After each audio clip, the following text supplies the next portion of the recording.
Having recently endured a dramatic breakup, Lin Chen activated the sign-in gift package system. From that moment onward, Lin Chen found himself devoid of any aspirations for striving forward. On the first day, the gift package granted him ownership of the Zhonghai Jinyuan Commercial Street as part of his assets. The second day's gift package bestowed upon him a top-tier supercar worth over 100 million. The third day's gift package gifted him a perfectly sculpted physique. On the nth day of sign-in, Lin Chen pondered, "System, is there any realm where I have yet to amass wealth?" Chapter 1. A daily sign-in gift package. In Zhonghai City, within a Western restaurant, a smile graced Lin Chen's visage. Subsequently, he cautiously retrieved a pristine Xiaomi 10 Pro smartphone from his pocket. With a foolish grin, he exclaimed, "Ying, happy birthday!" Opposite him, Chen Ying merely cast a cursory glance at the nearly 6,000 yuan Xiaomi 10 Pro, displaying an expression of disdain as she retorted, "Oomph. This pathetic domestic phone is only for the impoverished. Lin Chen, let me inform you, from this moment forth, you are dumped." In an instant, Lin Chen froze in place, as though struck by a thunderous blow. His mind went blank in an instant. He could hardly believe that the cold and unfeeling girl before him was his girlfriend of nearly 2.5 years. As a child from a rural background, Lin Chen's family circumstances were far from affluent. He had purchased this phone with 3 months' worth of savings. Who could have anticipated such a sarcastic outcome? Ying, you're joking with me, right?" Lin Chen stammered. Across from him, Chen Ying scoffed. "Joke with you? Huh.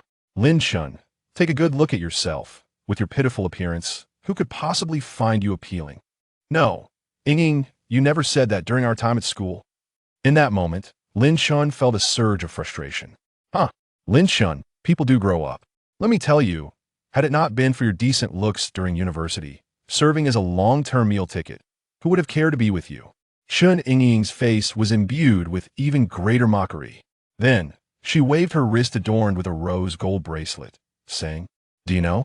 This is a Cartier bracelet, worth 50,000.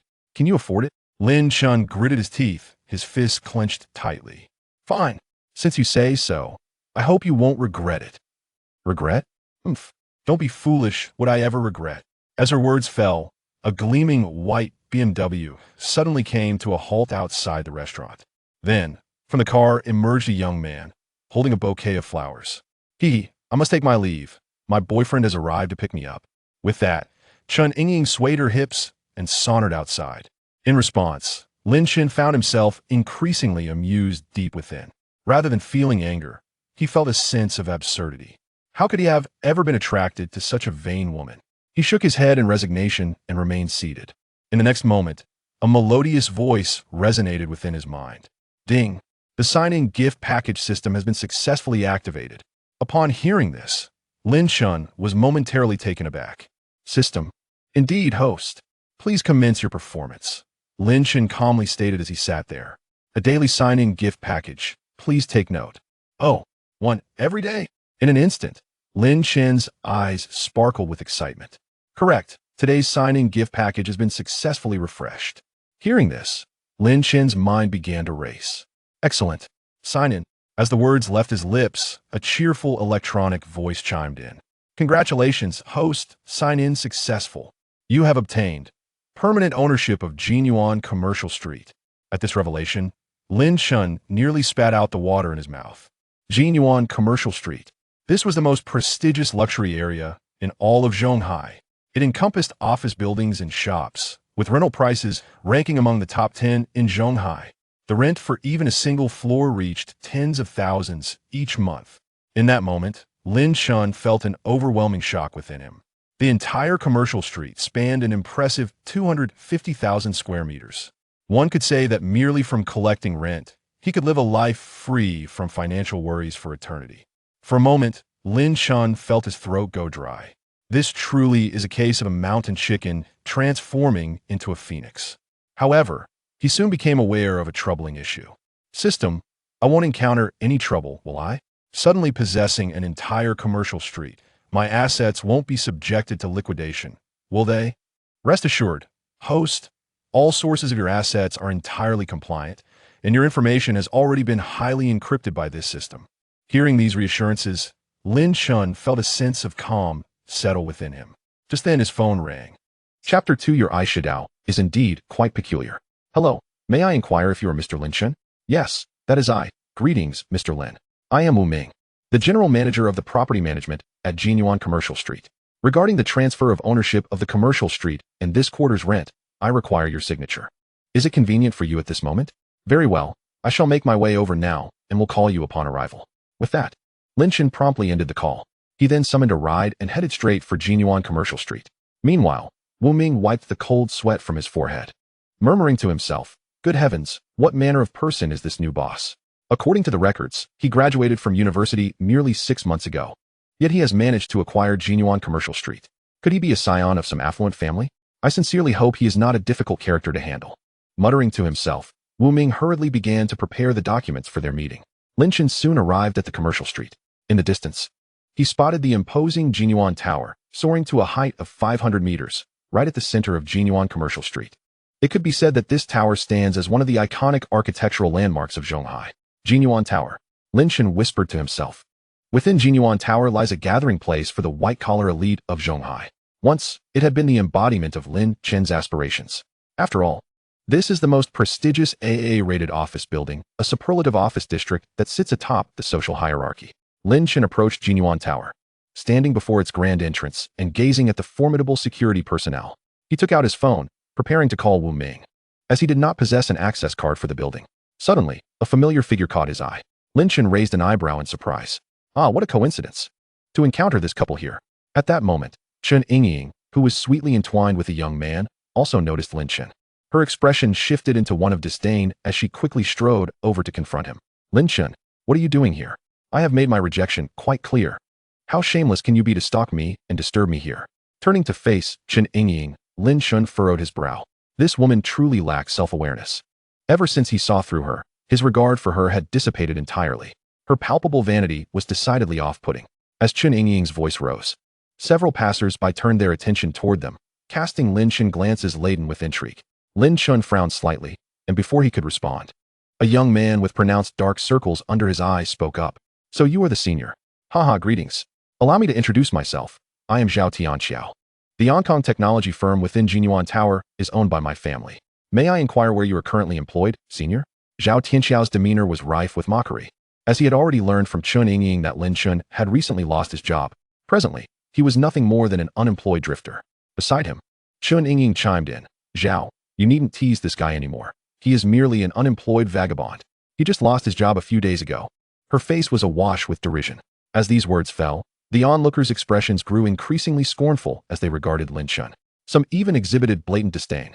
After all, this was a place frequented by elite professionals.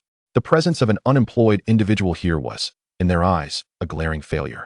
This fellow may dress well, but to be just an unemployed drifter? No wonder he was discarded. Amidst the clamor, Lin Chen regarded the two with indifference. He shook his head and remarked, Chen Yingying, don't take yourself too seriously. As if I would come here looking for you? How absurd. You. Lin Chen's expression was a mixture of amusement and disdain as he looked at Zhao Tianxiao's dark circles and continued, however, my dear brother, I must inquire. Your eyeshadow is indeed remarkably unique. Chapter 3 Kick him out? At these words, Zhao Tianxiao's demeanor soured instantly, his expression darkening significantly. Kid, are you seeking death? The onlookers exchanged glances, their expressions oddly amused. After all, Zhao Tianxiao's dark circles were conspicuously severe. Zhao Tianxiao's complexion darkened to an almost inky hue. He then turned to the building's security and commanded, Security, this fellow is here to cause trouble. If he dares to enter, throw him out. In an instant, two security personnel fixed their steely gazes upon Lin Chen. Lin Chen could only sigh in resignation. He then retrieved his phone and dialed Wu Ming. Mr. Lin, have you arrived? Wu Ming's respectful voice greeted him as soon as the call connected. Yes, I have arrived. But someone is telling the security that if I dare to enter, they will throw me out, Lin Chen replied with an air of nonchalance. Upon hearing this, Wu Ming's heart raced, and he felt a chill run down his spine. He could not fathom who would dare to speak so brazenly. Realizing the gravity of the situation, Wu Ming exclaimed, Mr. Lin, please give me 5 minutes. No, 1 minute. I will come down to escort you. 1 minute, and I expect to see you. Lin Chen concluded firmly. After hanging up, Chen Yingying scoffed derisively. Huh? Lin Chen, are you not weary? It has barely been a while since we last met. Yet your bragging seems to have flourished. You think you can summon someone to meet you in a minute? Do you fancy yourself the CEO of some company? Lin Chen merely cast a cold glance at Chen Yingying, remaining silent. Huh, Zhao Tianxiao sneered, then casually produced 2 red banknotes, tossing them to the security guards. Remember, if he dares to step inside, throw him out. Understood. In that instant, the 2 security guards became even more vigilant toward Lin Chen. Zhao Tianxiao grinned at Lin Chen. Haha, I am eager to see how you plan to enter. Meanwhile, Wu Ming was racing toward the building in a frenzy. Just as he reached the elevator, a portly middle-aged man stepped out. Upon seeing the flustered Wu Ming, the man paused in surprise. Manager Wu, I was just about to look for you. Why are you in such a hurry? Oh, Mr. Zhao. The middle-aged man is none other than Zhao Yuan, the chairman of Hong Kong Technology. What brings you here? Wu Ming inquired as he stepped into the elevator and pressed the button for the ground floor, glancing at Zhao Yuan beside him. With a cheerful demeanor, Zhao Yuan replied, It is about the rent for this quarter, Mr. Wu. Would it be possible to postpone it a bit? Wu Ming furrowed his brow and responded, How about this? I am on my way to meet the new owner. I can introduce you. You can discuss your rent directly with our boss. However, your rental payment history has been commendable, so ordinarily, there should be no significant issues. Instantly, Zhao Yuan's expression shifted to one of shock. The Jinyuan Commercial Street has changed owners? This is of paramount importance to all tenants.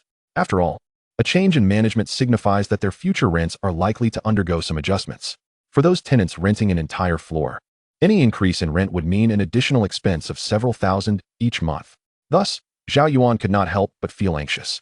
At that moment, the 2 arrived at the ground floor. Wu Ming hurriedly rushed outside. Observing this scene from the outside, Zhao Tianxiao couldn't help but chuckle. He turned to Lin Chen, who was nearby, and remarked, If I were you, I would leave without a second thought. The general manager of this building has arrived, and someone like you, an idle drifter, might just find yourself arrested for tarnishing the image of Jinyuan building. The onlookers shared amused smiles as they watched. Meanwhile, Lin Chen remained unfazed. Zhao Tianxiao's anger flared at Lin Chen's calmness. Just then, Wu Ming burst out, and Zhao Tianxiao shouted, Uncle Wu, this guy is my girlfriend's ex. He is here to cause trouble. You must have the security throw him out. Chapter 4. Regrets of Chen Yingying. In an instant, Wu Ming's face darkened. He had just recognized Lin Chen. After all, he had previously reviewed Lin Chen's profile, and seeing him in person was even more astonishing. Lin Chen appeared significantly younger than in his photographs. Wu Ming took a deep breath and said solemnly, Zhao Yuan, aren't you going to control your son? The next moment, Wu Ming hurriedly bowed deeply to Lin Chen, his demeanor respectful. Mr. Lin, I sincerely apologize for my tardiness. Boom. With Wu Ming's action, the entire crowd fell silent. What is happening? Wasn't Lin Chen merely an unemployed drifter? Yet, the script had taken an unexpected turn. Everyone gaped in astonishment. Chen Yingying and Zhao Tianxiao were equally bewildered. At that moment, Zhao Yuan stormed out in fury. Smack! He delivered a sharp slap to Zhao Tianxiao's face. His expression dark with rage. You foolish child. Zhao Yuan was genuinely infuriated, his eyes wide with anger. Dad, Zhao Tianxiao was stunned, tears brimming in his eyes. You hit me? You've never struck me before. How could you do this now? I struck you because you disrespected Mr. Lin. Zhao Yuan was beside himself with rage. Upon seeing Zhao Tianxiao, he understood everything. His disappointing son had undoubtedly offended the new owner. Hearing Zhao Yuan's words, Zhao Tianxiao grew increasingly defiant. So what if I offended him? Lin Chen is just a mere kid. A mere kid? Zhao Yuan was incensed, shouting, Zhao Tianxiao, have you lost your mind? Mr. Lin is the owner of Jinyuan Commercial Street. Do you have any idea how much the annual rent is for that place? 4 billion. If he is just a kid, then what am I? A stone stirred 1,000 waves. Instantly, the crowd erupted in chatter. The owner of Jinyuan Commercial Street. An annual rental income of 4 billion. These 2 statements transformed the way everyone present regarded Lin Chen. Their expressions shifted to one of deep respect. At that moment, Chen Yingying exclaimed sharply, Impossible. This is absolutely impossible. He is just a poor, unemployed drifter. Her voice was filled with disbelief and agitation. Beside her, Wu Ming retorted with a smirk. Mr. Lin is indeed the owner of Jinyuan Commercial Street, and all the property rights belong to him. With Wu Ming's declaration, the crowd fell into a stunned silence. Chen Yingying was left in a state of shock. Could it be true? After all these years, she had failed to realize that Lin Chen was a wealthy heir. Now, Chen Yingying wore a look of melancholy. She had been so close to a top-tier tycoon all along. Had she not looked down on him before, she might have become a wealthy lady by now. Regret. An overwhelming sense of remorse consumed Chen Yingying. No, perhaps I still have a chance. Yes, Lin Chen and I were together for 4 years. He must still have feelings for me. If I can reconcile with him, I could still be a wealthy lady. With that thought, she turned to Lin Chen, saying, Lin Chen, I was wrong before. I'll kneel before you. Let us get back together. She then promptly knelt down. Witnessing this scene, Lin Chen's face filled with disdain. Ever since he saw through her true nature, his heart was filled only with loathing for her. He spoke coldly. May I enter now? Mr. Lin, please, after you. The security guard said, bowing and smiling, welcoming Lin Chen. Good. When I come out later, I hope there won't be any unsightly things at the entrance.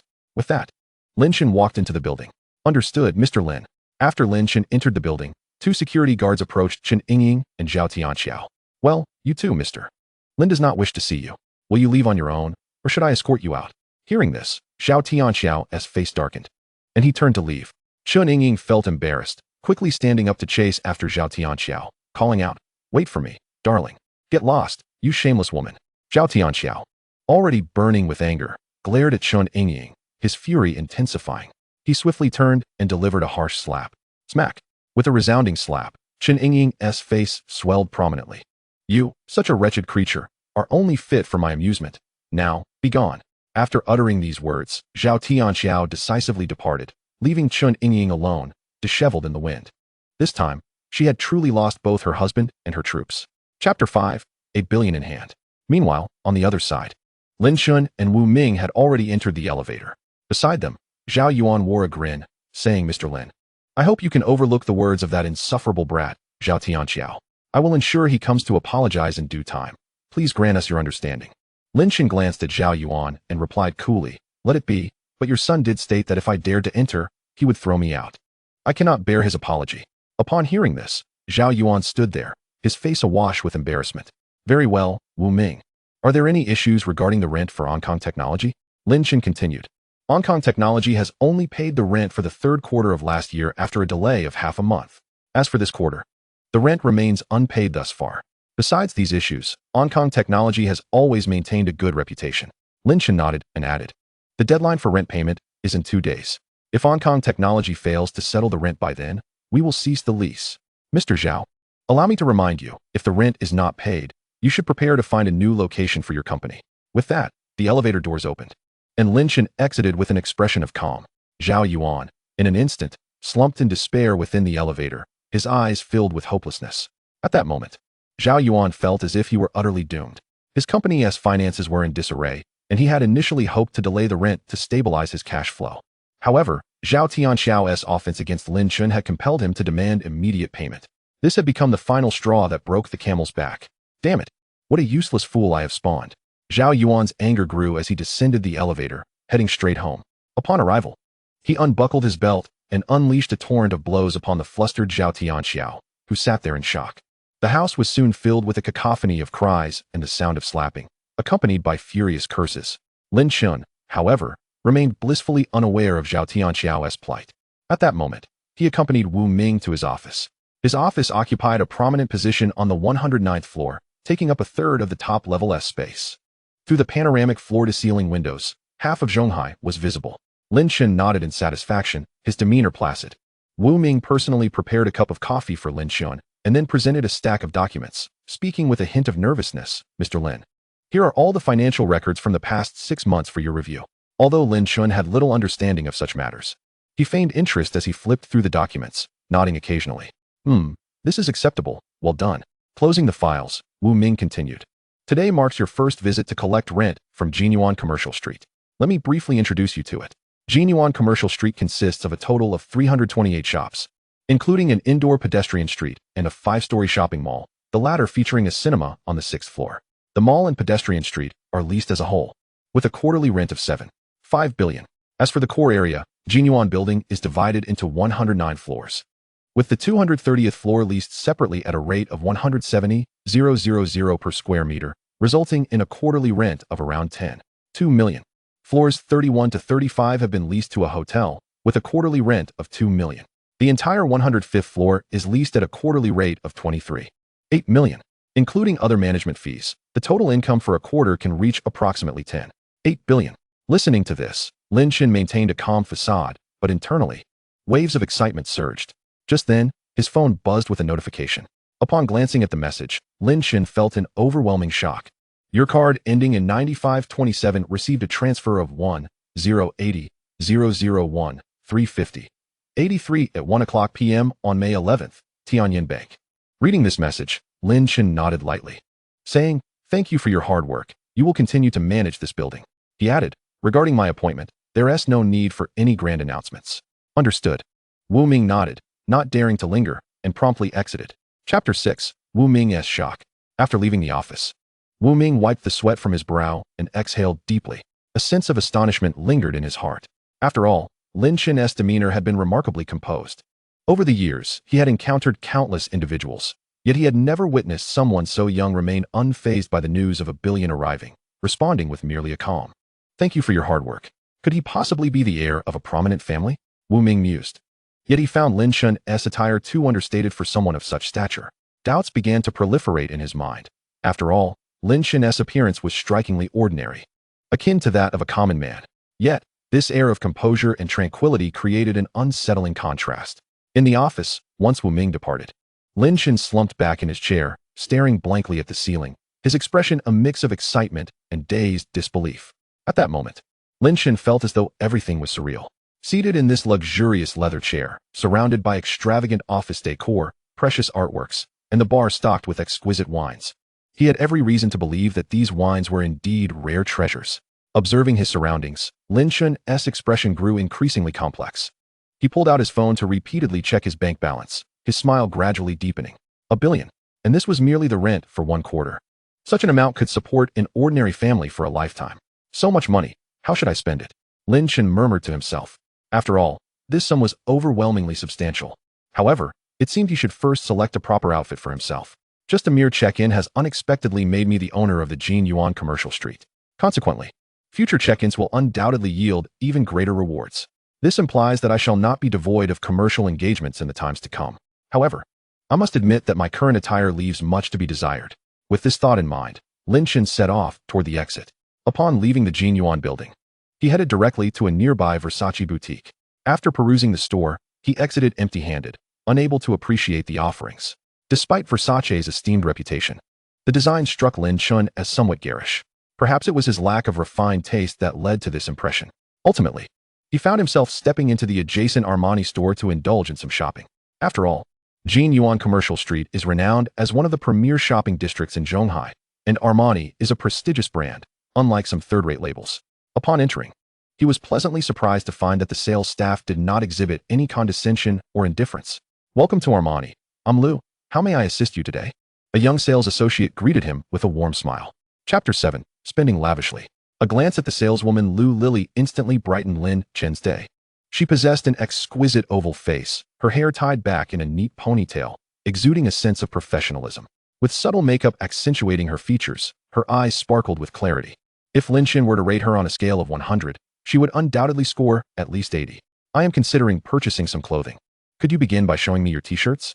he said, brushing his nose to mask his momentary awkwardness. "Certainly, sir. Right this way," Lu Lily responded, guiding him through the selections.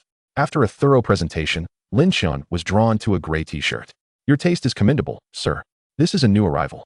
Crafted from pure cotton, ensuring comfort," she informed him. He glanced at the price tag, $2,300. "I'll take this one. Please package it," Lin Chen affirmed with a nod. "Very well." But Lu Lily paused, her expression momentarily bewildered. "Sir, did you say package?" "Yes, package it," he replied, slightly taken aback by her confusion. "But sir, shouldn't you try it on first?" "No need." He shook his head decisively.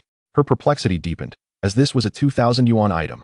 Most customers would typically try on clothing to assess fit and style, yet Lin Chen's straightforwardness was refreshingly unusual. Subsequently, Lin Chen spotted another item. 2,888? I like that number. Please package this one as well." At this, Lu Lily finally grasped the situation.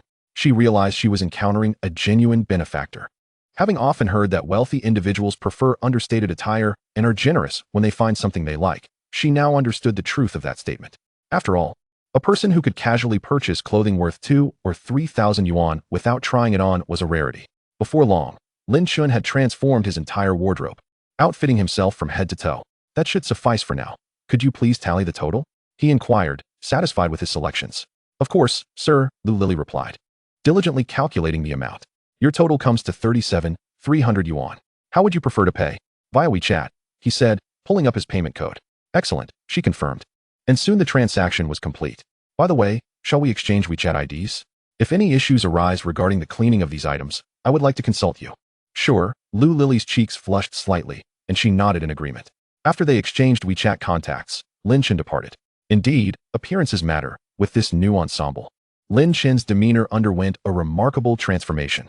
Previously perceived as a struggling commoner, he now exuded the aura of a wealthy and handsome gentleman. Inside the Armani store, the staff exchanged envious glances. Lu Lily's colleagues remarked, "Lily, you've truly struck gold with this wealthy air." Indeed, he even asked for your WeChat. Could it be that he has an interest in you? Don't be ridiculous. He merely wants to ensure convenience for future cleaning of his clothes. Come on. You actually believe that? Lily, you really are naive. Do you think any wealthy person would bother with laundry? Lu Lily fell silent, momentarily taken aback. You must seize this opportunity. If you can secure a connection with such a wealthy heir, you could become a lady of luxury. Zhao Jia, please don't tease me. Someone so affluent would never take an interest in me, Lu Lily replied with a laugh, though inside, she harbored a flicker of hope. Chapter 8. A luxury car worth a fortune. Meanwhile, Lin Chen remained oblivious to the commotion within the boutique, as he was now laden with shopping bags. Hailing a cab to return home. Upon his arrival, he collapsed onto his bed, staring at the ceiling lost in thought. Although he now enjoyed a life of luxury, whom could he share this exhilarating feeling with? The sudden influx of wealth left him unsure of whom to confide in. Regardless, now that he had affluence, he intended to provide his parents with a comfortable environment in their later years. Yet, more pressing was the need to bring his mother over to live with him. Additionally, he needed to procure a car worth several million as a means of transportation. With these thoughts swirling in his mind, Lin Chen opened his phone to begin researching property prices in the area. He had no intention of informing his parents of his newfound fortune just yet, as he lacked a suitable explanation for its origin. As time passed and darkness enveloped the sky, Lin Chen hastily prepared a simple meal before succumbing to a deep slumber. The night swiftly passed. By the following morning, Lin Chen awoke refreshed. After completing his morning routine, he noted the time, 8:00 a.m. Just then, the system notification chimed in. Ding. Today's gift package has been successfully refreshed. Please check in to claim it. I'll claim it. As the sound faded, the system's voice echoed once more. Congratulations, host. Check-in successful. Reward, Pagani Zonda. At that moment, Lin Chen's heart nearly stopped. The Pagani Zonda. This is a supercar worth over 100 million. Yet, astonishingly, it has now become mine. Just yesterday, I was contemplating whether to acquire a modest means of transportation. And today, the system has bestowed upon me a supercar valued at over 100 million. Taking a deep breath, Lin Chen compelled himself to regain his composure. At that moment, his phone rang. Hello, may I inquire if you are Mr. Lin Chen? Yes, I am, he replied. As soon as the call connected, a voice resonated from the other end. Mr. Lin, I am Yu Sheng, the manager of the Pagani 4S store. The Pagani Huayra you ordered has arrived at the dealership. Would you be available today to collect your vehicle? Sure, I'll head over shortly. Please send me the address. Certainly, Mr. Lin. I will send you the address of the dealership via text message. We look forward to your visit. After hanging up, Lin Chen exhaled deeply. This was undeniably exhilarating. This system was devoid of any flamboyant embellishments. Muttering to himself, his phone buzzed again as Yu Sheng sent the dealership's location. After reviewing the details, Lin Chen departed from his home. On the roadside, he hailed a taxi and instructed the driver, to the Pagani 4S store on Tianhai Road, please. Got it. The driver responded instinctively, then glanced at Lin Chen through the rearview mirror and inquired, are you going to buy a car, young man? Although he posed the question, the driver assumed that someone of Lin Chen's attire was more likely to be indulging in a mere sightseeing experience. After all, what caliber of luxury vehicle is Pagani? For a young man like Lin Chen, being able to afford such a car would be exceedingly rare. Furthermore, it was customary for parents to accompany their children when making such significant purchases. And even if a parent were to accompany a young adult, how many would spend lavish amounts on a supercar? Not really. I just got my driver's license and thought I'd take a look at some luxury cars. Lin Chen casually deflected while engrossed in his phone. This statement was not entirely inaccurate, as he had obtained his driver's license before graduating from university, initially believing it would serve little purpose for the next few years. However, he hadn't anticipated using it so soon. It's always good to broaden one's horizons as a young person. Besides, having a goal to strive for would only fuel his ambition in the future.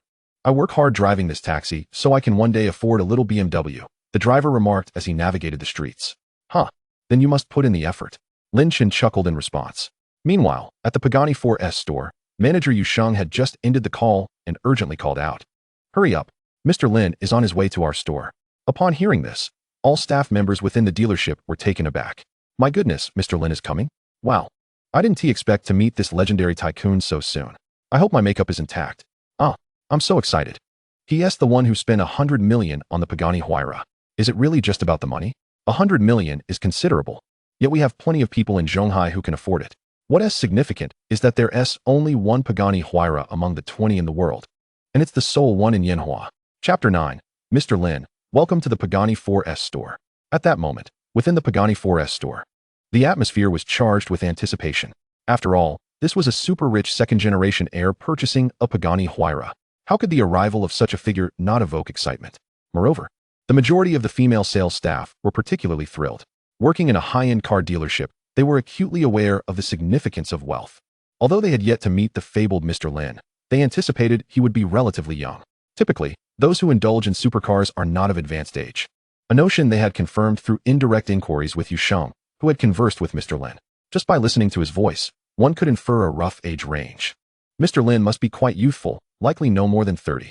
A young man spending over 100 million on a sports car. How wealthy could he possibly be? If he were simply affluent, that would be one thing, as they often dealt with wealthy individuals. However, this Mr. Lin likely represented more than mere wealth.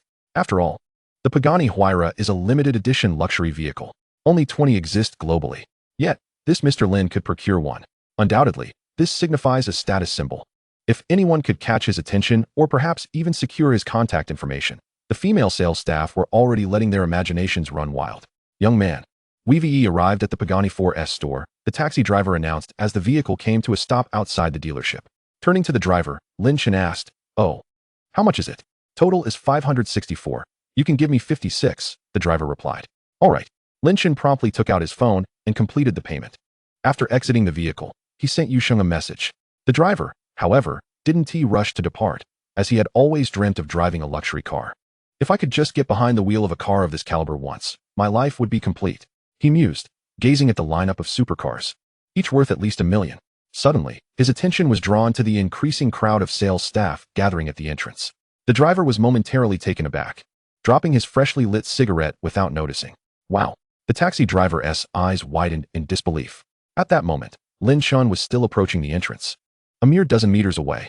Inside, Yusheng spotted Lin Chen and immediately led a team of employees dressed in uniforms to greet him. Jogging to Lin Chen's side and bowing in unison, "Mr. Lin, welcome to the Pagani 4S store." The taxi driver was left utterly astounded. He could hardly believe this was the standard of service at the Pagani 4S store. Regardless of how exceptional the service might be, it could not reach such heights. Moreover, the staff addressed Lin Chen as Mr. Lin, indicating they were clearly acquainted. "Wow, you truly cannot judge a book by its cover. This young man, despite his appearance, can afford a Pagani sports car. He is indeed a hidden heir of immense wealth." The taxi driver couldn't help but reflect on this revelation. Having come to this realization, the driver restarted the engine, preparing to seek out his next passenger, albeit still marveling at having encountered a concealed super-rich heir. He envied the fact that he could spend millions on a car, yet he still had to continue with life. Moreover, he was contemplating the purchase of a modest BMW worth several hundred thousand. Chapter 10. The astonishment of Yusheng. "Good day, Mr. Lin. I am Yusheng, the manager of the 4S dealership with whom you spoke earlier." Yusheng addressed Lin Chen with utmost respect, ensuring her tone conveyed no hint of disrespect. Dressed in a tailored, form-fitting suit, her figure was accentuated alluringly beneath its fabric. With subtle makeup enhancing her features, her long, dark hair was casually tied back, giving her a polished and refreshing appearance. Simultaneously, Yusheng felt increasingly astonished. During her earlier conversation with Lin Chen, she had discerned his youth, but she had not anticipated he would be so remarkably young. He appeared to be in his early 20s, far younger than she had imagined. This only deepened her curiosity about Lin Chen, as someone so youthful could afford to purchase such a high-value hypercar worth over 100 million. What might his background be? Meanwhile, the group of female sales representatives, upon witnessing Lin Chen's youth, found their imaginations ignited. Nodding calmly, Lin Chen glanced at Yusheng and the sales staff, feeling a sense of satisfaction. After all, it was not every day that one was greeted by a dozen staff members and a manager at a prestigious Pagani dealership. The experience was entirely different from anything he had encountered before. At that moment, Lin Chen recalled a saying he had seen online: "Wealth does not equate to happiness." He had previously believed this to be true, understanding that the wealthy also carry their burdens. Money was sufficient only in moderation, and wealth did not guarantee joy. Yet now, he realized a profound truth. Are the wealthy truly happy? No.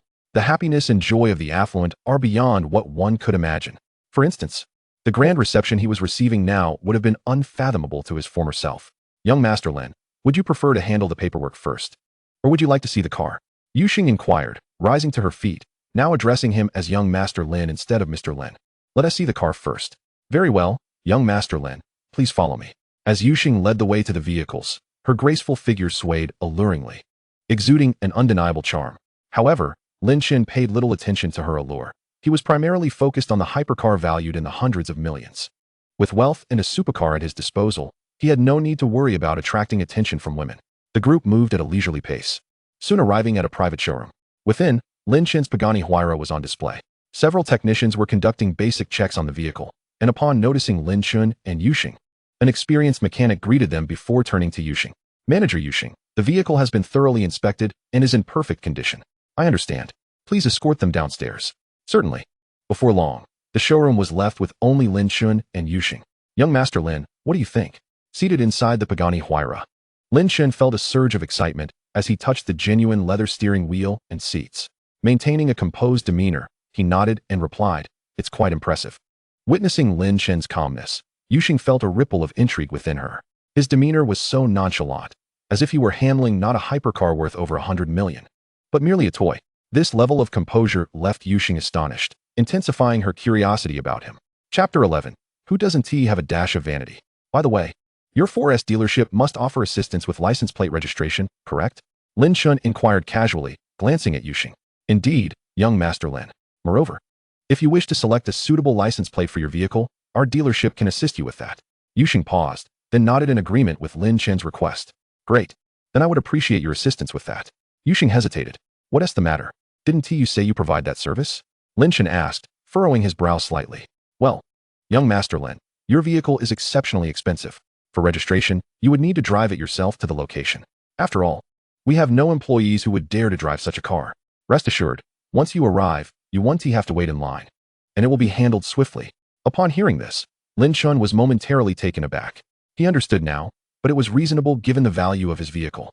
A mere scratch or bump would incur repair costs beyond what they could afford. Very well, I will make the trip myself. Lin Chen nodded toward Yuxing, maintaining his composed expression. However, please expedite the process. I only have these next couple of days free. Understood, Mr. Lin. We will act promptly. After paying the purchase tax and completing the paperwork, Lin Chen officially took possession of the Pagani Huayra. As the engine roared to life, its melodious growl reverberated in Lin Chen's ears. The Pagani Huayra truly lived up to its reputation as a top-tier hypercar. The sound of the engine was akin to that of a steel behemoth, sending a thrill through him. This Pagani was equipped with a highly advanced engine, emitting a powerful roar upon startup, yet remained remarkably quiet during idle, exuding an equally captivating charm. After a brief pause, Lin Chen shifted the gear into drive. Thanks to the automatic parking system, even after engaging the drive gear, the vehicle remained stationary until he released the brake. A gentle press on the accelerator prompted an immediate response, allowing the car to glide forward. Navigating out of the showroom, he took it slow, aware of the need to turn a corner. Even during this stretch, the car's exceptional handling made it feel as if he were directing it with mere thought. Previously, apart from the driving school cars, Lin Chen had only driven his father's Volkswagen. Though it was a new vehicle with decent performance for a family car, its handling was worlds apart from the Huayra. Considering the price difference between the two, which spanned several hundred times, such a disparity was entirely understandable. As he left the 4S dealership, Lin Chen continued driving forward, exhilarated by the experience ahead. As Lin Chen drove his Pagani Huayra onto the bustling street, he instantly captured the attention of numerous onlookers. After all, the Pagani Huayra is categorized among the pinnacle of luxury automobiles, even without modifications. Its engine's roar is anything but subtle. Wow, what kind of car is this? It's incredibly handsome. It looks like it just rolled out of a Pagani showroom. But I've never seen such a vehicle before. Could it be a heavily modified version? Wait, is that the Pagani Huayra? Are you kidding me? There are only 20 of these cars in the world, and I haven't heard of anyone in Zhonghai purchasing one. Indeed, the vicinity of the Pagani dealership is home to several elite luxury car boutiques. As Lin Chen's Pagani Huayra hit the road, many gazes turned in his direction. Hold on. I just searched it up. This car seems to be the Pagani Huayra. No doubt, the sound of that engine confirms its authenticity. Goodness. To see one of the world's 20 limited edition supercars right here? Which wealthy individual could possibly own it? In that moment, many were left awestruck. Staring at the Pagani Huayra, they found themselves momentarily lost in admiration. Meanwhile, Lin Chen, behind the wheel, sighed and remarked, "Ah, This car is indeed too ostentatious. Yet, despite his words, a sense of joy blossomed within him. After all, who doesn't harbor a hint of vanity? Chapter 12. A chance encounter with Lu Lili. With the thunderous roar of the engine, Lin Chen's silver Pagani Huayra sped through the streets of Zhonghai. It must be said that the vehicle drew countless envious glances along the way. Soon enough, he parked near Jinyuan Commercial Street. Wow, is that really a Pagani Huayra? Am I seeing things? If I drove this car to impress the ladies, wouldn't it be a surefire hit? Exclaimed a young man, visibly excited, as he gestured to a friend beside him, who wore an expression of envy. Seriously, how much does this car cost? Huh, you might have the money, but that doesn't guarantee you can purchase it. The price is astronomical. One young man gestured with his fingers, while his friend, wide-eyed with astonishment, interjected. Are you kidding me? 10 million? That is absurd. 10 million? You can't even buy a wheel for that price. This car is worth 100 million. 100 million. In an instant, the young man's eyes widened in disbelief. Amidst the sea of envious glances, Lin Chen drove into the underground parking lot. After securing his vehicle, he entered the commercial street in search of a restaurant for lunch. Having hastily settled for a snack in the morning, he was now famished. Coincidentally, as he passed through the commercial street on his way home, he entered a restaurant and ordered a meal. Just then, a voice rang out from behind him. Boss, I'll have a bowl of noodles. Startled by the voice, Lin Chen turned around. Lu Lili? A flicker of surprise crossed Lin Chen's face as he spoke. Upon hearing his voice, Lu Lili turned to him, her eyes sparkling with delight. Mr. Lin? After all, Lin Chen was known in their store for his extravagant spending. A fact Lu Lili would certainly not forget. What a coincidence to see you here, she said, taking a seat across from him, her heart fluttering with excitement. Haha, it's fate, I assent it. So you're on break now? Lin Chen chuckled. Actually, I'm just feeling a bit unwell today. So I took a half day off from the store, Lu Lili replied, shaking her head. The two engaged in casual conversation, and Lu Lili often found herself laughing at Lin Chen's words. Before long, their lunch came to an end. How about this? Since I've run into you, don't bother taking a cab. Just tell me where you live, and I'll drive you home, Lin Chen suggested. Lu Lili hesitated. Is that really okay? Why not? It's no trouble at all. Lin Chen waved his hand dismissively. All right then, I live in the Xingfu community. Lin Chen couldn't help but smile at her response. What a coincidence. I live nearby as well. With that, they both took the elevator down to the underground parking lot. Just as Lin Chen was about to start his car, a black Audi A8 pulled up, and the window rolled down. A tall man in a suit stepped out and approached Lu Lili. Upon seeing him, Lu Lili looked momentarily stunned, gripping her clothing nervously. Noticing her reaction, Lin Chen glanced at Lu Lili and inquired, Do you know him? Nervously biting her lip, Lu Lili nodded. Yes, this is Fong Lin. He bought clothes for me a while back, and he just won't leave me alone.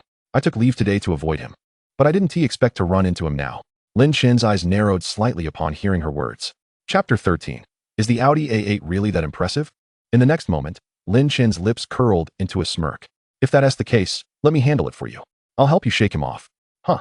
Lu Lili was taken aback, momentarily stunned, unable to process what he had said.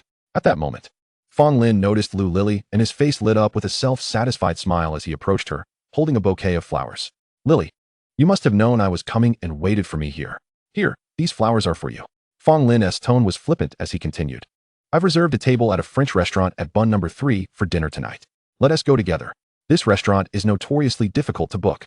And today is the day the chef introduces his new dishes. I'll come to pick you up. Lu Lili's expression soured, her eyes reflecting a hint of despair. Mr. Fong, I believe I've told you many times that I have no interest in you. Could you please stop pursuing me? Upon hearing this, Fong Lin's demeanor shifted from that of an eager suitor to one of cold indifference. Damn it, I've spent weeks chasing you, and you still don't appreciate it? You're really pushing your luck. I'm telling you, whether you like it or not. You're going to dinner with me tonight. Fong Lin erupted in anger, preparing to confront Lu Lili. However, at that moment, Lin Chen calmly interjected, What's this? Planning to get physical in the parking lot? I must caution you. We are currently living in a society governed by the rule of law, and this parking lot is under surveillance.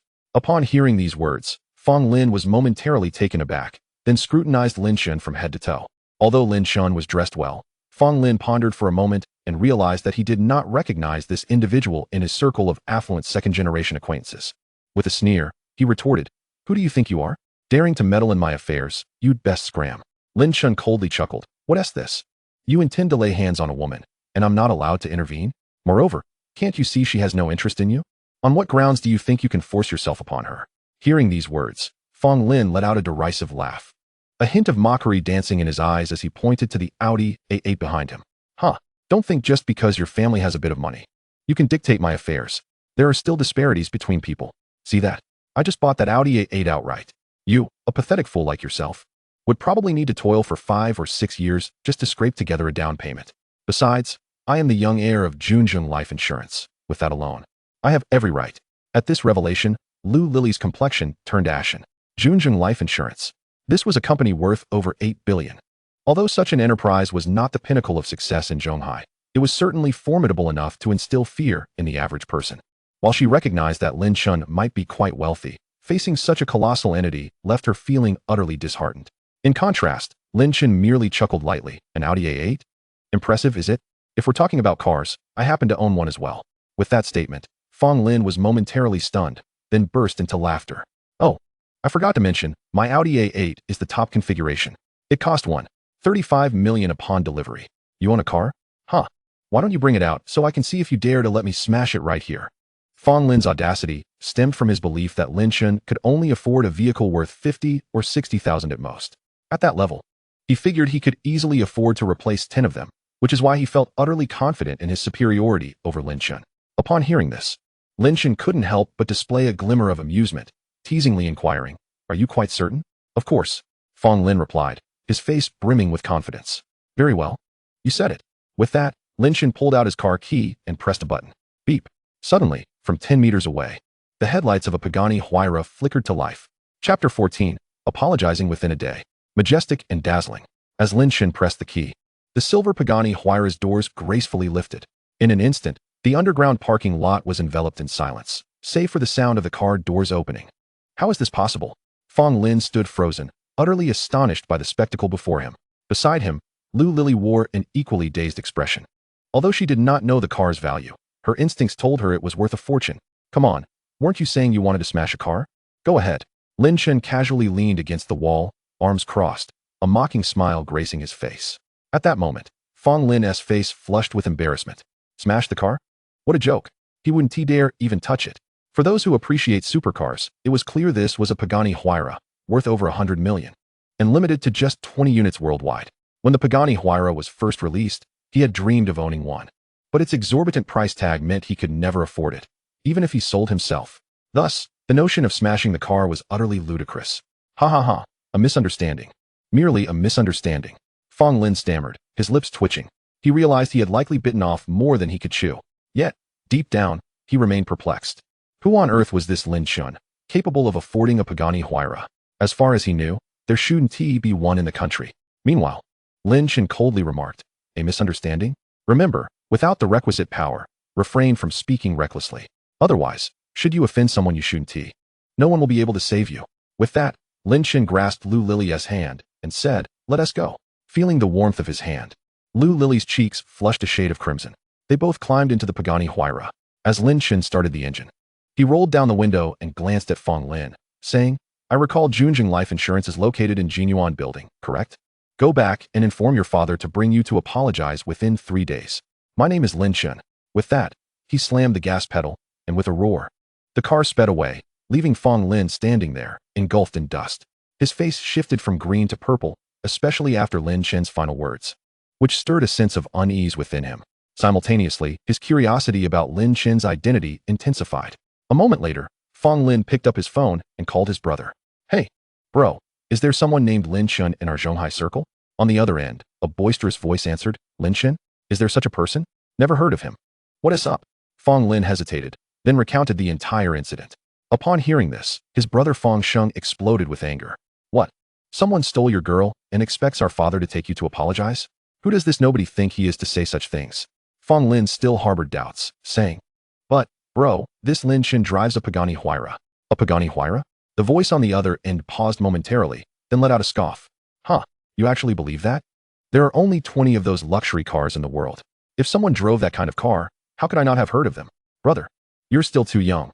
I bet this guy is just a loser who found some other luxury car to modify. Don't worry. I'll find some people to help you out in the next couple of days." With that, the call ended abruptly. Fong Lin wanted to say more, but it was too late. Chapter 15. Just 100 million or so. Meanwhile, Lin Chen drove the Pagani Huayra straight to the happy community. Lu Lily beside him appeared rather apprehensive, sitting there with a tense expression.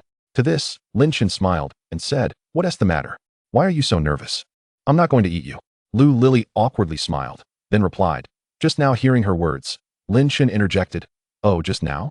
That was merely a moment of panic when I grabbed your hand. If that offended you, I sincerely apologize. As these words fell from her lips, Lu Lily was momentarily taken aback. Simultaneously, her gaze darkened, and she quickly shook her head, saying, No, I wanted to thank you. Thank you for helping me. Haha, it's nothing.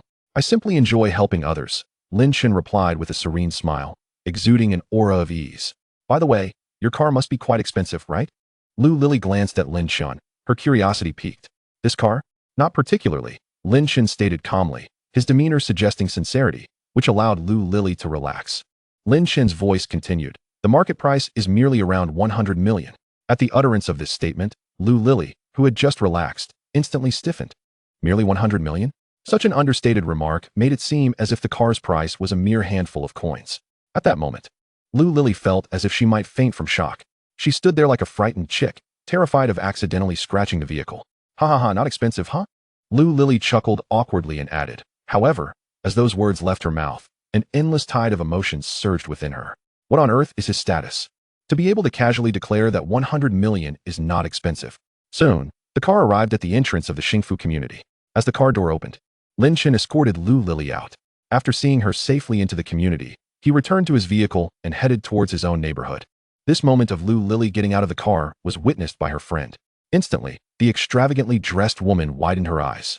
Oh my Lily, have you struck it rich during our brief separation? That car just now must be worth at least several million.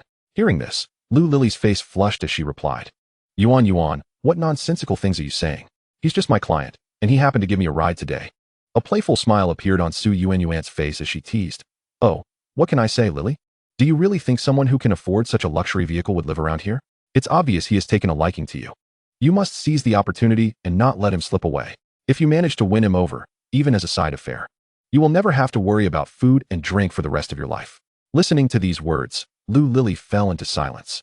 After a moment, she said, All right, I don't wish to discuss this any further. With a wave of her hand, she hurriedly ascended the stairs. Meanwhile, Lin Chen drove back to his own community. Upon entering, the gatekeeper's eyes widened in astonishment. He could hardly contain his surprise, his face a canvas of shock. Lin Chen merely smiled lightly, saying nothing. After parking his car, he returned to his abode. At that moment, his phone suddenly rang. He glanced at the caller ID. It was his mother. Chapter 16. Guests are coming home. He answered the call. Mom. Hello. Chen, are you busy? His mother's voice chimed through the phone. Not at all. I'm just taking a nap, Lin Chen replied with a smile, as his parents were unaware of his recent unemployment. He preferred not to mention it. Oh, I'm glad I didn't disturb you. It's like this. Your cousin Jingjing is planning to go to Zhonghai with a few friends, and she will need your help with the arrangements. Lin Chen was taken aback by this news. His family had always struggled financially, and thus his mother was somewhat looked down upon by her relatives. His cousin had a rather ordinary relationship with him, which only improved slightly after he got accepted into a decent university. In the past, Lin Chen might have hesitated, but now, with the ability to bring pride to his family, he readily agreed. All right, I understand. I'll make the arrangements. When will my cousin and her friends be arriving? Probably in the next couple of days. Your cousin will contact you then, his mother replied. Lin Chen nodded, and his mother offered him some advice. During this conversation, Lin Chen also mentioned that he would be sending some money home. Initially, his mother refused. It wasn't until Lin Chen revealed that he had won over 100,000 in the lottery and made a profitable investment with classmates that she finally accepted, albeit with the caveat that he should save it for when he marries. After hanging up, Lin Chen transferred 100,000 to his family's account.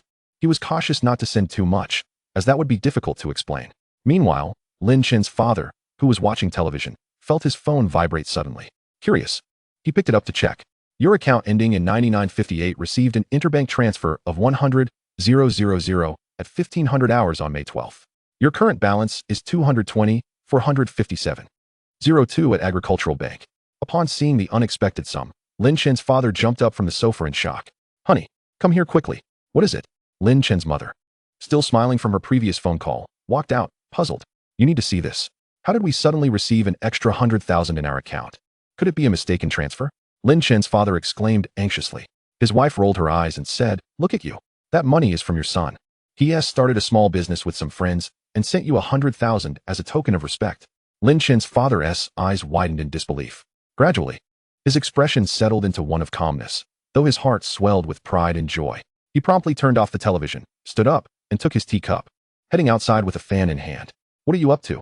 Lin Chen's mother asked with curiosity. Going to play chess with old Li. Lin Chen's father replied without looking back. Upon hearing this, Lin Chen's mother understood. Their generation was no longer competing with one another, but rather with the next generation.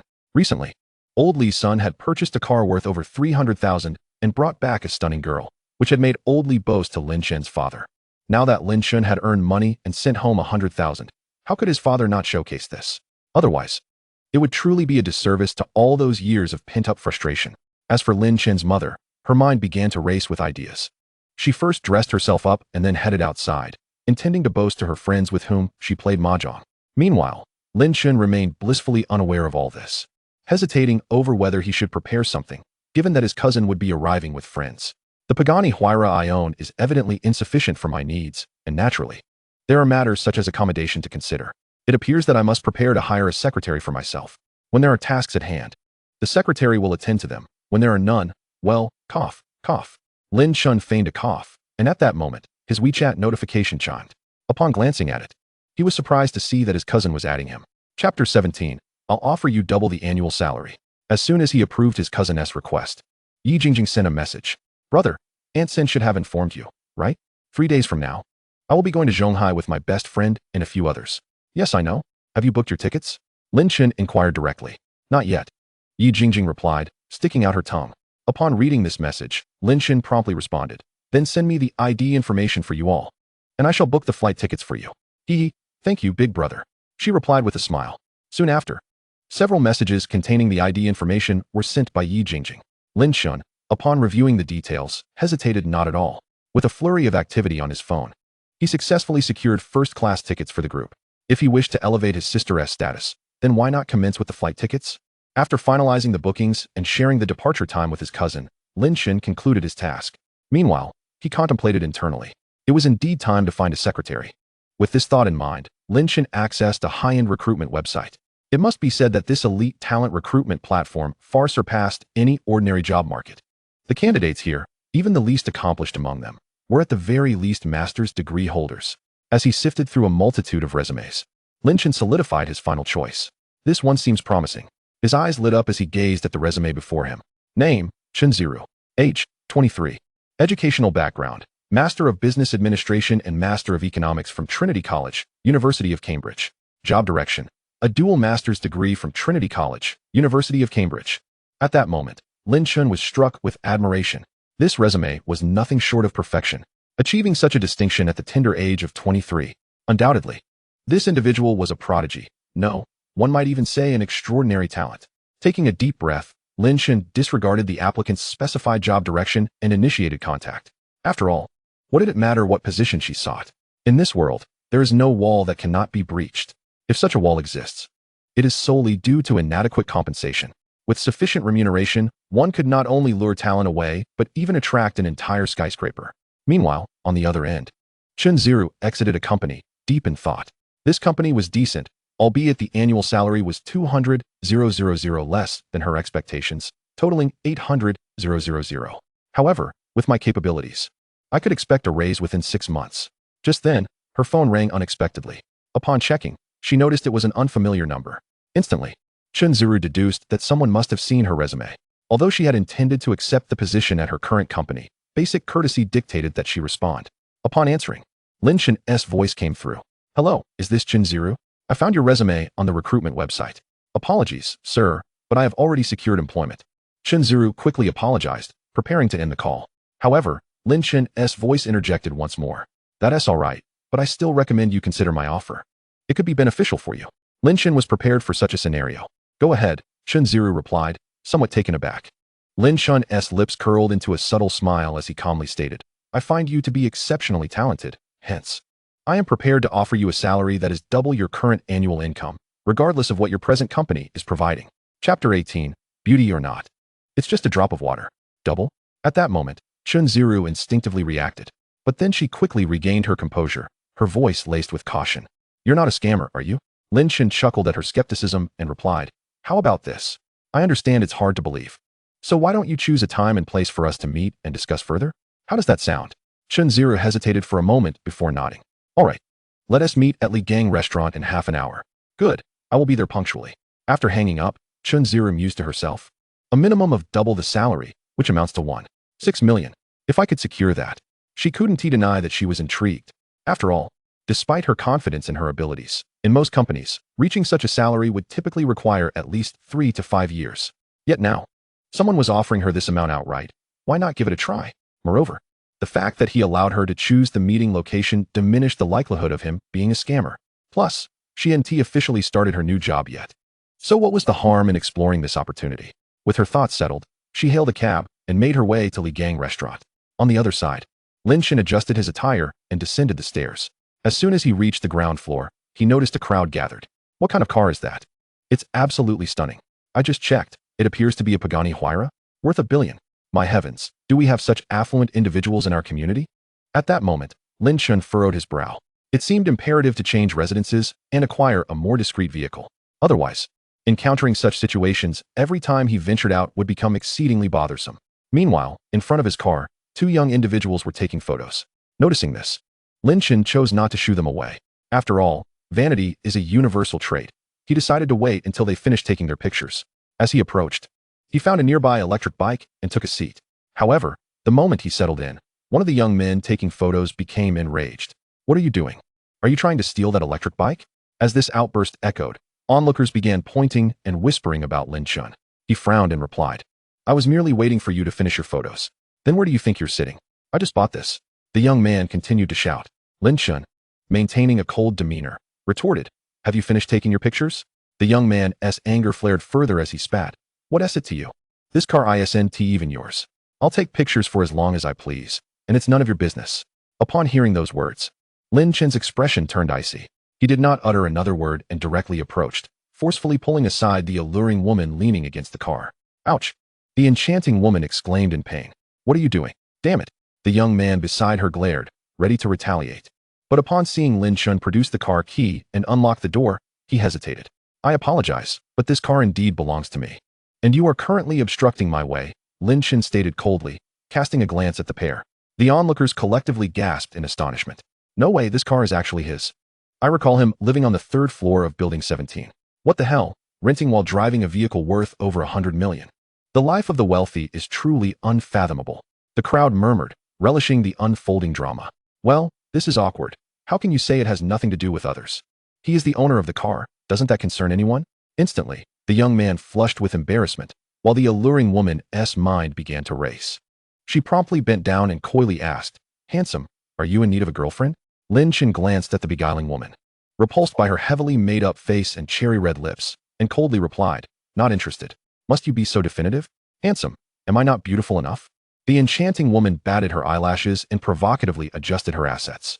Meanwhile, the young man behind her turned a sickly shade of green. The surrounding crowd exchanged peculiar glances. Beauty is but a mask. Strip away the makeup, and it's all a facade. With that, Lin Chen rolled up the window and, igniting the engine, swiftly departed the complex. Hey, handsome. As the Pagani Huayra sped away, the alluring woman felt a sudden emptiness within.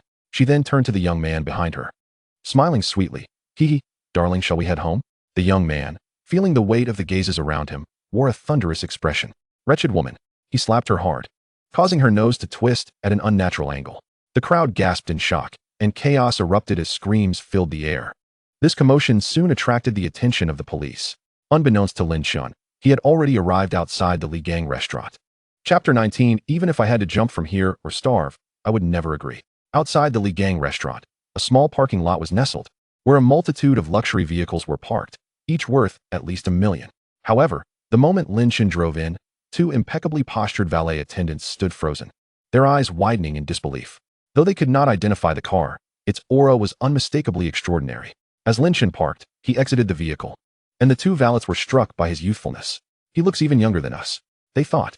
How can someone so young afford such a high-end luxury car? A mix of feelings flooded their minds.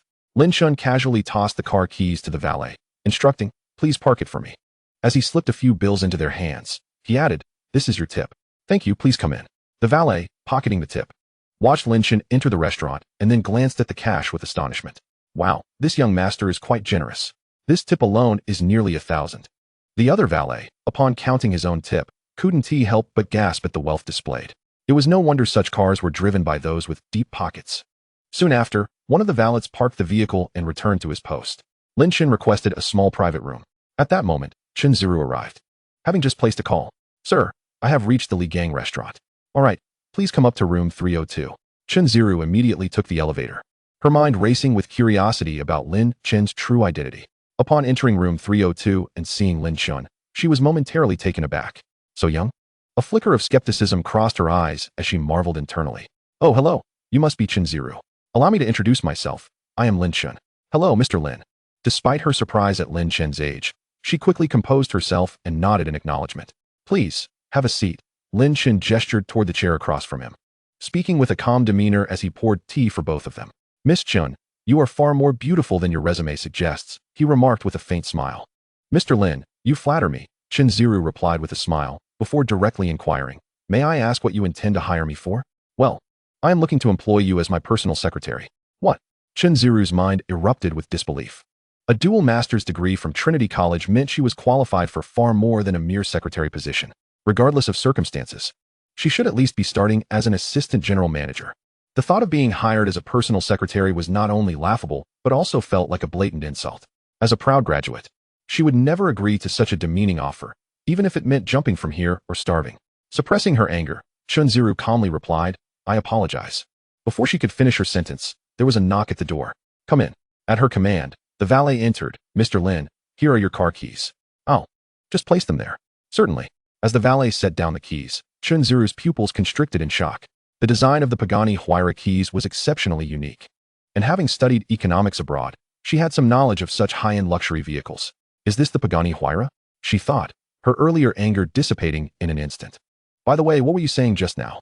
Taking a sip of tea, Lin Chen glanced at Chen Ziru, who was seated nearby, and smiled as he inquired, I mean, it is my honor to serve as your personal assistant." Chen Ziru immediately shook her head, then earnestly replied. After all, she was acutely aware that anyone capable of affording such a vehicle must surely be among the elite of the wealthy or possess considerable influence. Regardless of which category Lin Chen belonged to, as long as she could establish even the slightest connection with someone of such stature, she would undoubtedly transform from a humble sparrow into a resplendent phoenix. As for her pride as a dual master's graduate from Sani Academy, what did that even signify? Chapter 20. Chen Ziru secured. Meanwhile, Lin Chen smiled nonchalantly and stated, "When the contract is ready, you can find the building manager, Wu Ming, at Jinyuan Building. Just mention that I sent you."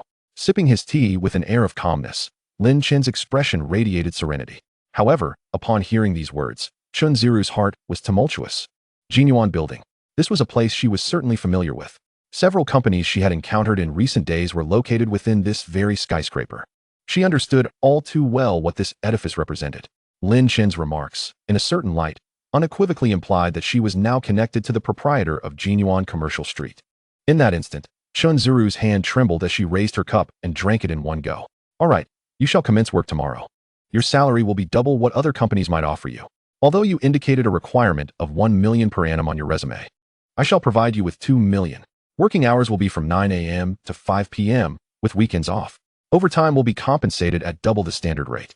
Additionally, you will receive the usual paid holidays, plus an extra month of paid leave each year. The company will not skimp on the 5 insurances and 1 fund, and will also provide housing and transportation allowances. However, the sole stipulation is that you must be available at all times." How does that sound? Is there any issue? As Lin Chen's words fell, Chen Ziru's heart was already in a whirlpool of excitement. Any issues? Such treatment could hardly be questioned. The benefits she would receive here were utterly unattainable at her previous options. Yet now, everything lay before her eyes. With such a generous offer, what could she possibly object to? Immediately, Chen Ziru found herself kneeling in gratitude, exclaiming, "Mr. Lin, I have no objections whatsoever." "Good, then take this card. It contains 5 million. Should you require more funds, do not hesitate to inform me. Begin by arranging a business vehicle. Someone from my family will be visiting in 3 days. As for the vehicle's price, I have no demands, save for it being discreet. Furthermore, please reserve a sumptuous lunch in a presidential suite in a 5-star hotel." Lin Chen spoke with an air of tranquility. Following his words, Chen Ziru maintained a subtle smile on her face, nodding vigorously. "Understood, Mr. Lin. I will make arrangements promptly." Indeed, nodding in agreement, Chen Ziru added with a grin, "But Mr. Lin, do you trust me so readily? Aren't you afraid I might abscond with this money?" "If you dare, feel free to try," Lin Chen replied calmly. his demeanor radiating tranquility. Following this statement, Chunziru was momentarily taken aback, then quickly realized the gravity of her situation. After all, someone capable of affording a supercar worth over 100 million surely possessed a few tricks up their sleeve. If she dared to covet that money, she might not see the dawn of the next day. Well then, I shall take my leave. Lin Chen exited the private room. After settling the bill, he departed in his vehicle, while Chunziru exhaled a sigh of relief. Phew, the whims of the wealthy are truly peculiar. They desire high-quality, yet low-profile services. She was absolutely skeptical about Lin Chen's claims regarding costs. At most, she interpreted it as a minimum of 1 million with no upper limit. Ah, this is troublesome. I should first go sign the contract. Rubbing her temples, Chunziru appeared quite exasperated. Upon arriving outside Jinyuan building, her expression was a mix of emotions. This marked her 5th visit here. Ascending to the top floor and stating her purpose, she successfully completed the formalities of signing the contract. Meanwhile, Lin Chen drove around the streets before returning home, casually opening a game to play. He didn't succumb to slumber until the deep hours of the night. As the night passed, Lin Chen awoke the following morning. Chapter 21, the 3rd check-in. I wonder what delightful rewards await me today, he mused, licking his lips. He was filled with anticipation, eager to discover the treasures that this day's check-in would bestow upon him. With a sense of urgency, Lin Chen prepared for the check-in. System. Check-in. Congratulations, host. Check-in successful. You have received a perfect physique. Huh. Lin Chen was momentarily taken aback by the system's announcement. A perfect physique? What use did he have for such a thing? Was he to participate in a bodybuilding competition? Just as Lin Chen was engulfed in confusion, the system's voice echoed once more. Perfect physique is being bestowed. Please prepare yourself. What? Lin Chen's face was now a canvas of bewilderment. At that moment, a wave of warmth surged through his body. The next instant, an overwhelming fatigue crashed upon him. Lin Chen's head drooped as he collapsed, losing consciousness in that very moment. Time trickled by. It wasn't until noon that Lin Chen was roused by the ringing of his phone. Hello? Groggily, he answered the call. Mr. Lin, this is Chunziru. I have completed all your assigned tasks, with a total expenditure of 23 million. Furthermore, I received an invitation. Our building's Zhonghai Securities is hosting a gala. Will you be attending? Lin Chen's mind cleared significantly. Zhonghai Securities, you say? Understood, I will be there. Additionally, you should prepare as well. You will accompany me as my date. Upon hearing this, Chunziru on the other end of the line was utterly flabbergasted. What? Her cheeks flushed crimson. What just happened?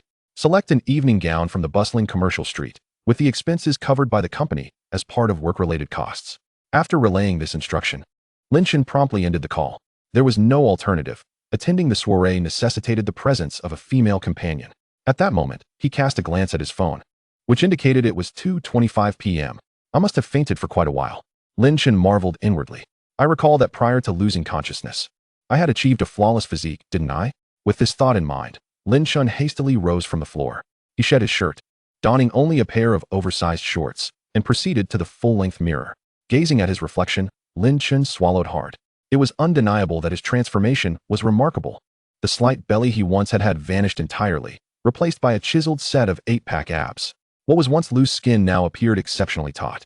Previously, his demeanor had conveyed a hint of despondency. However, that was now completely eradicated, replaced by an aura of masculinity and resolve. Goodness, this is simply astonishing. Lin Chen marveled, his expression one of shock and disbelief. Upon awakening, I have undergone such a transformation? Reflecting on this, he clenched his fist, feeling a surge of explosive power within. Just then, a sudden knock at the door interrupted his thoughts. Lin Chen was taken aback. He lived alone, and typically, no one visited him. Who could possibly be knocking at this hour? With curiosity piqued, Lin Chen approached the door and opened it. Chapter 22, Sister Supports You. Before him stood a captivating woman in her 30s, a charming married lady named Yang Qing, who lived across the hall. Her husband was often away on business. Recently, it had come to Lin Chen's attention that Yang Qing had purchased a residence in Zhonghai. Although they were neighbors, they had seldom crossed paths. What could have prompted her to knock on his door today? For a moment, Lin Chen appeared utterly bewildered. However, he quickly donned a smile and said, it's Sister Yang. I thought it was someone else. Yang Qing's eyes widened as she beheld Lin Chen's impressive physique, her gaze lingering on his formidable abdominal muscles, causing her to swallow hard in astonishment. Little Lin, I never realized you were so dedicated to fitness. Yang Qing exclaimed with a laugh, her eyes greedily scanning Lin Chen's form. I just do a bit of exercise at home when I have free time, Lin Chen replied, scratching his head, feeling somewhat embarrassed. After all, a healthy body is essential for earning a living.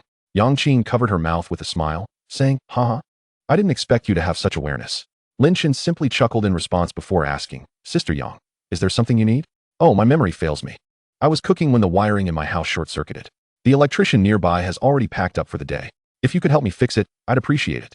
Yang Qing explained, looking at Lin Chen earnestly. Sure, sister, just give me a moment to get dressed, Lin Chen replied. Noticing Yang Qing's disappointed expression as he slipped on a t-shirt. Grabbing his keys, he made his way next door. Upon entering Yang Qing's apartment, a faint odor of burnt wiring filled the air. After a brief survey, Lin Chen discovered a wire that had been exposed and burned through. Sister Yang, do you have any electrical tape and pliers? He inquired.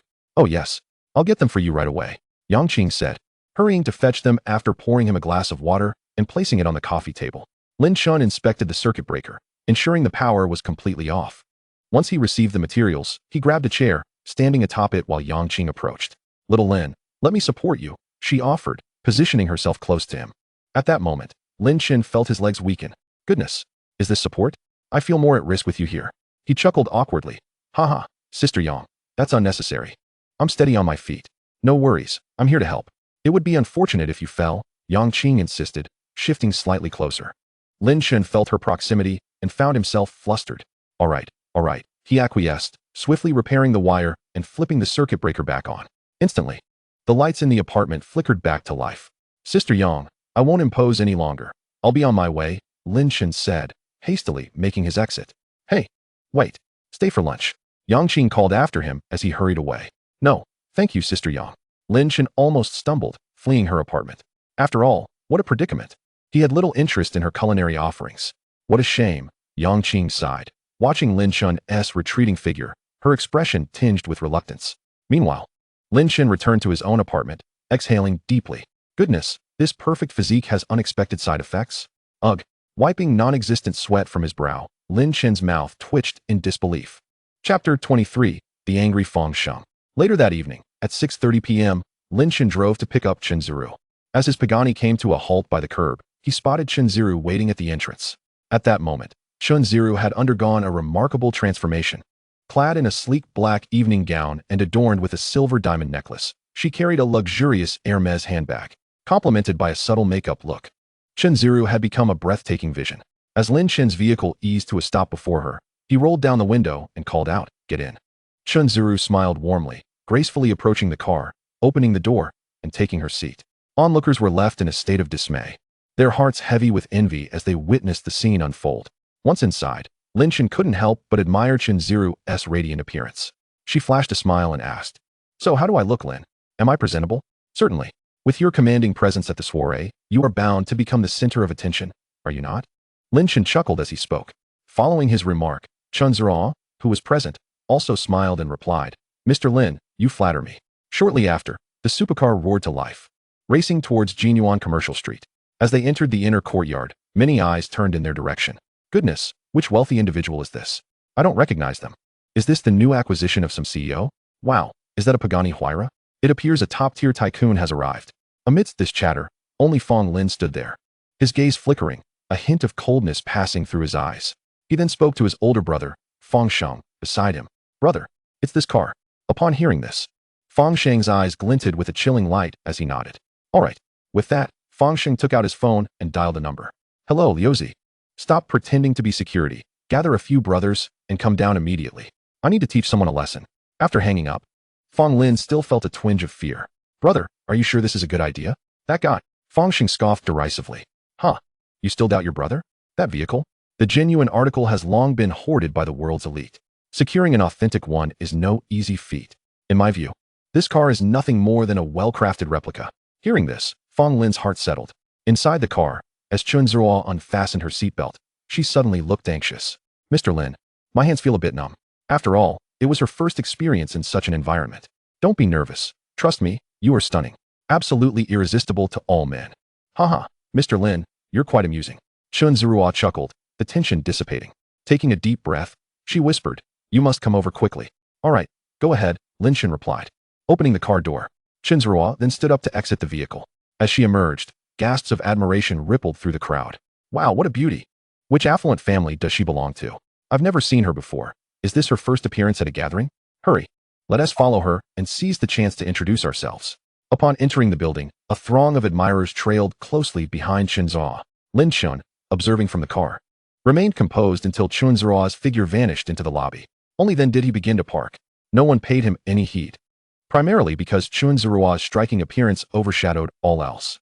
Additionally, apart from the various CEOs in the financial sector, no one recognized his identity. Thus, those at the entrance assumed he was merely a chauffeur. Fong Lin and Fong Sheng, watching this unfold, became increasingly convinced of this notion. Damn it, particularly Fong Lin, whose anger simmered beneath the surface. What the hell? Just yesterday he was so arrogant. I thought he was some young master. But it turns out he's just a lowly driver? Fong Lin cursed under his breath, while Fong Sheng snorted coldly. Humph. A mere driver dares to bully my brother and expects my father to apologize in person? What audacity! With a disdainful snort, Fong Sheng's phone rang just as the car came to a halt. Hello, Brother Sheng, my brothers and I have arrived. Fong Sheng's eyes glinted coldly. Good, Liuzi. Have the brothers block that person who is parking. I'll be down shortly. Chapter 24. The Terror of a Perfect Physique. As Lin Chen stepped out of the car, ready to leave, he was confronted by a group clad in security uniforms blocking his path. Furrowing his brow, he coldly inquired, "What do you want?" The one at the forefront, Liuzi, smirked as he addressed Lin Chen.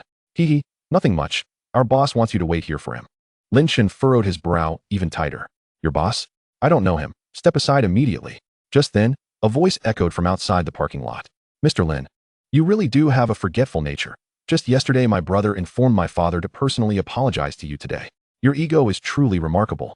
At the sound of this, the group of thugs parted to reveal Fong Sheng, who approached with his hands behind his back.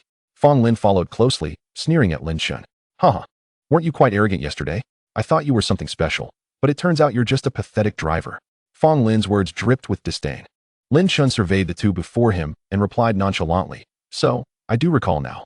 However, it seems you have disregarded my earlier warning. At this, Fong Lin was taken aback, but quickly retorted with a sneer. Haha, just a pathetic driver. Do you really think you matter? At that moment, Liuzi chimed in, Second brother. Why waste words on such a person? I'll take care of him right now, and make him kneel and apologize to you. With that, Liuzi swung a punch at Lin Chen. Lin Chen sidestepped the blow, a skill enhanced by his impeccable physique. This physique not only amplified his muscle strength, but also exponentially increased his reaction speed. Damn, you missed. Everyone, attack him together. With that command, several individuals surged towards Lin Chen. Taking a deep breath, Lin Chen focused, his expression cold. He dodged left and right, seizing an opening to deliver a powerful kick.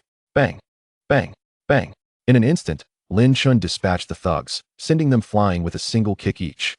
Damn, Liuzi, startled, immediately drew a baton from behind his waist and swung it fiercely at Lin Chen. Lin Chen's eyes sparkled, and with a cold grunt, he seized Liuzi's wrist, the immense strength cracking Liuzi's bones. In pain, Liuzi dropped the baton, which fell into Lin Chen's grasp. With a swift motion, Lin Chen retaliated, striking Liuzi's head, causing him to bleed profusely as he collapsed to the ground. Lin Chen casually tossed the baton aside and stretched his limbs. You dare to lay hands on me? You truly have some nerve. Lin Chen regarded the two before him with a cold smile. Meanwhile, Fong Sheng stood there, utterly bewildered. Liuzi was among his most formidable henchmen. In ordinary circumstances, facing 1 against 6 would pose little challenge. Yet now, I find myself unceremoniously toppled by a single individual? Who on earth is this person? Meanwhile, Fong Lin stands beside me, his legs quaking incessantly, and his trousers noticeably dampened with fear. Lin Chen, however, speaks with an icy indifference. I shall grant you 3 minutes to summon your father here at once. Otherwise, you shall bear the consequences. The chilling tone reverberates, prompting Fong Sheng to immediately retrieve his phone, tears streaming down his face as he dials his father. He promptly clarifies the situation, igniting a furious blaze within Fong Yuanlong, who had been enjoying a convivial evening at a banquet. Without delay, he hastens outside. Concurrently, many curious onlookers notice Fong Yuanlong's hurried departure and follow suit.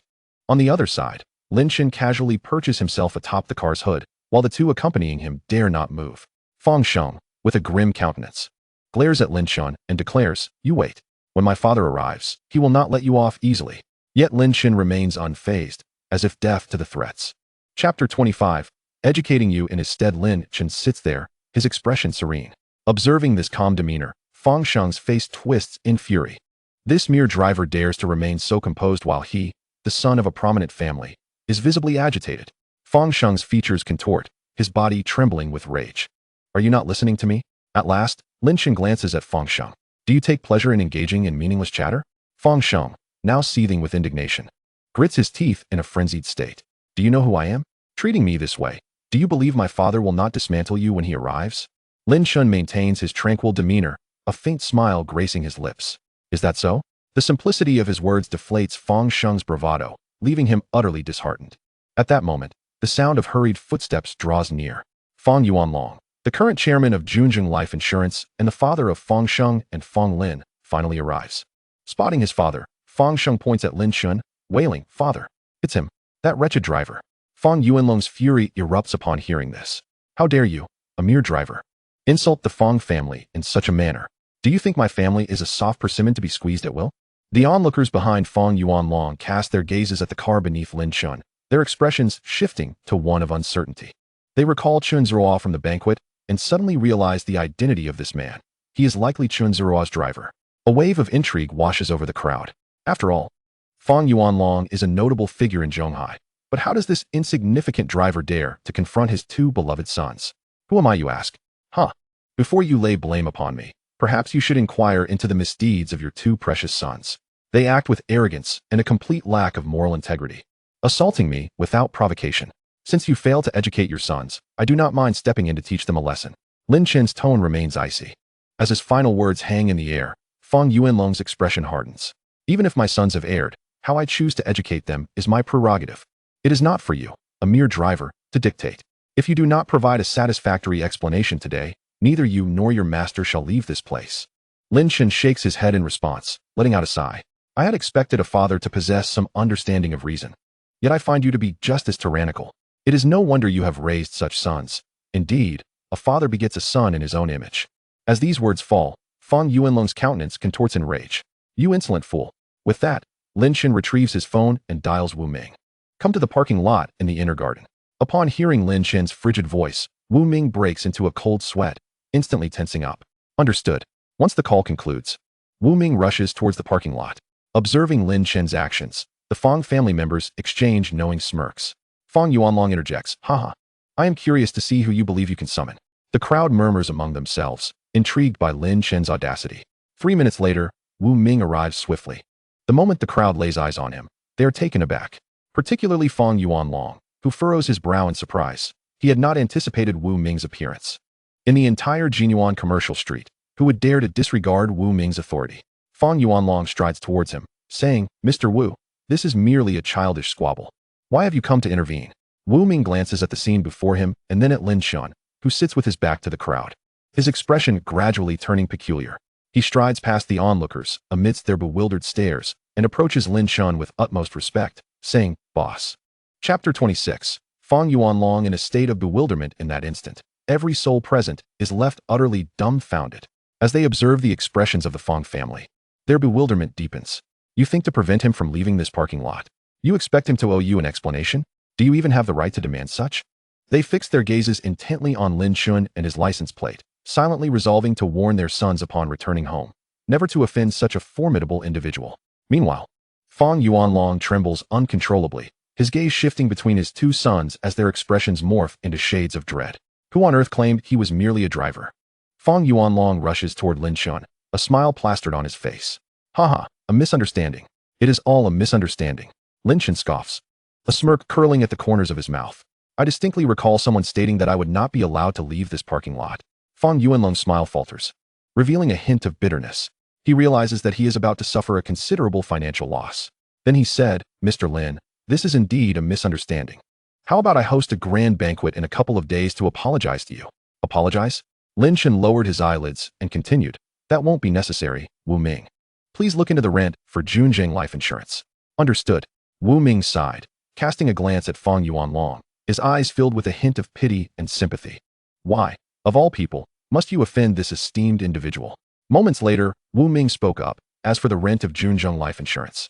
They only paid a third last quarter, and they are still in arrears this quarter. Lin Chen nodded, stepping down from the hood of the car. He waved his hand, saying, Within 3 days, settle the rent, and then leave. What? Mr. Lin, I have already. Fang Yuanlong's forehead was drenched in sweat. Haha, Boss Fang. The rental agreement is protected by law. You breached the contract first, and you are now in breach of trust. I am hereby notifying you to complete the payment within 3 days and vacate immediately. Upon hearing this, Fang Yuanlong felt as if struck by a bolt from the blue. Certainly, while the office buildings on Jinyuan Commercial Street are expensive, they symbolize status. Sometimes, the aesthetic appeal of a company's facade directly influences the level of trust major clients place in it. Moreover, Junzheng Life Insurance is already on a downward spiral. If it becomes known that they have vacated Jinyuan Commercial Street, it will undoubtedly conjure unfavorable images for the company. At that point, they may indeed face ruin. Additionally, Wu Ming, find out who brought in these security guards. Allowing such ruffians to infiltrate our security team is a disgrace to Jinyuan Commercial Street. Understood. Wu Ming nodded. Lin Chen then promptly departed from the scene. The surrounding business owners gathered around Lin Chen, wearing smiles that sought to please. Fang Yuanlong stood there in a daze, looking at Wu Ming with a mournful expression. Mr. Wu, we have known each other for many years. Could you possibly? At this moment, Wu Ming adopted a stern demeanor, stating, Boss Fang, such words cannot be carelessly spoken. We have no personal connection. Furthermore, our boss has given orders, promptly settle the rent and vacate. Otherwise, we will have to resort to legal means. At this, Fang Yuanlong's expression turned ghastly. Wu Ming, however, took no notice of this. Despite merely being the head of a property management company, he presided over the entire Jinyuan Commercial Street. Wu Ming then departed. Meanwhile, Fang Yuanlong remained frozen in place. Behind him, his brothers Fang Sheng and Fang Lin had already slumped to the ground. Who could have imagined that a simple mistake would lead to such a dismal outcome? Fang Sheng glanced at his father's back and trembled as he said, Dad, you are my father. You are my ancestor. I should have shot you on the wall back then. Damn. At this moment, Fang Yuanlong suddenly erupted with rage. He turned to his two sons and unleashed a flurry of punches and kicks. In the parking lot, the sound of anguished cries echoed. On the other side, the gathering inside the building remained unaffected by the turmoil. The only difference was that Lin Chen, upon entering, had instantly become the center of attention. As for Chen Ziru, although she too garnered considerable attention, she paled in comparison to Lin Chen. After receiving numerous toasts from various executives, Lin Chen gradually became lightheaded, ultimately needing Chen Ziru's assistance to leave early. Chapter 27. Chen Ziru's Little Actions. After helping Lin Chen into the car, Chen Ziru couldn't help but smile wryly. Mr. Lin truly cannot hold his liquor. Just a few drinks, and he is completely incapacitated. However, this does reflect his sincerity. For most individuals, such occasions merely call for a sip or two, but Lin Chen drinks every drop. Fortunately, she had brought her driver's license with her and had only consumed juice herself. Otherwise, they might not have spent the night on the street, but they would certainly have had to find a hotel. Once in the car, Chen Ziru spoke to Lin Chen. Mr. Lin, can you wake up? Where do you live? I'll drive you home. Nanlawan Community, Building 17, Apartment 302. Lin Chen mumbled, barely coherent. After inputting the address into the navigation system, Chen Ziru drove towards Lin Chen's home. Upon arrival, she was somewhat astonished.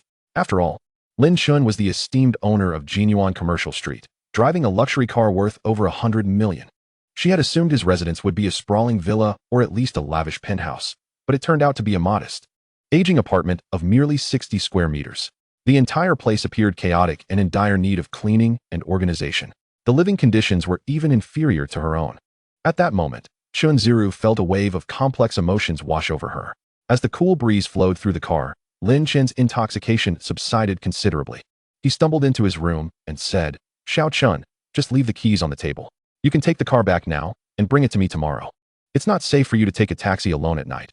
I'm going to sleep. His tone was weary, and after speaking, he collapsed onto the bed. Chen Ziru stared at this scene, her brows knitting together. With a sigh, she began tidying up Lin Chen's apartment. Internally, she couldn't help but chuckle at her situation. What exactly was her role? Was she a personal secretary or a personal life assistant? Were it not for the overtime pay, she would not be doing this at all. Grumbling to herself as she cleaned, she noticed how dirty the coffee table was. Ugh, smelly socks, how disgusting. The kitchen was equally filthy. Fine, I'll start with the kitchen. Time to get to work. In the dead of night, Lin Chen groggily rose from his bed, feeling an urgent need to relieve himself. After stumbling into the bathroom, he felt a wave of thirst and turned to head into the living room. Just a few steps in, he suddenly spotted someone reclining on the sofa. Instantly, he was startled, his hair standing on end, nearly crying out. Was it Chen Ziru? Rubbing his eyes, he approached for a closer look. Phew, it really is Chen Ziru. He couldn't help but chuckle, then scan the surroundings. And a peculiar glint flashed in his eyes. Turning to gaze at the soundly sleeping Chen Ziru, a warm current flowed through Lin Chen's heart. After all these years, apart from his mother, This girl was the first to tidy up his room. In that moment, Lin Chen felt a sense of warmth envelop him. Crouching beside the sofa, he studied Chen Ziruo's face. Youthful and radiant, her visage was adorned with collagen, making her a remarkably beautiful young lady. Taking a deep breath, he rose to his room, retrieved a blanket, and gently draped it over her before returning to his own room to continue sleeping. The night swiftly passed. When dawn broke the following day, Lin Chen finally opened his eyes anew. At this point, Chen Ziruo had vanished. Has she left? He murmured to himself, first proceeding to check in. System, sign in. Congratulations. Host, sign in successful. Reward, Richard Millman Series RM056. Sign-in reward has been issued. As the system's voice faded, a knock echoed at Lin Chen's front door. Bewildered, he walked to the door, opened it, and found no one outside, save for a box resting on the ground. Inside the box lay a gaudy wristwatch. What in the world is this? Lin Chen wondered, observing the peculiar shape, bizarre design, and unattractive colors of the watch. Whether for telling time or date, it was utterly impractical. He sighed in exasperation and carelessly tossed it onto a nearby table, choosing to ignore it. He then entered the bathroom, turned on the faucet, and began to shower. The sound of rushing water filled the bathroom. With no one at home, Lin Chen had no qualms about leaving the bathroom door wide open. After all, summer was approaching, and the bathroom lacked proper ventilation. Closing the door would only suffocate him. With a relaxed demeanor, he hummed a tune, moving gracefully. However, at that moment, the previously closed door was suddenly flung open. Lin Chen's heart raced as he turned to look. In an instant, he locked eyes with Chen Ziruo, who stood at the threshold, breakfast in hand. An awkward silence enveloped the air. The next moment, a cacophony of screams erupted. Lin Chen's eyes widened in shock as he shouted, then quickly dashed out, slamming the bathroom door shut behind him. His heart raced wildly. Goodness, that was far too exhilarating. Outside the bathroom, Chen Ziruo's face flushed crimson. She had risen early to prepare breakfast for Lin Chen, only to discover that besides instant noodles, there was hardly anything edible in his home. Thus, she had no choice but to venture out to buy breakfast for him, only to witness such a shocking scene. However, Lin Chen's physique was unexpectedly perfect. Chen Ziruo murmured to herself, recalling the earlier sight, and instinctively swallowed hard. Wait, Chen Ziruo, what are you thinking? Lin Chen is your boss. She slapped her still warm cheeks, forcing herself to maintain composure. At that moment, she placed the shopping bag onto the table and noticed the watch carelessly tossed aside. Upon catching sight of the watch, a shrill scream escaped her lips. What happened? Hastily, she grabbed a towel to wrap around herself. Lin Chen, still flustered, rushed out of the bathroom, his heart pounding. There he found Chen Ziruo excitedly holding the watch. Lin Chen, this watch, she stammered, her cheeks aflame with excitement. It's a gift from a friend. What about it? Is it valuable? Lin Chen asked nonchalantly, furrowing his brow. With that, Chen Ziruo exclaimed, this watch isn't just about its value. It's the Richard Millman Series RM056. It belongs to the 10th anniversary commemorative edition. Currently, it's valued at 23 million. This watch is essentially a ticket to the billionaires club. Chen Ziruo's tone was filled with fervor, while Lin Chen stood there in a daze. 23 million? That price seems rather alarming. Yet, compared to a watch worth tens of millions, he would much prefer to convert it into cash. Perhaps it's crass, but he felt that no matter how valuable the watch was, cash was far more tangible.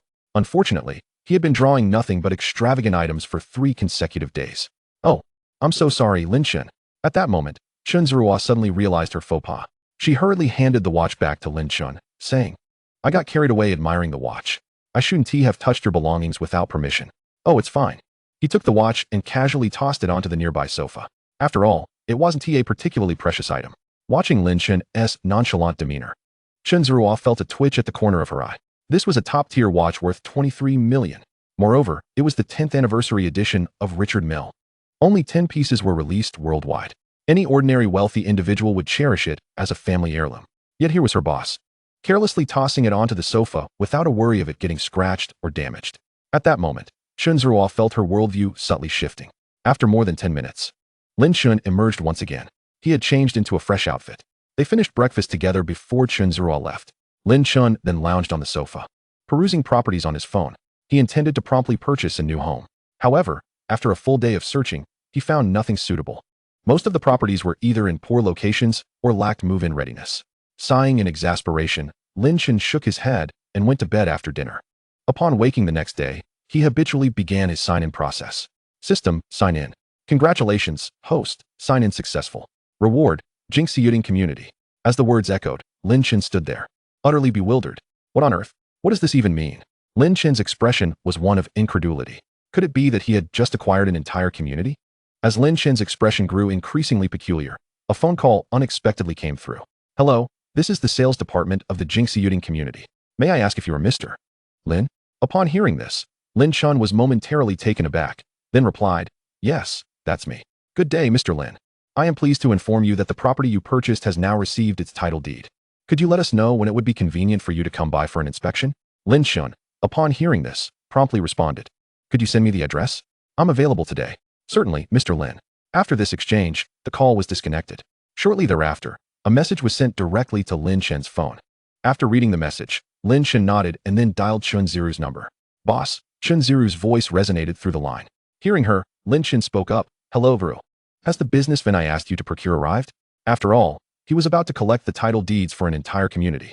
It would be utterly inconvenient to drive his Pagani for such a task.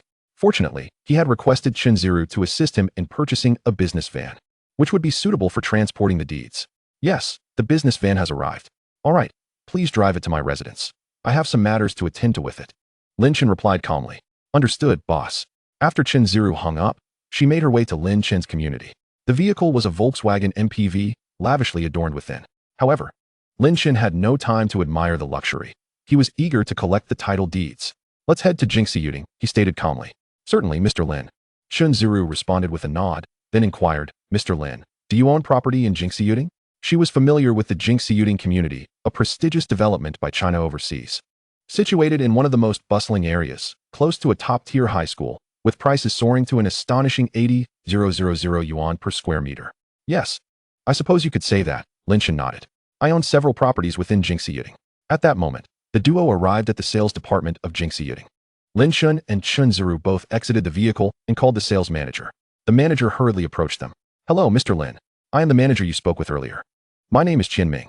Upon hearing Qian Ming's words, Lin Chen smiled faintly, replying, Hello, Mr. Qian. Internally, Qian Ming was quite astonished. He had not expected the owner of an entire community to be such a young individual. Mr. Lin, you are truly impressive. Please, step inside. The three of them proceeded to the manager's office. Inside, the floor was covered with an impressive stack of red property deeds, filling half the office. The manager stated, Mr. Lin, these are all your title deeds. This entire Jinxiuding community consists of 200 units, and all the apartments have been exquisitely renovated as per your specifications. Here are the keys to all your properties. Listening to this, Lin Chen nodded in acknowledgement. Indeed, quite impressive. Gazing at the 1,000+ title deeds, Lin Chen calmly nodded. When you purchased, the total value of this community was 5 billion yuan. Now, the market value has appreciated significantly, reaching 11.5 billion. Upon hearing this, Lin Chen's heart was taken aback. 11.5 billion. The property prices had doubled. It was simply astonishing. For a moment, Lin Chen was left speechless. Meanwhile, Chun Ziru was utterly dumbfounded. She now understood why Lin Chen had opted for the Volkswagen MPV instead of his sports car. It was impractical to transport so many title deeds in such a vehicle. Recalling her earlier question, Chun Ziru's lips twitched in disbelief. One property? He owns an entire community. This is how the wealthy operate in the real estate market, she thought to herself, mentally rolling her eyes. At this juncture, Manager Qian Ming was equally stunned. After all, a property valued at 11.5 billion yuan. If such wealth were distributed among many, it might not seem so impressive. However, witnessing it all concentrated in a single individual was truly unprecedented for him in his years of experience. After completing the necessary handover, Lin Chen suddenly said, By the way, could you recommend a unit for me? I plan to reside here. Qian Ming pondered for a moment before responding. Mr. Lin, we have actually considered this. The penthouse on the 15th floor has been reserved for you. It is an expansive unit with exceptional lighting and boasts the finest decor in the entire community. The so-called expansive unit essentially means there is only one residence per floor. Hearing this, Lin Chen nodded in agreement. All right, I'll trust your judgment. I'll select that one. After picking up the keys, Lin Chen prepared to move the title deeds. However, at that moment, Qian Ming continued, Mr. Lin, may I be so bold as to ask, do you intend to rent out these properties or sell them all at once? Lin Chen pondered briefly before responding. Renting them out.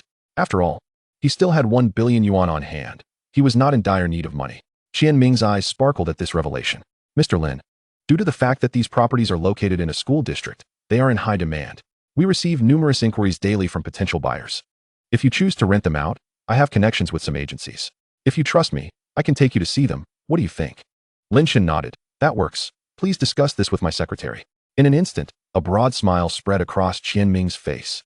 Excluding the unit Lin Chen would reside in, there were still 199 exclusive properties available. The commission he could earn from the agency would be substantial. At that moment, Qian Ming felt an exhilarating rush. Meanwhile, Lin Chen entrusted all these matters to Chun Ziru to manage while he focused on loading the title deeds into the vehicle and heading back to the community. Driving into the underground garage, Lin Chen, assisted by two individuals, diligently transported the two hefty bundles of property documents upstairs in several trips. Once he completed this task and graciously offered a modest tip, he began to survey his new abode. This floor was directly accessible by the elevator, and upon entering, he was greeted by an expansive hall of nearly 60 square meters. Moreover, the panoramic view from the extended balcony was nothing short of breathtaking.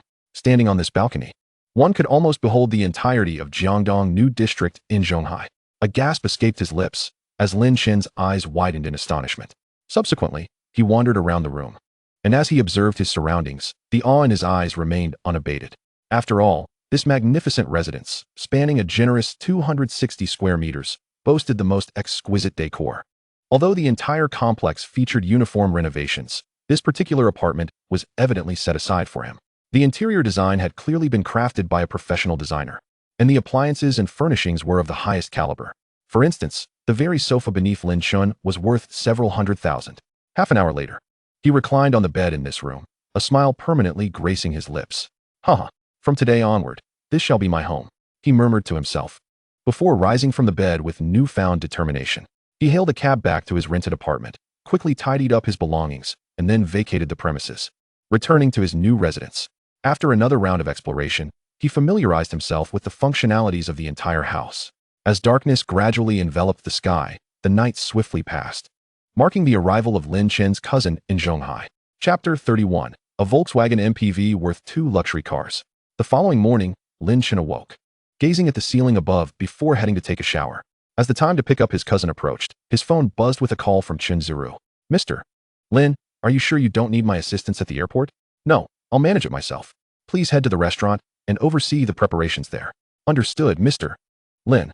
After ending the call, Lin Chen made his way to the airport. Approximately 40 minutes later, he arrived outside the terminal.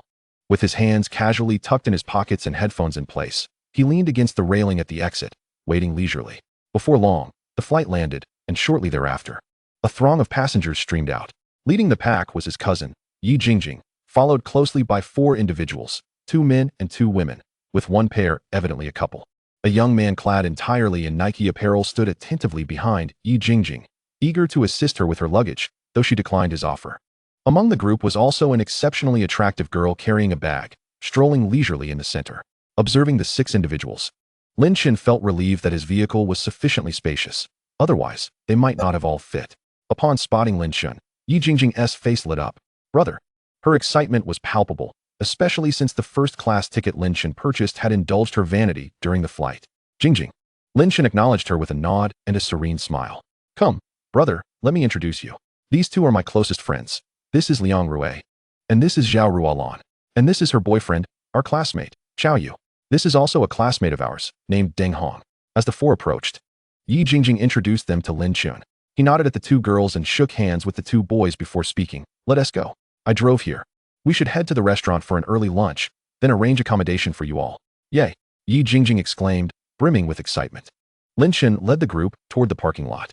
When they reached the Volkswagen MPV, Deng Hong approached with an expression of disdain, tapping the hood of the car. Seriously? You're driving a Volkswagen? I guess your affairs aren't going too well, huh? I bet you splurged on that first-class ticket. Dressed in his Nike ensemble, Deng Hong ridiculed the MPV. What else? This is merely a company vehicle. There's no need for extravagance. Lin Chen narrowed his eyes slightly at Deng Hong. My friend, it seems you're treading a rather narrow path. However, Deng Hong smirked and retorted, no, your company simply lacks prestige. In my family's company, even our business cars are worth 600,000. He continued, that's the kind of vehicle that commands respect. I suggest you consider changing companies. Hearing this, Yi Jingjing's cheeks flushed. Deng Hong. She was well aware of Deng Hong's character. His family owned a modest company valued in the billions. Fine, whatever. She said to Lin Chen, brother, I'm sorry. Had I known, I wouldn't have invited Deng Hong along. It's all right. Lin Chen smiled and replied, let us get in the car. Deng Hong, with an air of arrogance, declared, all right, if that's the case, I'll begrudgingly take a ride in this Volkswagen. As he said this, he opened the car door. However, upon witnessing the interior, Deng Hong was rendered speechless. The opulence within was astounding. With a wheelbase of 3.4 meters and a length of 5.304 meters, the vehicle boasted an interior height of 1.26 meters. The rear storage space measured between 551 and 574 millimeters in depth, with a width of 1.262 meters. Additionally, the vehicle was equipped with foldable tables, sunshades, and a small upright refrigerator. When the second and third row seats were laid flat, they transformed into a sofa bed. Furthermore, the car housed a 42-inch LCD television that could automatically rise and lower. The electric luxury seats were equipped with heating, massage, and footrest functions. Gazing at the lavish interior, everyone momentarily fell silent. Even Yi Jingjing stared at Lin Chen in disbelief, asking, "Brother, are you sure this is a Volkswagen?" "Yes, I had my secretary purchase it. She mentioned it's some sort of Volkswagen T6. The interior has been customized, and the price was around 1.2 million. Lin Chen nodded affirmatively.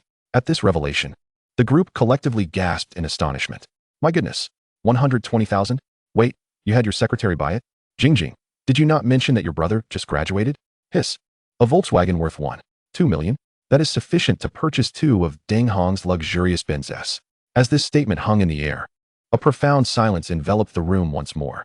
All eyes turned towards Deng Hong, who, in that moment, was flushed with embarrassment, his face ablaze with humiliation. After all, he had previously disparaged the company, deeming their vehicle nothing more than a shabby Volkswagen, inferior even to his family's 600,000 Benz. Yet here they were, confronted with the revelation that this very vehicle cost 1.2 million. In an instant, Deng Hong found himself utterly outclassed, for he had intended to flaunt his wealth, only to be outdone spectacularly. Chapter 32, Dongjiao No. 3 Restaurant. En route to the restaurant, Lin Chen was at the wheel, with Yi Jingjing seated beside him. The others sat stiffly, sipping on their cold beverages. Deng Hong occupied the innermost seat, his expression dark and foreboding. He could hardly fathom that Lin Chen's Volkswagen could surpass the value of all the cars in his possession. A wave of discontent washed over him. Meanwhile, Yi Jingjing gazed curiously at Lin Chen, inquiring, "Brother, did you not say you were just a junior staff member at Zhonghai? How is it that you drive such an expensive car? And what about that secretary you mentioned?" With wide, inquisitive eyes, she pressed for answers. "I recently resigned and started my own company. Please do not mention this to your third aunt," Lin Chen replied, glancing at Yi Jingjing. "Wow, brother, you are actually venturing into entrepreneurship? What exactly are you doing?" she exclaimed, excitement bubbling forth.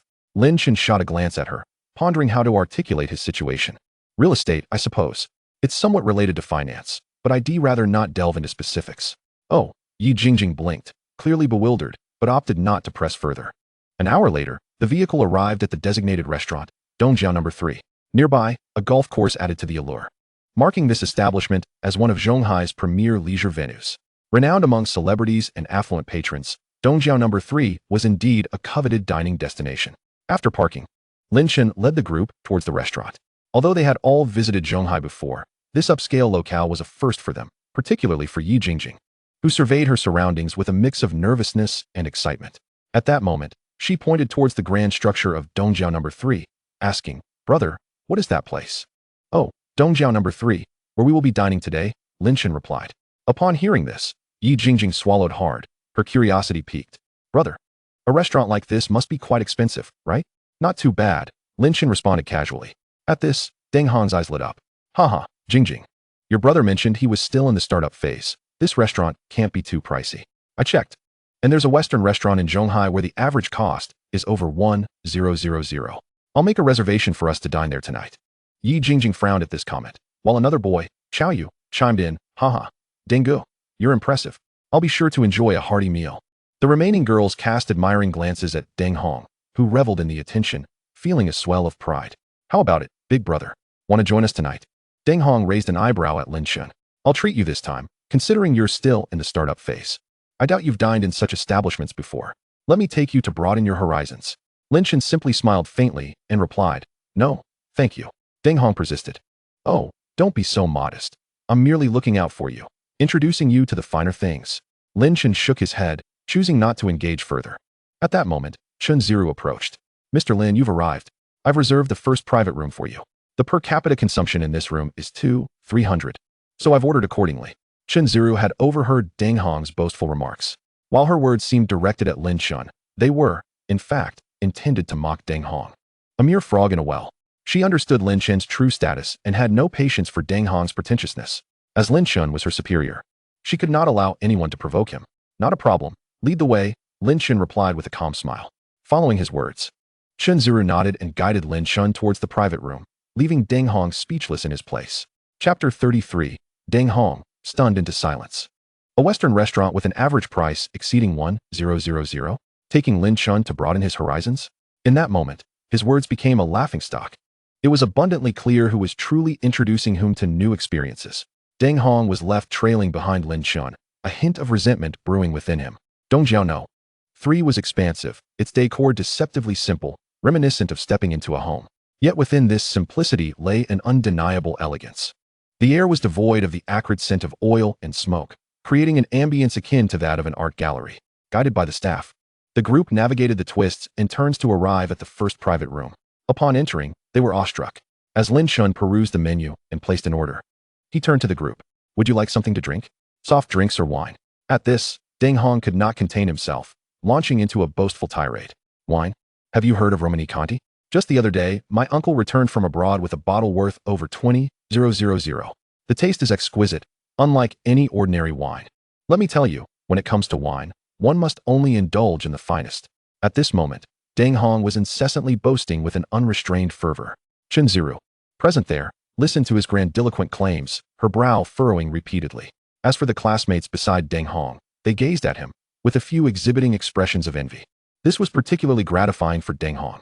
However, just as his words fell, the door to the private room was pushed open. The restaurant manager of Dongjiao No. 3 entered, accompanied by 3 attractive waitresses, bearing a bottle of red wine.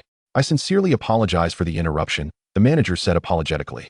His gaze then shifted to Lin Chen, filled with utmost respect. What brings you here? Lin Chen inquired, puzzled by the arrival of these individuals. Mr. Lin, we are deeply sorry to disturb you. This is a gift from our boss, the manager replied. I don't believe I am acquainted with your boss, Lin Chen said, confusion evident in his expression. Indeed, you may not know our boss personally, but he had a brief encounter with you at a recent wine gathering. He wished to connect with you, but regrettably, you left early that evening. Since you were dining at our establishment, and our boss is currently absent, this bottle of Romanicani Grand Cru is a token of his esteem. Upon hearing this, Lin Chen pondered for a moment before nodding. Very well, I shall accept this wine. Please convey my gratitude to your boss.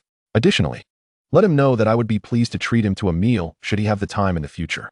At that moment, Deng Hong trembled with excitement and exclaimed, Romani Conti Grand Cru wine. This declaration prompted several individuals present to frown, while Chao Yu interjected. Why are you making such a fuss, Deng Hong? It's merely a bottle of red wine. What is so astonishing about it? Deng Hong, still quaking with emotion, shouted. What do you understand? This is Romani Conti Grand Cru. Do you have any idea how exorbitant this wine is? Chao Yu scoffed in response. Oh please. How expensive can it be? Is it worth 50 or 60,000 per bottle? 50 or 60,000. Deng Hong's expression turned peculiar as he retorted. If you can acquire it at that price, I will take as many as you can provide. I assure you, this Grand Cru is a legendary creation of Romani Conti. It ranks among the finest red wines in the world. This Grand Cru vineyard spans merely 1,805 hectares, with an exceedingly low yield. On average, only 1 bottle of wine can be produced from every 3 vines, resulting in an annual yield of merely 5,000 bottles. Thus, each bottle of this Grand Cru is worth no less than 100,000 yuan. Deng Hong proclaimed loudly. After all, this was a wine that commenced at the staggering price of 100,000 yuan. In comparison to the mere 20,000 yuan bottles of Romani Conti he had previously boasted about, this was nothing but trivial. Moreover, he had only encountered such a wine once in the home of a billionaire. As for tasting a sip, that was merely a dream. It could be said that this wine was priceless and unattainable. In this moment, Deng Hong was enveloped in profound reverence for Lin Chen. As for Lin Chen's self-proclaimed identity as a fledgling entrepreneur, Deng Hong could no longer believe it. After all, could a mere beginner in business truly receive a gift of a 100,000 yuan bottle of top-tier red wine? What a jest! Yet, in the next instant, Deng Hong abruptly stood up and began to frantically slap his own face. Brother Lin, I was wrong, Brother Lin. Please forgive my previous transgressions. I made a mistake. Brother Lin. The scene left everyone present in shock. Those familiar with Deng Hong understood his nature all too well. However, witnessing Deng Hong, typically arrogant, so humbled by a bottle of wine was astonishing. At this moment, even the slowest among them grasped Lin Chen's true identity, realizing it was likely far beyond what he had claimed. Chapter 34. Rounding it down, that amounts to a loss of 1 billion. Enough, Lin Chen said calmly. For the sake of my cousin, I shall refrain from pursuing this matter further. However, next time, remember not to let your family's wealth lead you to believe you can act with impunity. There are many individuals in this world whom you cannot afford to offend. Yes, Brother Lin, you are right. I understand my mistake, Deng Hong replied, nodding vigorously, a smile plastered across his face, not daring to defy him in the slightest. Deng Hong was genuinely terrified. Meanwhile, those around them appeared particularly tense, their expressions wrought with anxiety. Now let us open this bottle of wine, Lin Chen commanded. Certainly, Mr. Lin, the manager replied, maintaining a faint smile. As the red wine was uncorked and aerated, everyone began to raise their glasses in a toast. Yet, the atmosphere had shifted. The previous ease had vanished. In Yi Jingjing's heart, a mix of tension and curiosity brewed. She found herself increasingly perplexed by her cousin. What manner of person was he? Brother, what exactly do you do here in Zhonghai? Yi Jingjing asked, her curiosity piqued as she gazed at Lin Chen. It's nothing much. Merely dabbling in some minor financial ventures. It's best not to inquire further, he replied. Just then, the door swung open once more, and Chun Ziru entered, addressing Lin Chen. Mr. Lin, we have successfully located a rental party for your property at Jingxiu Yiding, and we have negotiated the rental terms with the agency. Each unit will be rented at 300,000 per year, and we anticipate an annual revenue of 3.6 billion. However, the contract will require your signature. 3.6 billion? Good heavens. At this moment, everyone was utterly stunned. 3.6 billion in rental income? Is this what you refer to as a minor venture? In that instant, all present wore expressions of disbelief. Lin Chen's heart was already in turmoil. Deng Hong's emotions were a tangle. A property renting for 300,000 a year, yielding 3.6 billion in revenue. This implied that Lin Chen possessed at least over 100 properties. That was the total number of units in an entire community. In other words, Lin Chen owned an entire neighborhood in Zhonghai. At that moment, Deng Hong found himself at a loss for words. As for Yi Jingjing, she was left utterly speechless, gazing at her cousin in shock, unable to articulate her astonishment. She is acutely aware of the family background from which her cousin hails. This trip to the magical metropolis has, however, inadvertently stirred a hint of curiosity within her heart. Is this truly the same cousin she once looked down upon? As for her two close friends present, their gazes toward Lin Chen are imbued with not just shock and disbelief, but also an intense fervor. Meanwhile, her friend Liang Rui, playfully tousling her hair, gracefully takes a seat beside Lin Chen with a glass of red wine, proclaiming, Brother Lin, upon seeing you, I find you so familiar and distinguished. I toast to you. With that, Liang Rui downs her glass in one swift motion. As the wine settles in her stomach, she suddenly places her hand on her forehead and exclaims, Oh dear, I seem to have forgotten that I cannot drink. I'm feeling quite dizzy. The onlookers respond with incredulity. Could you possibly act any more fake? Yi Jingjing, standing nearby, rolls her eyes and, with a sardonic smile, points at Liang Rui, saying, Liang Rui, how can you be such a phony? Dare you to be any more insincere? Feigning innocence, Liang Rui retorts, Jingjing, I'm really not well. Can't you lend me your brother to lean on for a bit? She then attempts to inch closer to Lin Chen. However, he merely chuckles coldly and discreetly steps back, saying, No need for that. I've already arranged for your hotel accommodations. Since you can't handle your liquor, Zirua, please escort her to the hotel. In an instant, Liang Rui is left dumbfounded, her face flushing crimson. She abruptly sits up and insists, No, I'm fine. I just need to drink a little something. She continues, If that's the case, Zirua, please get some plain water for her. If she can't handle wine, then let her have plain water instead. Surely, none of you have a problem with that, right? If you do, I can add something else. No, absolutely not. In unison, everyone shakes their heads vigorously, struggling to suppress their laughter. Observing Liang Rui, their hearts are already bursting with amusement. After all, she has completely brought this upon herself. Pretending to be unable to drink in an attempt to entice Lin Chen, she has instead found herself relegated to plain water. As for Liang Rui, her face turns a ghastly shade. What a predicament she has created for herself. This is a bottle of red wine worth 100,000. Just a sip amounts to several thousand. Now, she can only watch as they indulge. Consequently, she has effectively incurred a loss of a fortune. In that moment, her heart aches with regret. Chapter 35. An unexpected reunion. An hour later, the group has feasted and filled their glasses with wine, while Liang Rui has only sipped her plain water. Watching the others laugh heartily, she finds herself unable to join in. Tears well up in her stomach. But laughter eludes her. Because Lin Chen has consumed alcohol, the responsibility of driving falls to Chunzirua. The hotel, a luxurious establishment named the Peninsula located on the Bund, has been booked by Chunzirua. It is the most opulent hotel in the entire Zhonghai. Chunzirua has reserved 3 rooms, each costing an astonishing 50,000 per night. Upon arriving at the hotel, they are utterly astounded. They had assumed Lin Chen merely booked a 5-star hotel, but upon arrival, they realize how naive their expectations were. Situated on the Bund, the hotel occupies a vast expanse of land. In front lies a grand garden adorned with various elegant sculptures and fountains lining both sides. After traversing nearly a kilometer, they finally reach the hotel's entrance. If you need to go out, simply inform the front desk. They will arrange transportation for you, or you can call me. The group is left in a state of shock. Upon entering their rooms, they are rendered speechless by the sheer luxury. Their hearts race with excitement, leaving them at a loss for words. Meanwhile, Liang Rue, gritting her teeth, casts a furtive glance at Lin Chen, her eyes flickering with determination. She has resolved to inquire about Lin Chen's preferences in women upon their return. No matter what, she must latch onto this wealthy ally. Under Chunzirua's guidance, they wholly experienced the lavish lifestyle of the affluent. In Lin Chen's heart, he has affixed a perfect label to Chunzirua. Content. He drives home afterward. Upon arriving, he collapses onto his sofa, immersing himself in video games. To be honest, Lin Chen's personality leans towards the reclusive, without gaming. He finds himself at a loss for how to pass the time. As night falls, Lin Chen decides to prepare a meal. However, he soon realizes his kitchen lacks ingredients and resolves to venture out for groceries. Descending the stairs, he hops into his Pagani Huayra and heads to a nearby shopping mall. The location, Jingxiyuting, is quite favorable, boasting comprehensive amenities. Before long, he arrives at the mall, filling his cart with beverages, snacks, meats, vegetables, and oil. By the time he completes his shopping, he has spent 3,000. Carrying his bags, Lin Chen heads for the exit when a surprised voice calls out from behind him. Lin Chen. Turning to see who it is, he recognizes his university classmate, Ma Siming. Their relationship had been mediocre during their school days. Though Ma Siming is generally a decent fellow, albeit a notorious braggart. Ma Siming, Lin Chen says, a glimmer of surprise crossing his features. What a coincidence. Wow. You're buying so much. Hosting guests? Ma Siming engages in small talk. Not quite. I've just moved recently. How about you? Do you live around here? Yeah.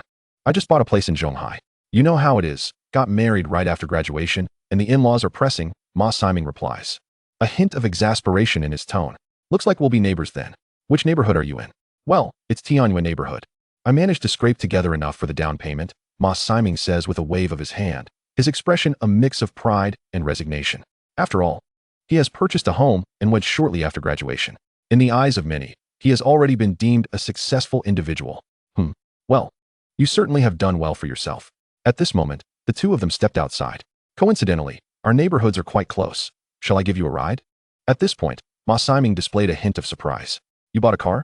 Yes, just casually picked one up, Lin Chen replied without denial. That's great. Saves me from squeezing onto the bus. Ma Siming then glanced around the parking lot, which was relatively empty. His attention was soon drawn to a modest BMW worth around 300,000 parked nearby. Wow, you really are something, driving a BMW already. As for the Pagani Huayra across from it, Ma Siming instinctively dismissed it. After all, Lin Chen had always projected an image of coming from a financially modest background during university. Thus, in his view, there was no way someone like Lin Chen, freshly graduated, could afford such a luxury. Just then, Lin Chen took out his car key and pressed it. Beep beep. Instantly, the headlights of the Pagani Huayra illuminated the surroundings. Chapter 36. This ordinary family is simply extraordinary. Silence. An unparalleled silence. This car. Clearing his throat, Ma Siming was left in shock, pointing at the Pagani Huayra, and exclaimed, "What's the matter? Get in." Casually opening the car door, he tossed his belongings into the back seat and took his place in the passenger seat. Meanwhile, Ma Siming's expression was one of sheer astonishment. How could Lin Chen be doing so well? Wasn't he from a family with little money, just an ordinary household? Is this really a vehicle that an ordinary family could afford? Or perhaps, when he mentioned an ordinary family, he was referring to some wealthy individual's version of an ordinary family. Astonishing. Utterly astonishing. In that moment, Ma Siming felt his worldview shatter. The way he looked at Lin Chen transformed into something distinctly strange. Nevertheless, he silently settled into the car. Brother, tell me the truth. Your family is really just ordinary? Yes, just an ordinary family. Lin Chen nodded as he reversed the car. Since this was the Pagani Huayra, the area around where he parked was devoid of any onlookers. Driving steadily, Lin Chen headed straight for the neighborhood. As for Ma Siming, he remained utterly speechless throughout the journey. If initially he felt a sense of superiority for being able to buy a house and marry right after graduating, that feeling had completely evaporated in the face of Lin Chen's car. After all, what kind of superiority could exist in such a situation? Soon, Lin Chen arrived at the entrance of Zhonghai Jinyuan, opposite which was the back gate of Ma Siming's community. "We're here," Ma Siming chuckled, saying, "Haha, thanks. Yes, let us get together often." "Haha, sounds good." Ma Siming awkwardly smiled, preparing to leave. At that moment, the manager of the Zhonghai Jinyuan sales office emerged, accompanied by a young man in a black suit who appeared to be a salesperson. Upon spotting Lin Chen, his eyes lit up. He hurriedly approached Lin Chen. "Mr. Lin." Manager Qian, is there something I can assist you with?" Lin Chen glanced at Manager Qian as he stepped out of the car. "It's like this. I'd like to introduce you to Mr. Zhao Weiming, the manager of DGA Real Estate. I learned that you have 199 properties available for rent and came over myself. I stopped by your house earlier, but found you were not home. And it's fortunate that I was able to catch you now." "Mr. Zhao, hello." "Mr. Lin." The two shook hands, and then Zhao Weiming directly stated, "Mr. Lin, I have already discussed with your secretary, and our final offer for the annual rent of each property is 300,000. As for our agency, we charge an 8,000 yuan commission for each deal. If you have no objections, could you please sign here?" Zhao Weiming presented the contract. Lin Chen quickly scanned the document, confirming it was in order. He then took the pen from Zhao Weiming and signed his name with a flourish. Then, "A pleasant partnership it shall be." A pleasant partnership indeed. With the signatures completed, Zhao Weiming turned to leave, and manager Qian bid farewell as well. Meanwhile, Ma Siming stood there, utterly dumbfounded. His mouth agape. He remained frozen in place, his expression vacant. "Lin Chen, you." Clearing his throat, Ma Siming exclaimed in disbelief. "This entire Zhonghai Jinyuan is yours." To this, Lin Chen bashfully scratched his nose and replied, "Well, it's about that. Haha, I'll be on my way now." With that, he got back into the car and swiftly drove away. At that moment, Ma Siming stood there, feeling utterly disoriented. An ordinary family? Haha. If this is what an ordinary family looks like, then what does that make him? This so-called ordinary family is simply absurd. In an instant, Ma Siming's mind was a whirlwind of complex emotions. After all, at this moment, he truly felt deeply impacted by Lin Chen. Damn. After muttering an expletive, Ma Siming collected his thoughts and headed home. Regardless, life must go on. Upon returning home, Lin Chen prepared a dinner, then casually opened his phone. At that moment, he discovered that the university class group he had long muted had exploded with activity. Chapter 37, The Exploding Class Group. Lin Chen had long since muted this class group. Before graduation, there might have been some notifications shared within it. However, after graduating, it had devolved into a battleground of mutual boasting among classmates. Various messages flooded in. Someone bought a car today, someone bought a house tomorrow. In short, it was an endless display of arrogance. But today, the group was particularly lively, and there were mentions of himself. Could it be that something significant had occurred? With a sense of curiosity, Lin Chen entered the QQ group. Since he had nothing pressing to attend to at the moment, he thought it best to see what was happening. As soon as he entered the group, he scrolled up to the top. Initially, the conversation revolved around casual banter until Ma Siming made his entrance. "Old Ma, I heard you bought a house in Zhonghai. Wow. Old Ma, you're quite extravagant. You absolutely must treat us this time." "Exactly, just graduated and already buying a house in Zhonghai. You simply cannot avoid treating us. It seems that among our class, Old Ma is doing the best right now. Getting married right after graduation and now buying a house in Zhonghai. TSK. He is truly a winner in life." Ma Siming, sighing, "All right, can you all stop picking on me? What do you mean I'm doing well? Compared to Lin Chen, I'm nothing." At this moment, the tone of the conversation shifted, and Lin Chen was directly brought into the discussion. Lin Chen. Speaking of Lin Chen, it seems I haven't seen that guy in ages." "Lin Chen. No way. Old Ma, are you saying Lin Chen is doing the best? You're joking, right? Isn't his family in agriculture? Moreover, I heard that he was fired from the company recently." Ma Siming, farming? Fired? Do you really believe that? Let me tell you the truth. I ran into him today, and that guy is driving a supercar. Image. With this statement, the chat group fell into a 5-minute silence. Then, suddenly, it erupted with excitement. "That supercar, I just looked it up. It's a Pagani Huayra, valued at a staggering 100 million. No way. Is that for real? Lin Chen drives a supercar? Haha, Ma Siming, how many drinks have you had to say that?" Looking at the words of Ma Siming, a bitter smile appeared on his face. "I wish it were false, but I saw it with my own eyes. And you all know about the recently launched Zhonghai Jinyuan in Zhonghai, right? It belongs to Lin Chen. I witnessed him signing the rental agreement with the agent. Apparently, one unit has an annual rent of 300,000. In that moment, The entire chat group plunged into an eerie silence. And the next moment, it erupted once more. No way. Are you kidding? Old Ma, you used to boast about yourself, but now you're praising Lin Chen? Exactly. Lin Chen barely scraped by from an ordinary family. How could he possibly be what you claim? The people present were extremely skeptical of Ma Siming's words. After all, for 4 years, Lin Chen had always seemed quite impoverished, suddenly coming into such wealth. No way. Meanwhile, Lin Chen, having completed his climb, simply smiled and said, "Indeed. I am just from an ordinary family." As he spoke, Lin Chen casually snapped a photo of his 100 bundles of property deeds. The deeds were opened, clearly stating the owner, Lin Chen. Then, Lin Chen took a selfie with the backdrop of the 100 bundles of property deeds. With the dispatch of these 2 messages, the entire QQ group fell into a profound silence once again. No one dared to speak. Deep within, they were engulfed by an overwhelming tide of shock. Goodness, is this kid truly a hidden millionaire? I recall Lin Chen was with Chen Yingying back then. So does that mean Chen Yingying? Chen Yingying. Please tell me this isn't true. By the way, I heard that Chen Yingying and Lin Chen broke up some time ago. On the other end of the phone, Chen Yingying felt as if she had been struck by 1,000,000 tons of pressure. An endless tide of regret surged within her. After all, she had let go of a billionaire with her own hands. Later, that Zhao Tianxiao also abandoned her. And now, she learns that Lin Chen possesses a supercar worth 100 million and an entire apartment complex. Chen Yingying was utterly at a loss for tears. Meanwhile, Lin Chen had long since exited the classmate group. After all, he had no desire to be besieged by these classmates. Chapter 38, 9 Rolls-Royce Ghosts. After closing the QQ group, Lin Chen casually opened up an anime to watch. Once dinner was finished, he lay in bed, browsed through some study materials on P-Station, and soon fell asleep. The night passed without incident. The next morning, Lin Chen woke up early. System, sign in. Upon waking, he habitually began the sign-in process. Congratulations, host. Sign-in successful.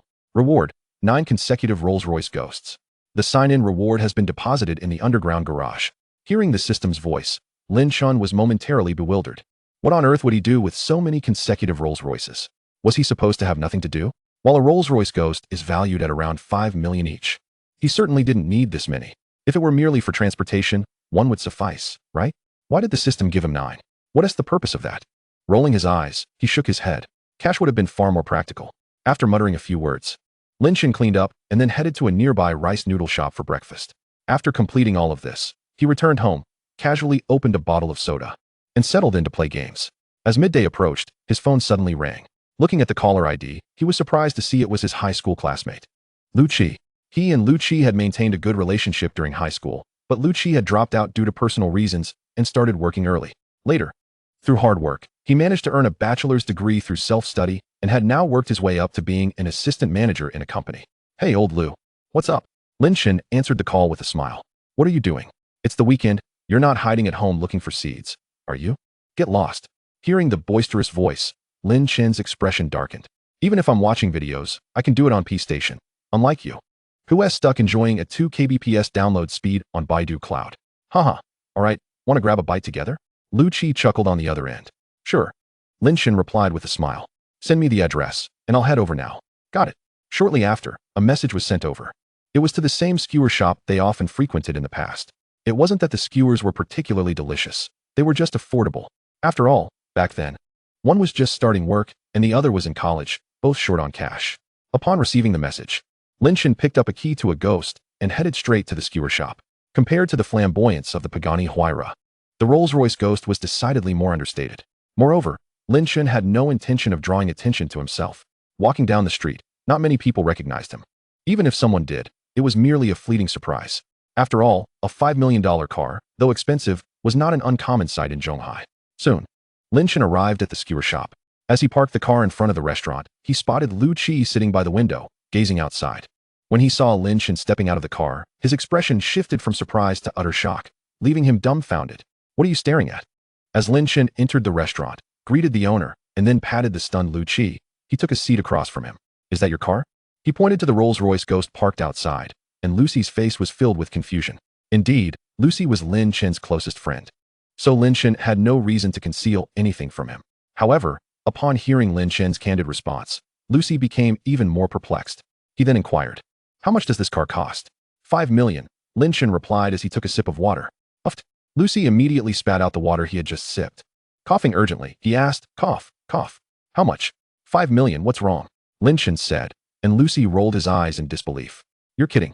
Do you really think you can afford this car? In response, Lin Chen merely smiled, choosing not to elaborate. After all, sometimes the truth is simply too incredulous for people to believe. I heard you were recently fired, so I thought I'd take you out for drinks. I was worried you might be feeling down, but it seems I was overthinking it, Lucy remarked nonchalantly, glancing at Lin Chen and attempting to provide an excuse. But looking at you, have you gone to a rental company? You dare to drive the company car out? Aren't you afraid of scratching it? If that happens, you'll be in deep trouble. Chapter 39, The Use of the Car Fleet. Before long, the two began selecting skewers and, after acquiring them, commenced their meal. Hey, how on earth did you get fired? And now you're at a rental company? Lin Chen waved his hand dismissively. Let's not dwell on that. It will soon be behind me. But how about you and your girlfriend? I heard you two are engaged now? After taking a bite of the skewer and glancing at Lucy, Lin Chen couldn't help but ask, remembering that Lucy was indeed engaged. We're actually having the wedding in a couple of days. Lin Chen's astonishment was palpable. Wow, you're really moving fast. You couldn't even tell me you were getting married? Well, I suppose I'll have to start calling her sister-in-law now. Apologies. Things have been incredibly hectic lately, and I've only just realized how much there is to prepare for a wedding. Venue arrangements, banquet bookings, the list goes on. Besides, since we're both in Zhonghai, I should invite you in person. Lucy responded promptly. TSK. Well said, Lucy added, just as his phone began to ring. It's your sister-in-law, he said as he answered the call. However, after hearing the voice on the other end, Lucy's expression gradually soured. After hanging up, Lucy lost the excitement he had moments before. Lighting a cigarette, he took a deep drag. What's wrong? Lin Chen asked, eyeing Lucy with curiosity. Damn it. It's that Wu Lan woman again. Ugh. Lucy cursed vehemently. Wu Lan was a cousin of Lucy's girlfriend, Yuan Kuer, and Lin Chen was familiar with her as well. What did she do now? Lin Chen inquired, curiosity piqued. Taking a deep breath to quell his anger, Lucy recounted, that wretched woman just got married not long ago, and her car fleet consisted of 6 Bentley Continentals. Yuan Kuer became envious, so now I've opted for 6 Audi A6s. We had a mutual agreement. But today Wu Lan came flaunting her wealth and insisted on changing to a fleet of Bentleys. But the wedding is the day after tomorrow. Where am I supposed to find a new fleet? Lin Chen was momentarily taken aback by this revelation, then smiled and said, Old Lu, have you forgotten what I do now? Lucy stared at him, bewildered. Do you have a fleet of cars? What kind of fleet? Lin Chen pointed outside to the Rolls-Royce Ghost. A Rolls-Royce? Indeed, Lin Chen replied calmly while enjoying another skewer. After a moment of hesitation, Lucy shook his head with a wry smile. Brother, I appreciate your sentiment, but I truly cannot afford a Rolls-Royce. Wait, brother, what do you take me for? If I rented it out to someone else, I'd have to charge a hefty sum, at least 7,000 per vehicle. But for you, I'll give you the lowest market price, 3,000 per car, a total of 9 Ghosts. Plus, I'll throw in a Pagani Huayra as the lead car. What do you think? Upon hearing this, Lucy was utterly stunned. Chin, don't trick me. 3,000 for a Rolls-Royce, and a Pagani as well? Of course, we're brothers. I would never deceive you, Lin Chen assured him. All right, I trust you, brother. Shouldn't you hurry and call your sister-in-law? Lin Chen clapped Lucy on the back with a smile. Right, I almost forgot. I'll call her right now, Lucy exclaimed, quickly dialing his fiancé's number. As soon as the call connected, Yuan Kuer's voice came through. Honey, I've thought it over. Our family is different from my cousins. I won't change the car fleet. The Audi A6 is perfectly fine. Lucy was momentarily taken aback, feeling a warmth in his heart. I've come to realize this too, dear. We're only getting married once in our lives, so I want to give you the grandest celebration possible. I've already arranged the car fleet, and it will definitely outshine your cousin. Yuan Kuer was stunned, her brow furrowing slightly. Wait, Lucy, don't spend recklessly. We're not like her family, and spending excessively for a wedding isn't worth it. Besides, what kind of fleet could possibly surpass a Bentley? You're not suggesting a Rolls-Royce, are you? Lucy chuckled and replied. Exactly, a Rolls-Royce. At this, Yuan Kuer grew anxious and quickly exclaimed, Lucy, a Rolls-Royce fleet? Do you know how much that costs? It would take at least 7,000 or 8,000 per vehicle. Don't worry, my brother Lin Chen, whom you know, is now working at a rental company and has given me the lowest price. The lowest price? How much? Yuan Kuer asked with skepticism. Lucy grinned, teasingly withholding the information. Take a guess. Hearing her husband, Yuan Kuer tentatively ventured, 6,000? Guess again. 5,000. Wrong. Just 3,000 per vehicle. Upon hearing this, Yuan Kuer's mind went blank. What? Lucy, you weren't deceived, were you? 3,000 per vehicle? That's unbelievably low. Yuan Kuer's astonishment was palpable. After all, the price is undeniably astonishingly low. So low, in fact, that it borders on incredulity. $3,000 to rent a Rolls Royce. Rest assured, this is an insider deal from my brother. He would never deceive me. At that moment, Yuan Kuer, who was present, felt a twinge of skepticism. What if it were true? If it were indeed the case, she would have stumbled upon an extraordinary bargain and could easily eclipse her cousin. The thought ignited a sense of impatience within her, eagerly anticipating the expression of her cousin and her circle of friends when they realized the situation. With that in mind, she spoke up. All right.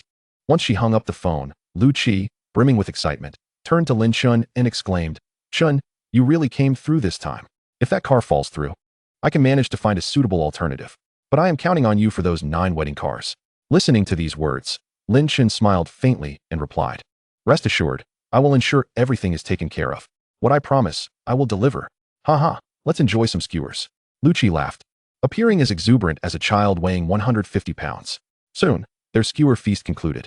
Afterward, Lin Chen placed a phone call to Chen Zuru, requesting her assistance in finding a few drivers, while he prepared to don a formal suit.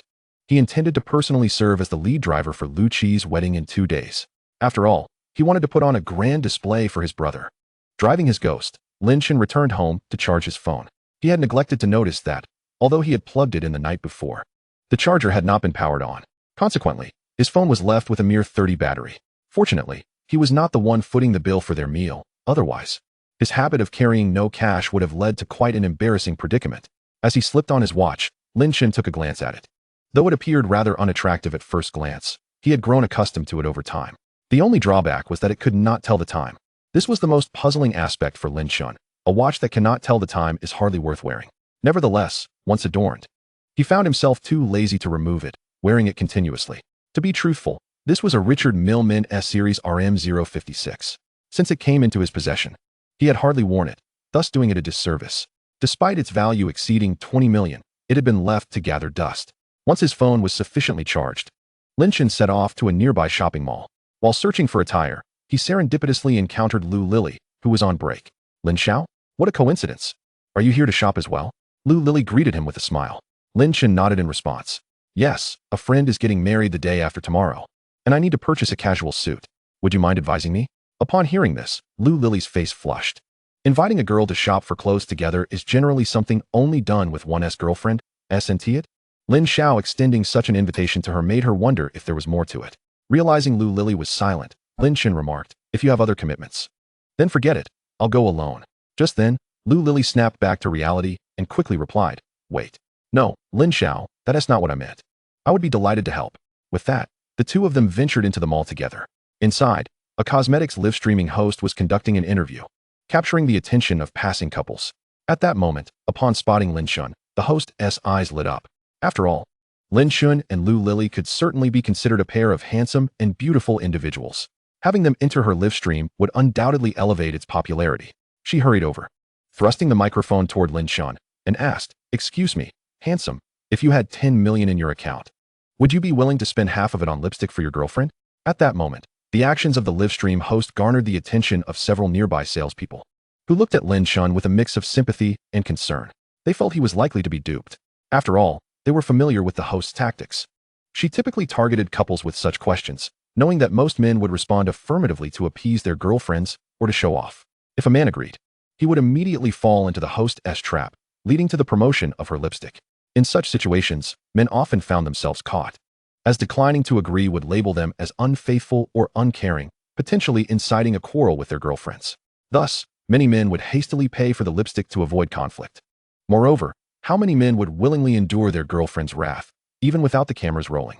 The live streaming host adeptly capitalized on this societal dynamic, successfully selling numerous overpriced, subpar lipsticks while keeping her audience entertained, most of whom held the belief that love entails fulfilling every desire of their partner. Unfortunately for her, this time she had encountered Lin Chen. The host pressed on with her questioning, Young man, would you be willing to spend half of your 10 million on lipstick for her? Hearing this, Lin Chen was momentarily taken aback before he quickly replied, Wait, how much does it cost? Caught off guard, the host quickly regained her composure and smiled, 10 million. After hearing this, Lin Chen appeared incredulous and responded, 10 million? How would one even live? Internally, the host thought, what a foolish guy, does he really take this seriously? However, to ensure a successful sale, she maintained her smile and said, No, don't be alarmed. That 10 million was just a hypothetical. However, before she could finish her sentence, Lin Chen suddenly shouted loudly, Assumption? What the hell is that? Even if it's an assumption, it doesn't hold water. The card only has 10 million on it. How impoverished is that? Just the outfit I'm wearing alone is worth more than 10 million. As soon as these words fell, the onlooking salespeople and bystanders were left flabbergasted. The live-streaming saleswoman was equally stunned, and the audience in the broadcast room was left dumbfounded. Lin Chen's statement had utterly bewildered them. As for the saleswoman, she was momentarily at a loss. This was not following the script. Her narrative should not unfold this way. Soon after, the saleswoman began to doubt. Your outfit is worth over 10 million? Are you joking with me? In her view, Lu Lily's attire could barely amount to a few hundred yuan. Although Lin Chen claimed his attire was all Armani, he was dressing his girlfriend in clothes that cost only hundreds. This entire ensemble was likely just a high-quality imitation. Wearing fakes to show off. Huh, just wait and see how I expose you. With this thought, the saleswoman continued to address Lin Chen. I wonder what kind of profession this young man has. Me? Just a jobless wanderer, Lin Chen replied nonchalantly, shrugging his shoulders, his tone remarkably calm. However, upon hearing this, the saleswoman was momentarily taken aback. Then, with a sneer, she retorted, "Umph. I thought you were someone significant. Turns out you're just a braggart. You think your imitation Armani makes you a successful person? How laughable." Chapter 42. The internet celebrity everyone wants to strike down. Hearing this, both Lin Chen and Lu Lily exchanged peculiar glances. Imitation Armani? Lin Chen merely smiled faintly, then casually took out his phone to check the time. Apologies, but I have matters to attend to and no time to waste on you. If you wish to sell something, find someone else. With that, Lin Chen turned to leave.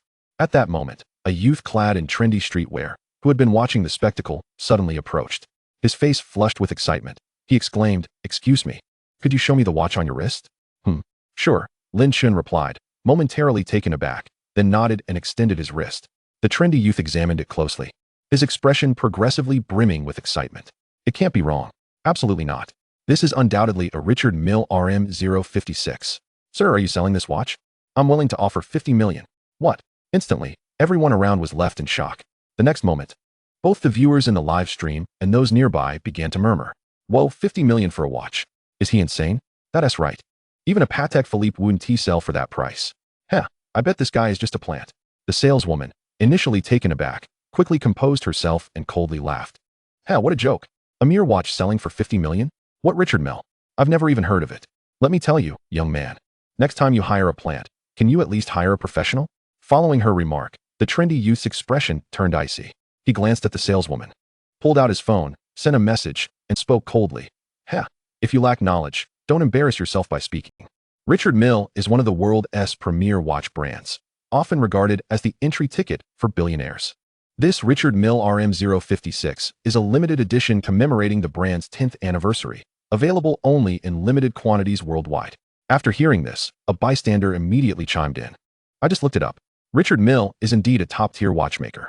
Even the least expensive models start at 5 to 600,000. Moreover, their watches feature unique craftsmanship, making it nearly impossible to find a counterfeit. My heavens, that watch the young man is wearing is indeed a Richard Mille RM056. Does this mean he is truly a billionaire? Wow. Ha ha ha. It seems this saleswoman has truly made a blunder. In an instant, the crowd erupted in chatter. Meanwhile, the saleswoman was left utterly flabbergasted. She then shouted hysterically, I don't believe it. I absolutely do not believe it. You must be a plant, no doubt about it. Just then, the manager of the mall arrived, looking rather anxious as he addressed the trendy youth. Young Master Zhang, what brings you here? Had I not come, I would still be unaware. No wonder this mall's performance has been declining recently. It turns out you allow anyone to enter. Even such a saleswoman is allowed in. After this statement, the saleswoman felt a chill run down her spine. Get her out. Yes, you are absolutely right. The mall manager, not daring to defy, immediately waved his hand and shouted, hurry up and escort her out. The saleswoman dropped to her knees. In that moment, she realized she had offended two wealthy individuals and was about to lose her job. In the live stream, the audience began to berate her. Trash streamer. Questioning whether someone is a wealthy person while wearing fakes? Unfollowed. What right do you have to question others? I bet the goods you promote are the real fakes. Wow, I just searched this streamer and found many people saying the products she promotes are subpar. How disgusting. Get lost. In an instant, the saleswoman was engulfed in a wave of furious denunciation. Chapter 43. The 7,000 yuan law fight. On the other side, the trendy youth turned to Lin Chen and said, let me introduce myself. My name is Zhang Ming, the young master of Wanhua department store. Lin Chen smiled faintly and responded, Lin Chen. After Lin Chen spoke, Zhang Ming fell into a moment of contemplation. This name seemed somewhat familiar. After a moment of deep thought, it appeared he suddenly recalled something. His eyes widened in surprise as he exclaimed, "Are you the new owner of the Jinyuan Commercial Street?" You know me? Lin Chen's eyes reflected a hint of surprise as he inquired of Zhang Ming. Zhang Ming scratched his head and chuckled. "My dad mentioned you a few days ago." "I see." Nodding slightly, Lin Chen's expression appeared calm and composed. However, the people surrounding him exhibited a sense of astonishment. Even Lu Lily, present at the scene, found herself taken aback by Lin Chen. Although she was aware of Lin Chen's extraordinary status, she never imagined that he was, in fact, the owner of their commercial street. "Young Master Lin, what brings you here today?" Lu Lily inquired with curiosity, her gaze fixed on Lin Chen. Her brow furrowed in puzzlement. "Oh, a friend of mine is getting married the day after tomorrow, so I came to select a suit," Zhang Ming interjected, casting a glance at Lu Lily before breaking into a smile. "In that case, I won't disturb you any further, young Master Lin. By the way, could we exchange WeChat contacts?" "Certainly." Nodding in agreement, Lin Chen and Zhang Ming exchanged their WeChat information. "Haha, I won't keep you any longer then." After parting ways, Lu Lily appeared somewhat restrained. The two continued to stroll through the mall, ultimately finding themselves in a Dior boutique where Lin Chen successfully selected 2 casual suits along with some accessories, culminating in a total expenditure of nearly 80,000 yuan. After completing the payment, they made their way outside. As they passed a nearby Prada store, Lu Lily's gaze fell upon a new fragrance displayed on the shelf. "What's the matter?" Lin Chen inquired, noticing her momentary hesitation. "Nothing," Lu Lily replied, her nerves palpable. Lin Chen smiled gently and approached the Prada counter. "Please wrap this perfume for me." "Certainly, sir." The sales associate at Prada nodded eagerly, fully aware that Lin Chen was referred to as the owner of the Golden Source Commercial Street. And the Dior shopping bag in his hand only reaffirmed that he was not short on funds. "Young Master Lin." Observing Lin Chen as he prepared to take the perfume, Lu Lily felt her cheeks flush. "Here." Handing the package to Lu Lily, Lin Chen revealed a subtle smile. "This." Lu Lily was momentarily stunned. But Lin Chen spoke again. "Take it as a gift for accompanying me today." Instantly, Lu Lily's excitement surged as she accepted the present. "Thank you, young Master Lin." "Oh, it's nothing. What would you like to eat?" "Today, I'll treat you." "And why are you being so formal? It's as if I'm bullying you," Lin Chen remarked with a light laugh. Upon hearing his words, Lu Lily couldn't help but blush slightly. "All right then, since you want to suggest anything, I'll decide myself." "Okay." Lu Lily nodded, her cheeks still tinged with pink. After checking nearby restaurants, Lin Chen found a reasonably good Western dining establishment. Once inside, he ordered 2 steaks and a bottle of the exquisite Madoc classified Lafite, which cost 70,000 yuan. This sequence of events left Lu Lily in a state of quiet astonishment. The mere price of the wine was staggering. Their dinner progressed pleasantly. And given that they had both indulged in wine, Lin Chen decided to call for a designated driver. When the driver saw the 5 million yuan Rolls-Royce he was to drive, he nearly lost his composure. Trembling, he started the engine and maneuvered the vehicle into Lin Chen's underground garage. The garage was quite spacious, as the majority of the residents were parents accompanying their children for schooling. At this moment, Lin Chen and Lu Lily walked together through the underground parking area. Chapter 44. A Night of Storms. Isn't this moving too fast? I'm not quite ready. Lu Lily's mind was in disarray. As a young girl, she had never been alone with a man before. While walking, Lin Chen wrapped his arm around Lu Lily's waist, gradually tightening his hold. "Lily, you look so beautiful right now." "Young Master Lin." Lu Lily's face flushed crimson in an instant. Upon hearing Lin Chen's compliment, she glanced up to meet his gaze. The moment she lifted her head, Lin Chen, unable to restrain himself, leaned down and kissed her. In an instant, Lu Lily was taken aback, her mind blank. Subsequently, she closed her eyes, her arms instinctively wrapping around Lin Chen's neck. At that moment, she had no other thoughts. Her body felt as if it were no longer under her brain's control. Strangely, she lacked the strength to resist, nor did she even contemplate doing so. With a soft sound, she felt her entire body grow weak, utterly devoid of energy. Meanwhile, Lin Chen, although slightly dizzy, was far from intoxicated. At least he was intentional about this kiss. With the atmosphere having reached this point, he felt it would be a missed opportunity not to act. Having embraced and kissed, their relationship was naturally clarified. After about half a minute, Lin Chen slowly pulled away from Lu Lily. Her cheeks flushed. Lu Lily looked at him, and Lin Chen smiled before saying, "All right, let us head upstairs." Lu Lily nodded, and the two ascended together. Upon reaching the top floor and witnessing Lin Chen's home, Lu Lily was left in awe. Gazing at the expansive hall before her, her sense of shock intensified. The interior decor was undeniably luxurious. While she had never seen a grand mansion, she had seen some in idol dramas. However, Those portrayed in the dramas paled in comparison to the opulence of this abode. The decor was simply too extravagant. Instantly, Lu Lily found herself enamored with the place. Of course, one could hardly find anyone who would claim to dislike such a magnificent home. However, Lu Lily's expression shifted as she furrowed her brow. This house is so large. Cleaning it must be quite exhausting, right? Not at all.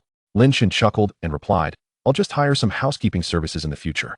He then walked into the kitchen, opened the refrigerator, and retrieved 2 bottles of cola.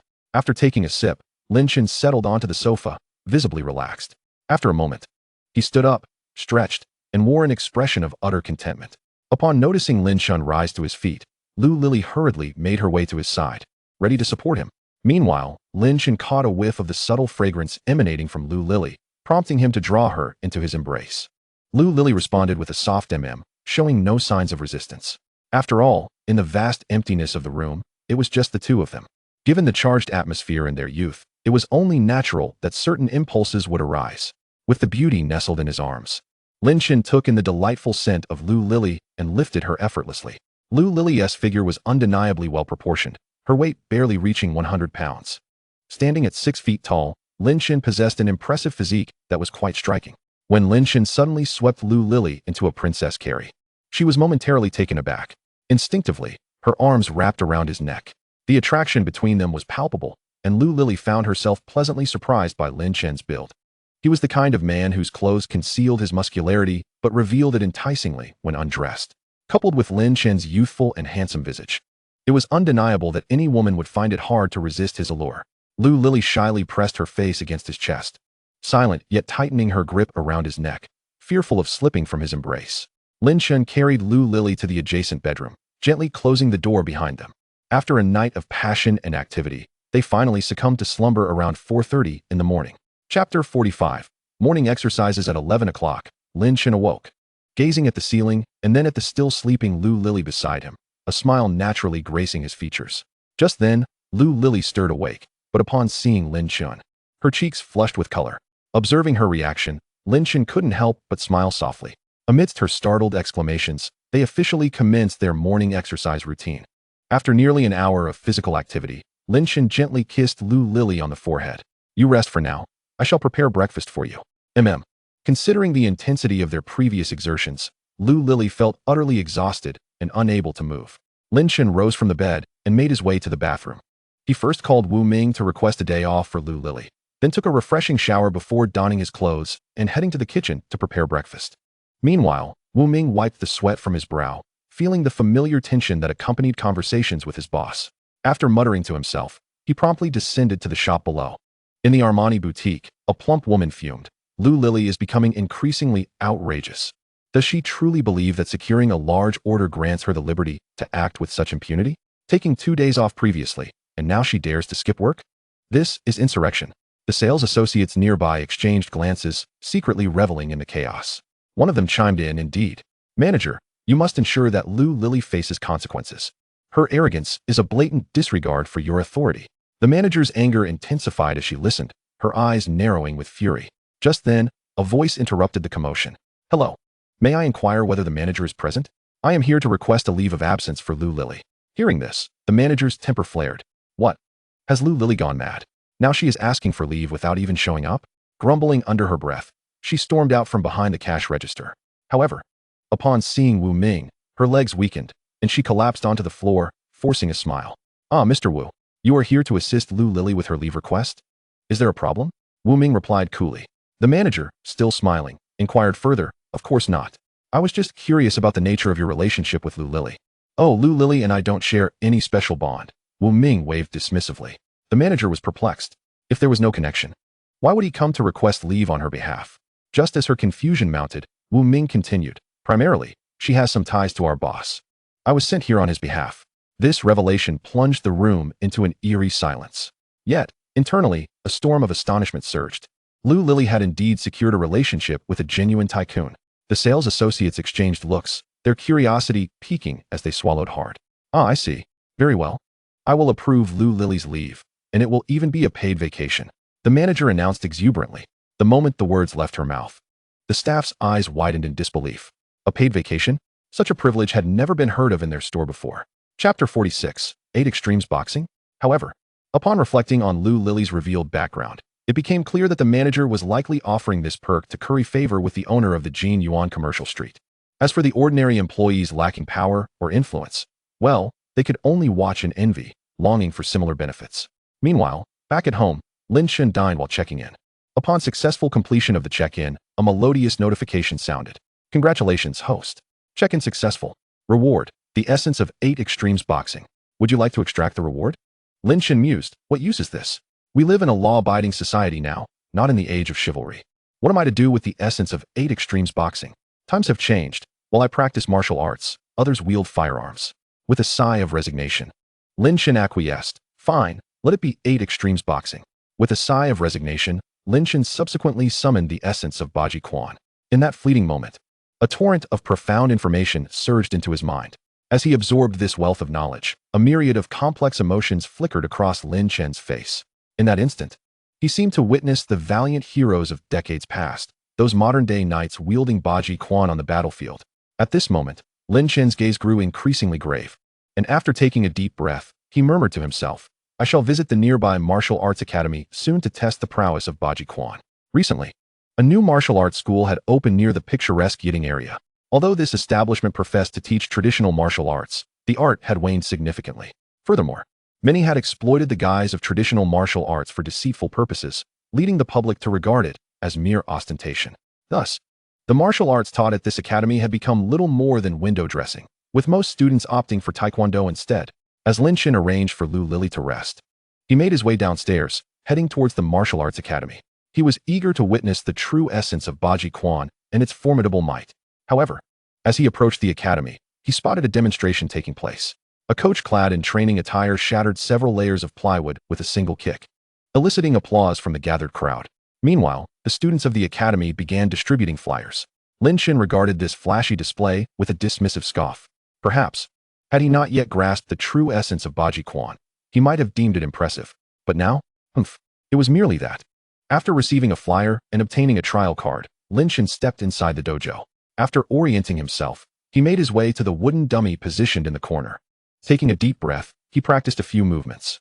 In the next instant, following the techniques of Baji Quan etched in his mind, he unleashed a powerful strike with his elbow. With a resounding impact, the wooden dummy trembled violently before splitting apart. In an instant, wood shavings flew into the air. Lin Chen thought to himself, honestly, he had only expected Baji Quan to possess some genuine merit. Yet, he had not anticipated the sheer ferocity of its power. Just then, a martial arts instructor, dressed in a coach's uniform and holding a cup of goji berry tea, stood frozen in astonishment. Moments ago, he had received word of a new trial card holder wishing to explore traditional martial arts. He had approached with enthusiasm, eager to see who this individual was, hoping to retain them as a student. However, upon entering, he was confronted with Lin Chen striking the wooden dummy. Lin Chen, are you truly claiming you lack martial prowess? And with such strength, what sort of trial is this? This is clearly a challenge to the dojo. Meanwhile, Lin Chen noticed the instructor's dazed expression. He sheepishly scratched his head and said, my apologies, I miscalculated my strength. I'll compensate for the dummy. Oh, no worries, as long as you're happy. The instructor replied with an awkward smile. After all, what could he say? To collapse a wooden dummy with a single strike is the mark of an extraordinary individual. Lin Chen, however, was unaware that this spectacle had not only captivated the instructor's attention. Parents enrolling their children in taekwondo also observed the scene with interest. Chapter 47. Traditional martial arts are deceptive. Soon, Lin Chen began practicing other Baji Quan techniques. The instructor watched in a state of trepidation as Lin Chen executed a series of moves, including Iron Mountain Lean and 6-elbow techniques, each strike shattering the sandbags and wooden dummies with ease. After completing a full set of movements, Lin Chen felt a sense of satisfaction. With such strength at his disposal, as long as he did not encounter firearms, he was unlikely to find himself in peril. Moreover, the likelihood of encountering firearms domestically was virtually non-existent. Sir, if you could, the instructor said, wiping the sweat from his brow, addressing Lin Chen. Ah, rest assured, today is enough for now, Lin Chen replied with a smile. Though to the instructor, it felt more like a devilish grin. Enough for today? This meant he intended to return tomorrow. Was he planning to dismantle the dojo? Nevertheless, the instructor recognized Lin Chen as a customer, and even if he was indeed challenging the dojo, he needed some evidence to support that. Besides, since Lin Chen was willing to pay, what could he say? After settling the cost for the damage he caused, Lin Chen was about to leave when a rather fervent voice rang out. Dear children and respected parents, greetings. Taekwondo is the greatest martial art in the world. Having endured many trials since its inception, we have proven the true caliber of Taekwondo through our indomitable spirit. Traditional martial arts such as Baji, Tai Chi, Bagua, and Xingyi are mere flashy displays, incapable of comparison with Taekwondo. Thank you, children, for making the right choice to join our Taekwondo Academy. I am your coach, Yuan Yi. Here, you will gain strength, dignity, and glory beyond your imagination. A young man in a karate training uniform stood in the center of the training room, speaking passionately and with righteous fervor. His tone suggested that Taekwondo was invincible, rendering all others as mere trifles. The training room measured approximately 230 square meters, flanked by 2 changing rooms and featuring a large glass window, allowing ample light to flood in. Several motivational banners adorned the walls, and a large white mat covered 80 to 90 square meters of the floor. Surrounding him were 50 to 60 elementary school students, their eyes fixed on Coach Yuan Yi.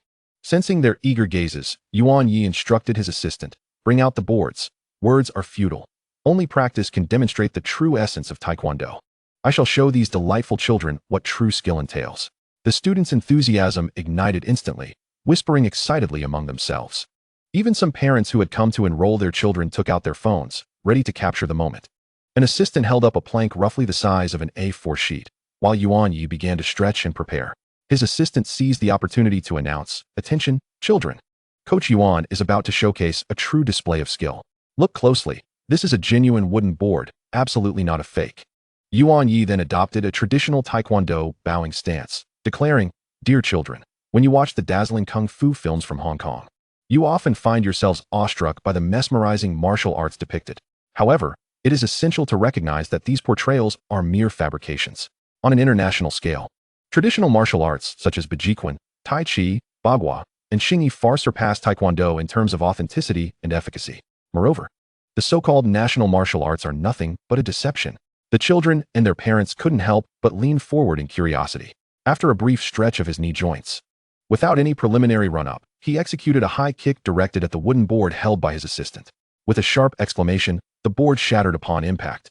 The entire motion was executed with elegance and precision, devoid of any clumsiness. The assistant initiated a round of applause, exclaiming, "Coach Yuan is remarkable. Wow, that was an actual kick. Surely, that must hurt." They mused, incredulous. Standing nearby, Yuan Yi wore a somewhat smug expression. Upon hearing these remarks, Lin Chen paused in his tracks, his gaze gradually turning steely. Having grasped the true essence of Bajikwan, he felt a burgeoning sense of pride for his national martial arts. Thus, upon hearing fellow countrymen disparage their own martial heritage, Lin Chen could not suppress his indignation. He shot a glance at the wooden board and sneered. "Huh? Hurt? That is merely the softest kind of pine board. How could it possibly hurt?" Following this statement, Yuan Yi's demeanor shifted, his expression turning equally frosty. Chapter 48. Is national martial arts trash? One move to defeat. "Sir, your remarks were nothing short of slander against our Taekwondo." One of the followers interjected, brimming with indignation. "Slander? Huh?" Lin Chen scoffed, shaking his head. "Can your Taekwondo truly be considered slander? Is it not an accurate reflection?" He continued, "Otherwise, if you have the audacity, why not replace this board with one made of pear wood or camphor wood? Oh, right. You might want to prepare an ambulance in advance, should a bone break. You would need to rush for emergency care." Laughter erupted among the parents present, while Yuan Yi's countenance darkened. He then addressed Lin Chen, who sat calmly. "You claim your skills surpass mine? Then step up, and let us demonstrate." In his eyes, this was a blatant challenge to his authority. If he did not quell this defiance, who would be inclined to pay tuition? "Go, Coach Yuan." The Taekwondo practitioners rallied, cheering for Yuan Yi. After all, Yuan Yi had trained under the esteemed Master Choi Gun-suk from South Korea since childhood. His exceptional talent and rigorous training had led him to achieve great heights in Taekwondo, having won the provincial youth championship twice. Renowned for his fierce leg techniques, he once broke an opponent's rib in a 1-on-3 training session, earning him the moniker Iron Leg Whirlwind. Their dojo thrived on the prestige that Yuan Yi brought. If they did not teach a lesson to this challenger today, how could they continue to thrive in this arena? Lin Chen, standing his ground, remarked, "Isn't that a bit unwise? If I were to injure you, I would be liable for medical expenses." After a moment's hesitation, he spoke again. "Injure me?" Yuan Yi retorted with a derisive laugh. "Fear has taken hold of you. Stop making excuses. If you can truly injure me, I shall write my name Yuan Yi backwards today." "Very well, since you insist, let us have our match." With a nod, Lin Chen clasped his hands behind his back and ascended the stage with a few casual strides. Below, individuals began to pull out their phones, capturing the moment. As Lin Chen stepped onto the platform, a chill flickered in Yuan Ye's eyes. He smirked, saying, "Once you're on the stage, you'll learn what it means to cross the wrong person." Undeterred, Lin Chen merely assumed a preliminary stance. Bajiquan, Lin Chen. Those four simple words exuded an air of confidence and grace. In contrast, Yuan Ye's eyes were filled with contempt. He shouted to the audience below, "Watch closely. Today, I will show you what true martial arts entail. The so-called national martial arts are nothing but a heap of garbage." As he spoke, Yuan Yi unleashed a series of powerful kicks into the air, accompanied by a fierce gust of wind. The spectators, many of whom were Taekwondo students, erupted in applause. With the coach's whistle signaling the start, Yuan Yi lunged towards Lin Chen, executing a soaring side kick aimed directly at Lin Chen's face. This strike was imbued with tremendous force, a combination of speed and power, fueled by rage, intended for a decisive victory. Many students exclaimed in anticipation, "Huh? This kid dared to challenge our Taekwondo dojo. He has finished." Exactly. Coach Yuan is a third-degree black belt. He is asking for trouble. However, Lin Chen remained unfazed. His expression composed as he casually raised his elbow. Crack! The sound of bones fracturing echoed as Yuan Yi let out a pained scream. In that instant, Lin Chen pivoted, launching his body forward with a devastating blow. Iron Mountain crash. Boom. The sheer force was akin to a small mountain barreling down, sending Yuan Yi hurtling through the air, crashing through the protective railing of the ring before landing heavily on the ground. Silence. An unparalleled stillness enveloped the Taekwondo dojo. Moments later, Yuan Yi's agonized scream pierced the air. "Ah, my foot." The dojo erupted into a cacophony of jeers and disbelief. "I thought Taekwondo was formidable." "It's nothing like that." "Seriously? Is this all it amounts to? This is less impressive than a mere brick. Let us go. How dare you mock national martial arts?" Lin Chen stood unmoved, his demeanor indifferent. National martial arts are trash? Huh. While it's one thing to admire foreign styles, is it necessary to belittle our own? In an era when countless masters of national martial arts fought bravely on the battlefield, relying on their skills to vanquish enemies, how could one so readily trample on that legacy to glorify a mere Taekwondo? Do you not feel any shame? Well said. The crowd rallied, voicing their agreement. Just then, the doors of the dojo swung open once more, and a young man clad in trendy attire strode in. Chapter 49, a viral sensation across platforms. What transpired here? As the youth entered, one of the students called out loudly, "Boss, this individual has come to challenge our dojo, and has even injured Coach Yuan." Upon hearing this, the young man felt a surge of indignation within.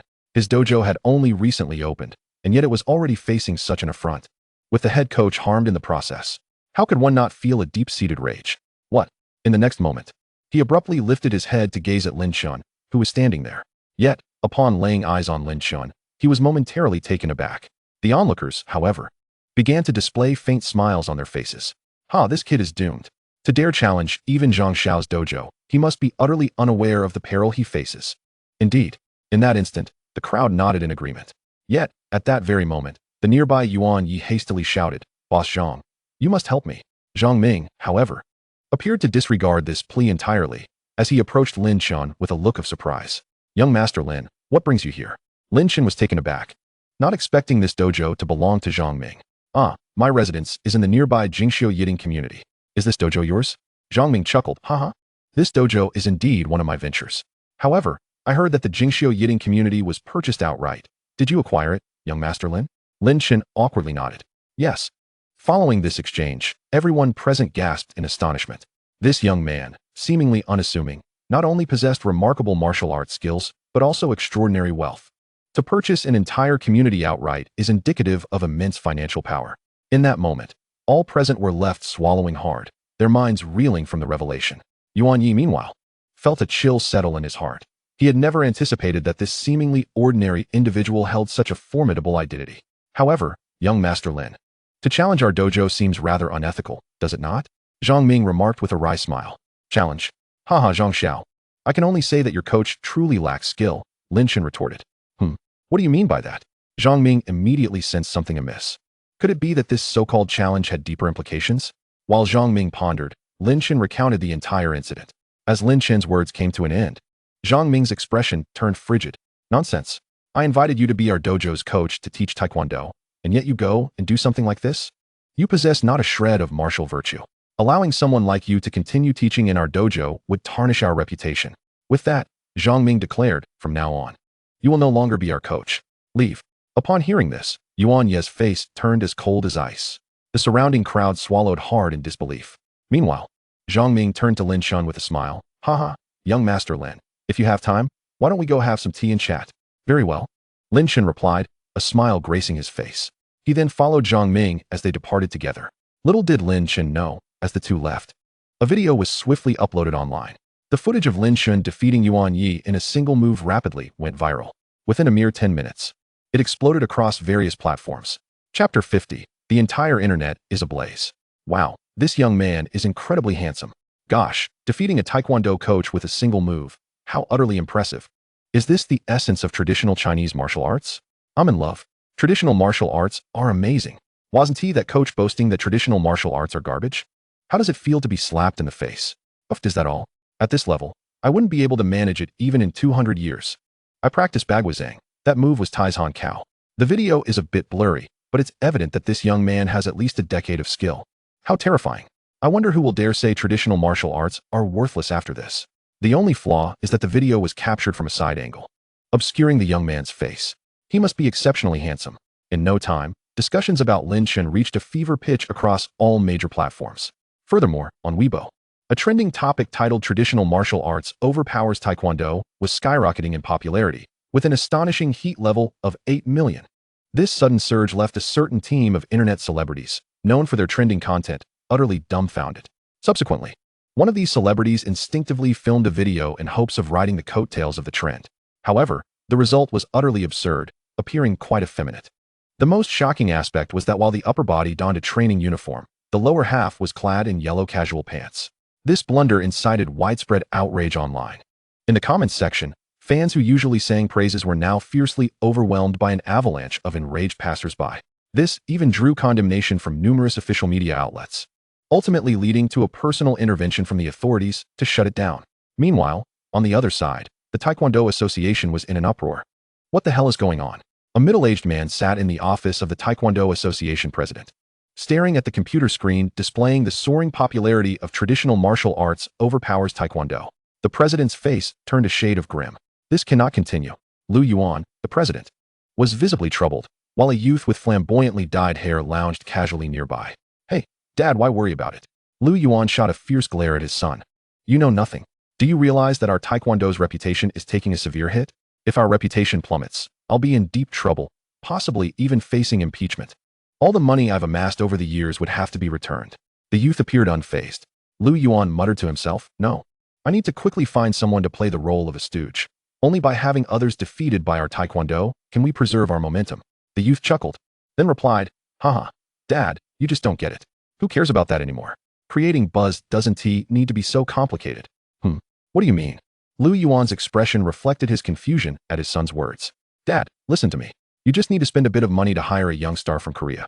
In our country, one does not need to possess immense fame. Having around 10 million followers suffices. Then, one can showcase their Taekwondo skills on various variety shows, while simultaneously creating a buzz online, and our Taekwondo reputation will ascend once more. Following that, we could film some idol dramas infused with Taekwondo elements. Who would worry that these netizens might forget today's events? Although these netizens have currently elevated this topic to nearly 10 million in popularity, rest assured, within 5 days, they will have forgotten everything. Have you not noticed how the recent uproar regarding the Tibetan Academy has faded into silence? The young man there speaks eloquently, yet deep within Lu Yuan, a sense of doubt lingers, prompting him to voice his concerns. Will this truly work? Oh, have no worries. I'll recruit some online influencers to generate momentum. There is no issue at all. These netizens' memories last, at most, 7 days. With so many infamous celebrities managing to clear their names and cash in, what could possibly go wrong? The young man waved his hand dismissively, proclaiming loudly. Listening to this, the father harbored a tinge of apprehension, but ultimately nodded in agreement with his son's words. Chapter 51. The Equity of Penguin Group 78. Meanwhile, Lin Chen remained oblivious to the viral video circulating online. At that moment, he had just finished tea with Zhang Ming, purchased some groceries, and returned home. After dining with Lu Lily and engaging in a bout of excitement, he fell into a deep slumber. Time passed gradually. Upon waking the next day, Lin Chen found that Lu Lily had already risen early to head to work. Although the manager had granted her an extended paid leave, Lu Lily steadfastly chose to go to work. As for Lin Chen, After having breakfast, he commenced the sign-in process. Congratulations, host. Sign-in successful. Reward: shares in Penguin Group 78. The equity certificate has been deposited in the safe at the headquarters of Yanhua Bank, accessible at any time with your fingerprint. Upon hearing this, Lin Chen's expression morphed into one of bewilderment. Penguin Group. By heavens. This time, I've truly struck gold. Subsequently, Lin Chen conducted an online inquiry. Currently, if the publicly disclosed equity structure of Penguin Group is accurate, his shares would place him among the top 10 individual shareholders, with 78 shares. And last year's net profit for Penguin Group standing at 99.8 billion. It implies that he would receive dividends amounting to billions annually. Goodness. This money falls from the heavens like rain. Gasping in astonishment, Lin Chen was utterly shocked. On the other side, in the office of the chairman of Penguin Group, a man donned in black-rimmed glasses, his smile seemingly proclaiming he was on the verge of becoming a billionaire, sat there. However, at that moment, a notification popped up on his phone. What is this? Gazing at the equity transaction information before him, Xiao Ma's face turned pale. Who is Lin Chen? And how does he hold 78 shares in our group? His expression darkened, reflecting his displeasure at the sudden emergence of a new shareholder. After all, he had been diligently consolidating his scattered shares in the stock market, and the unexpected acquisition of 78 shares by someone else was infuriating. Yet, as he observed the changes in the equity structure, he noted, rather astonishingly, that there had been no decline in stock prices. Instead, they surged dramatically. Who exactly is this Lin Chen? It seems I must carve out some time to meet him, Xiaoma mused. At that moment, Lin Chen received a call from Lu Qi. Hey, Lin, where's the car you mentioned? I have just an hour before the wedding procession begins. It was already 7 o'clock. Lin Chen chuckled and replied, rest assured, this won't delay you. Just send me the address, and I'll head over with the convoy right now. After instructing Chen Ziru to bring the drivers, Lin Chen changed into a suit and donned a watch. Once prepared, he received another call from Chen Ziru. All the drivers were uniformly dressed in formal attire, complete with white gloves. Standing in a row, they resembled a cadre of bodyguards. Lin Chen was momentarily at a loss for words. All right, let us get going. With a wave of his hand, Lin Chen drove his Pagani Huayra at the front, activating the hazard lights. The Rolls-Royce Ghost followed suit, their hazard lights flashing in unison, creating a vacuum where no other vehicles dared to approach. After all, whether it was the head car or the convoy of Rolls-Royce Ghosts, they were undeniably eye-catching and exuded opulence. As Lin Chen's vehicle slowly approached, Lu Qi was anxiously waiting, his expression tense. Upon witnessing the grand procession and the leading Pagani Huayra, he was momentarily dumbfounded. This convoy was simply terrifying. Furthermore, that leading vehicle was indeed a Pagani Huayra valued at over 100 million. Chapter 52, The Wedding Procession. Wow, Chenzi, you've really brought a Pagani Huayra for me? Lu Qi exclaimed, his mouth agape as he looked at Lin Chen. Lin Chen exited the car, patting the roof, and smiled. What do you think? This car as your lead vehicle is quite impressive. Isn't it? Lu Qi quickly responded, wow, just don't damage it. I can't afford to pay for repairs. Lin Chen merely smiled nonchalantly. All right, let us hurry and get the decorations on. You still need to go greet the bride. Hearing this, Lu Qi hesitated. Glancing at the Pagani Huayra, isn't this a bit much? If the decorations scratch the paint, I can't cover that. Lin Chen rolled his eyes and retorted. What are you scared of? If you don't do it, I will. Then, turning to the others, he shouted, everyone, get out and put the decorations on the car. Understood, boss. Soon after, a line of sharply dressed men exited the Rolls-Royce Ghosts. The aura they exuded was truly impressive. Lu Qi was taken aback. Wow, Chenzi. These drivers initially, he had assumed they were just ordinary drivers, but to his surprise, their ensemble gave off a distinctly commanding presence, reminiscent of bodyguards. This was because Lin Chen hadn't clarified to Chen Ziru that most of the drivers she arranged were indeed responsible for security. I arranged this. Now hurry and get the decorations on, Lin Chen said as he began affixing the decorations to the car. As the car decorations were completed, Lucy also finished distributing the auspicious bags to the drivers. With all tasks accomplished, a resounding sound of gongs and drums echoed, marking the official departure of the convoy. Lucy, seated in the lead vehicle, radiated excitement.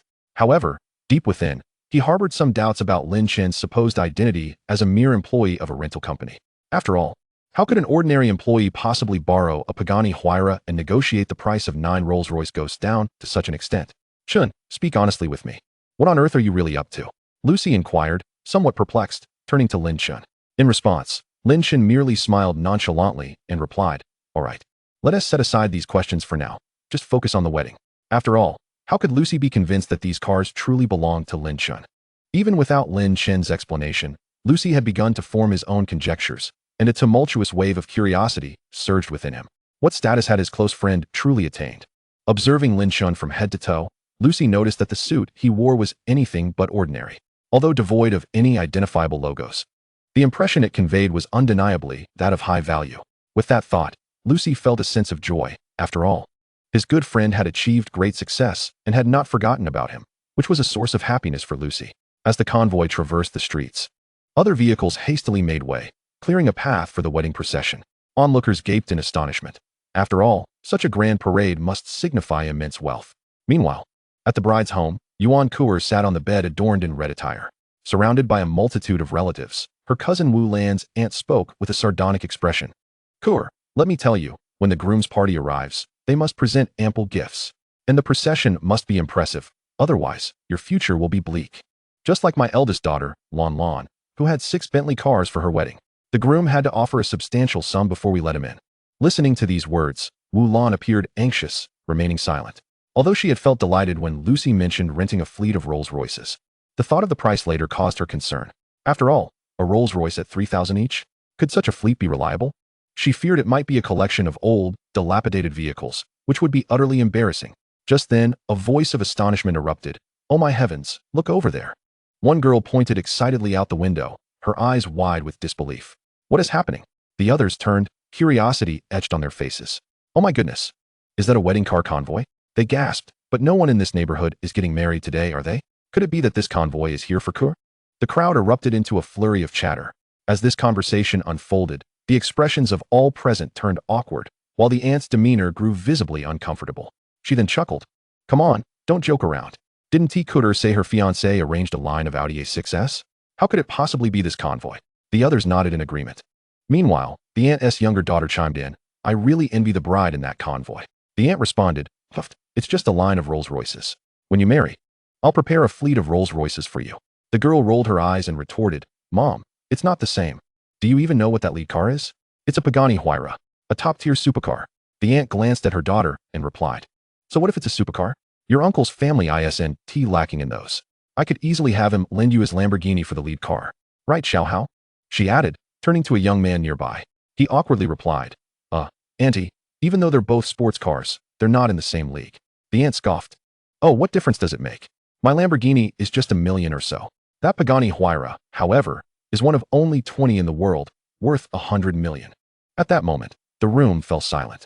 The aunt's face froze, then she burst into laughter. Oh, is that so? I had no idea. But Kuer, your Lucy really ought to hurry up. It's almost time, and the groom's party hasn't even shown up. She continued. The earlier the groom arrives, and the more luxurious the convoy, the more it signifies how much he values you. Just like your cousin, who had a whole line of Bentleys for her wedding. And look at your Lucy. Before she could finish, another exclamation pierced the air. Oh my goodness. The convoy has actually stopped here.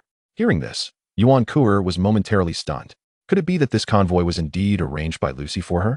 But hadn't he said that he was only getting a line of Rolls-Royces? What was the lead Pagani Huayra doing there? Confusion swept over Yuan Kuer. Meanwhile, the aunt appeared somewhat rigid and remarked, they must be residing in the same building. Yuan Kuer's mother shook her head. But I haven't heard of anyone else getting married today. As her words hung in the air, all present wore expressions of bewilderment. Just then, the door was knocked upon. And Lucy's voice rang out, Kuer, open the door. I've come to pick you up. In that instant, silence enveloped the room. Everyone's eyes widened, their hearts racing with shock. Could it be that this entire fleet of Rolls-Royces was indeed arranged by Lucy? In an instant, the atmosphere erupted with gasps of astonishment. After all, such an elite convoy, coupled with a lead car worth over $100 million, sent waves of disbelief through the room. As they looked at Yuan Kuer, her expression was a complex tapestry of emotions. At that moment, Yuan Kuer felt a fiery pain on her face, as her menstrual cycle had just begun. Previously, she had continuously mocked Lu Qi, only to be swiftly met with a harsh reality check. Arriving early, one might expect a grander display of luxury. After all, there was a row of Bentleys. But lo and behold, the opposing side showcased an array of Rolls-Royces. The lead vehicle was an ultra-luxurious supercar worth over $100 million. In the depths of Yuan Kuer's heart, the long-suppressed frustrations evaporated. Meanwhile, Yuan Kuer's mother wore a smile that betrayed her earlier discontent. Outside, Lu Qi was visibly anxious. Chen, do you think Kuer and the others will make things difficult for me? Hearing this, Lin Chen simply smiled faintly and replied, rest assured. How much trouble could they possibly cause you? Comforted by this, Lu Qi felt a bit more at ease. Chapter 54. He is merely a driver. Soon, after navigating through a series of obstacles, Lu Qi carried the bride as they made their way outside. Yuan Ku's aunt had a noticeably displeased expression. After all, she had intended to flaunt her family's status to Yuan Ku's family today. Who would have thought that Lu Qi's motorcade would outshine her expectations? Upon reaching the ground floor, she was taken aback upon seeing a line of impeccably dressed chauffeurs in black suits standing beside the car doors. Subsequently, Lin Chen's lead vehicle featured the bride seated in the passenger seat. Thankfully, Lin Chen's function model could be driven with the top down, allowing Lu Qi to stand in the back. Although the space was somewhat cramped, it was sufficient for their short journey, considering the wedding venue wasn't too far away. Lin Chen had intended to offer the driver's seat to Lu Qi, but Lu Qi politely declined. Thus, the three of them arrived at the hotel. After disembarking, Lin Chen observed as Lu Qi and Yuan Ku entered the venue. He smiled slightly before following them inside. Once seated, the banquet was officially about to commence. The table where Lin Chen sat was quite diverse, predominantly filled with Yuan Ku's younger relatives. However, being mostly young people, their conversations flowed easily. Noticing Lin Chen nearby, a youth adorned in trendy attire cast a mocking glance his way. After sizing Lin Chen up, he spoke. Haha, so this brother is here for the wedding? I wonder how generous your red envelope was. Before Lin Chen could respond, another young man interjected. Bro, don't joke with this guy. I heard he's just a driver. I really don't understand why Lu Qi arranged for him to sit with us. The group chuckled derisively, and the disdain on their faces grew ever more pronounced. Lin Chen, however, chose to remain silent, preferring to sit quietly. At that moment, the wedding ceremony commenced. As the formalities unfolded, Lu Qi and Yuan Ku began to toast table by table. Soon, they reached Lin Chen's table. With a smile, Lu Qi addressed them. Huh? You all must take good care of my brother today. The guests were momentarily taken aback. You don't understand. This entire motorcade, including that Pagani as the lead car, was arranged by my brother. As Lu Qi's words sank in, the crowd's eyes widened in astonishment. Initially, they had speculated about Lu Qi's connections with wealthy individuals to borrow such an exquisite Pagani. But they had never anticipated that it was actually Lin Chen who had provided it. It's nothing significant, merely a supercar, Lin Chen said nonchalantly, waving his hand dismissively. All right, you can move on to the next table. Enjoy yourselves. Lu Qi replied with a grin. Nodding, Lin Chen's face radiated with a smile. The previously lively atmosphere at the table turned awkward, as the guests who had belittled Lin Chen now realized the gravity of their misjudgment. The entire motorcade had been orchestrated by him, including the illustrious Pagani. This revelation alone was enough to signify that Lin Chen's identity was far from ordinary. Certainly not that of a mere driver. One young man glared fiercely at the boy who had previously mocked Lin Chen, then sheepishly approached Lin Chen, saying, brother, I sincerely apologize for before. I'll drink this cup as a gesture of contrition. It's all right, Lin Chen replied with a faint smile, showing no interest in further engagement. His thoughts, however, were occupied with concerns for his brother as he pondered the nature of the bride's relatives. What a troublesome situation indeed. Chapter 55, Brother Ma's Call. After enjoying the wedding banquet, Lin Chen instructed the drivers to take Lu Qi and Yuan Ku home while he departed alongside them. No matter the circumstances, Lu Qi insisted on accompanying Lin Chen, eager to share a drink in gratitude. According to him, had it not been for Lin Chen arranging the Rolls-Royce Ghost and the Pagani, his wedding experience would have been immensely uncomfortable. Lin Chen returned to the Jingxi Yuying, observing the procession of vehicles following closely behind. Lu Qi was somewhat bewildered. Chen, don't you need to return these cars to the company? Lin Chen simply smiled in response. Before he could elaborate, several drivers approached him, saying, Boss, here are your car keys. After collecting all the keys, Lin Chen locked the Pagani and nodded at the drivers before turning to Lu Qi, saying, Let us head upstairs. At this, Lu Qi was utterly flabbergasted. The implications of Lin Chen's words were monumental. This meant that all these cars truly belonged to Lin Chen. Chen, I told you, but you wouldn't believe me. What could I do? Lin Chen chuckled as they stood in the elevator. When the doors opened, Lu Qi was momentarily dumbstruck upon entering the lavish room before him. It was opulent beyond measure. After swallowing a mouthful of saliva, Lu Qi gazed at Lin Chen's figure, utterly bewildered. What level has Lin Chen, his old classmate and best friend, reached now? Chen Ziyu. For the question that Lu Qi yearned to ask, Lin Chen was undoubtedly aware. However, he merely waved his hand dismissively and spoke. All right, let us not dwell on that question. Even if you ask, I won't divulge anything. Just know that this wedding convoy is my gift to you and your wife. Hearing these words, Lu Qi couldn't help but let out a bitter smile. Chenzi, your gift is truly overwhelming.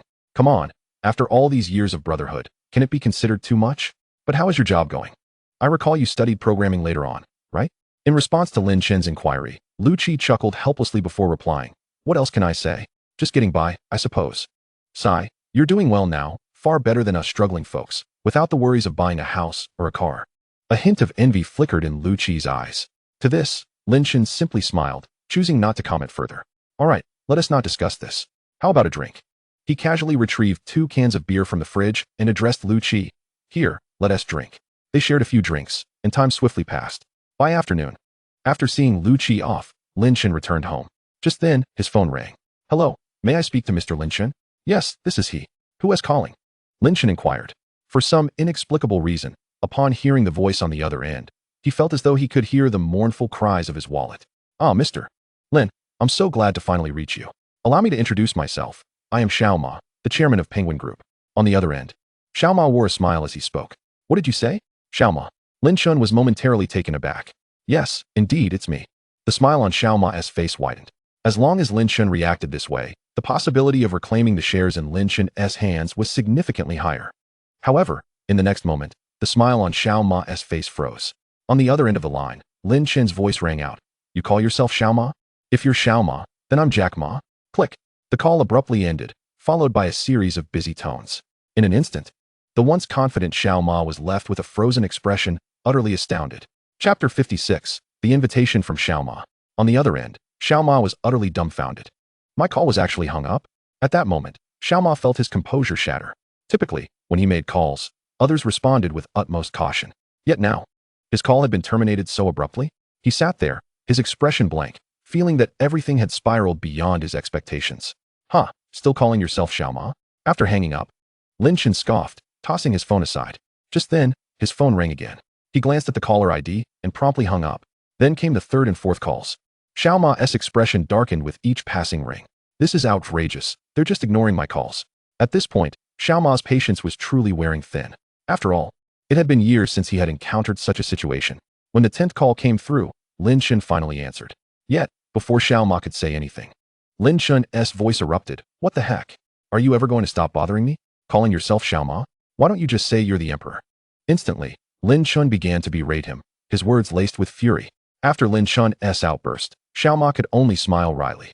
It dawned on him where Lin Chen's irritation stemmed from. With a resigned shake of his head, he said, Mr. Lin, please don't hang up just yet. I understand you might not believe me, but I truly am Xiao Ma. Let us do this. When are you free to meet up and discuss this? Xiao Ma's tone was calm, yet Lin Chen, on the other end, felt a flicker of clarity. All right then, you must be in Zhonghai now, right? We have a branch office there. I'm currently working in Zhonghai, so how about we meet at our Penguin Group branch there tomorrow at noon? Xiao Ma suggested with a smile. Sounds good. Lin Chen readily agreed, suppressing a smirk. Huh, you still think you're Xiao Ma, inviting me to your Zhonghai branch? I'm eager to see how this unfolds tomorrow. However, why did this voice sound so familiar? With that thought, Lin Chen chuckled coldly, then hung up and drifted into a deep slumber. A night passed. When morning arrived, Lin Chen woke up, rubbing his still aching head, cursing inwardly. Damn, alcohol is truly a vile thing. I must avoid it in the future. While he was engrossed in his silent cursing, his phone rang again. Huh, who is this number? Glancing at the unfamiliar caller, Lin Chen felt perplexed. Hello, Mr. Lin. Do you remember our meeting time from yesterday? Hearing that familiar voice, Lin Chen suddenly recalled. After drinking too much last night, he had indeed received this call. If he had been sober at that moment, he would have recognized that it was indeed Xiao Ma's voice. But he had been completely inebriated. Ah, Xiao Ma. Lin Chen laughed awkwardly, feeling immensely embarrassed. I'm truly sorry. I got a bit too drunk last night. No worries. You remember our meeting today, right? Xiao Ma asked. Of course, I remember. Lin Chen replied, his tone calm. Great. I'll be waiting for you at the office. After hanging up, Lin Chen was left feeling quite embarrassed. After a brief twitch at the corners of his mouth, Lin Chen resolved his feelings towards alcohol. From now on, if he ever got tipsy again, he would consider himself a fool. Taking a deep breath, he made his way to the bathroom to take a shower. Simultaneously, he began his daily check-in. Congratulations, host.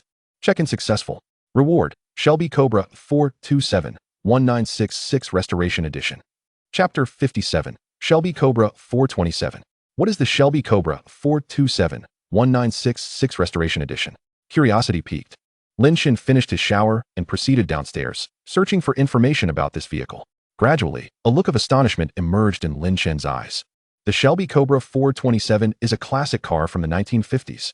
Moreover, it is renowned as a top-tier automobile, celebrated for its association with a legendary driver named Carroll Shelby. This driver was a super racer of the 1950s, and his legendary status was cemented by winning 6 Le Mans 24-hour endurance race championships from 1969 to 1982, making him an indelible myth on the Le Mans circuit.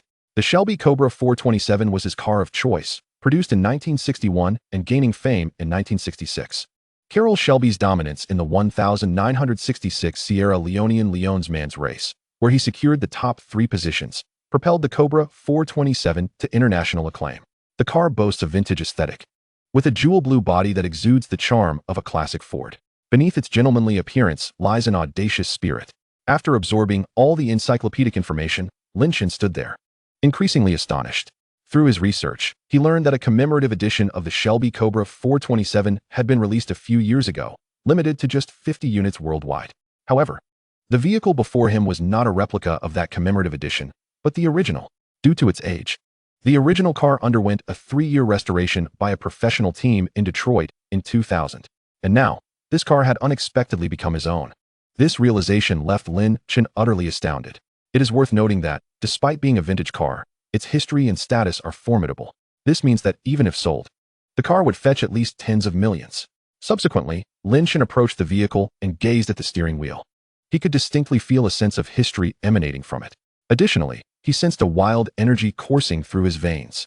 Today, he would take this car for a spin. With a quiet murmur of intention, Lin Chen gently pressed the accelerator and brake to ensure everything was in order. Once satisfied, he officially started the engine. Accompanied by a roar, the car began to move forward. As he drove, Lin Chen clearly felt the car's performance, which, despite its antiquity, remained top-notch, thanks in no small part to the restoration. After a thrilling drive, Lin Chen soon arrived at the Penguin Group building. After parking the car, he made his way inside. "Hello," he greeted the receptionist, who stood there. "Good day, sir. How may I assist you?" The receptionist responded with a smile. "I'm here to see Mr. Ma," Lin Chen replied. The receptionist was momentarily taken aback and then asked, "May I ask your name, sir? And do you have an appointment?" "Just call him directly and say I'm looking for him," Lin Chen replied calmly. "Of course, Mr. Lin. Please take a seat while I verify with Mr. Ma's secretary," the receptionist said respectfully. Nodding, Lin Chen settled onto a nearby sofa, waiting quietly. After the receptionist finished her call, her demeanor towards Lin Chen became even more respectful. She hurriedly brought over a cup of coffee and delivered it to him. Having completed her tasks, she began to converse with her colleagues. "What do you think this young man's background is? He commands such respect from Mr. Ma's secretary." "Indeed. The secretary just insisted we must not treat him lightly. His identity must be extraordinary." Meanwhile, in the office, Mr. Ma, engaged in a video conference, was interrupted by a knock at the door. "Come in," he called, irritation evident in his tone. "You know I'm in a meeting. I've told you not to disturb me during this time." He scolded his secretary, who seemed awkward yet replied, "Mr. Ma, it's Mr. Lin." Upon hearing this, Mr. Ma's expression shifted instantly. "Well done, timely report. Let us adjourn this meeting for now." He closed his laptop and headed for the door. "Where is Mr. Lin? Take me to him." "Secretary, but you said not to disturb you during meetings?" Meanwhile, the executives on the other end of the video conference were left bewildered. Who exactly is this Mr. Lin that would cause Mr. Ma, the wealthiest man, to act so nervously? He even interrupted the meeting to meet him. Chapter 58, A Meeting with Mr. Ma. Soon, Mr. Ma hurried downstairs. Upon reaching the lobby, Lin Chen rose and walked toward him at a leisurely pace. Although Lin Chen held shares in Penguin Group, Mr. Ma was the true master of the company, the one capable of generating wealth for him. Despite Mr. Ma's sometimes questionable strategies, Lin Chen approached with a smile. "Mr. Lin, I sincerely apologize for my tardiness. You could have called ahead so I could come down to greet you." Mr. Ma chuckled as he addressed Lin Chen. "Of course, I wouldn't miss your invitation, Mr. Ma. I hope my timing isn't an inconvenience?" Lin Chen replied cheerfully. "Not at all. How could you inconvenience me?" "This way, please," Mr. Ma said, his smile broadening. The two exchanged polite gestures before proceeding together. Meanwhile, the receptionists stood wide-eyed, their mouths agape in astonishment. What kind of identity does this man possess? To think that Brother Xiao would personally come down to greet him. Moreover, this Brother Xiao harbored a measure of respect towards him. In that moment, the group exchanged glances, each reflecting a semblance of confusion and astonishment in their eyes. The two of them had now arrived at the top floor. "Mr. Lin, please enjoy some tea," Brother Xiao said with a smile, addressing Lin Chen. "Mr. Lin, you are quite the accomplished young man," Brother Xiao continued. Lin Chen took a sip of his tea and replied nonchalantly, "Mr. Ma, you flatter me.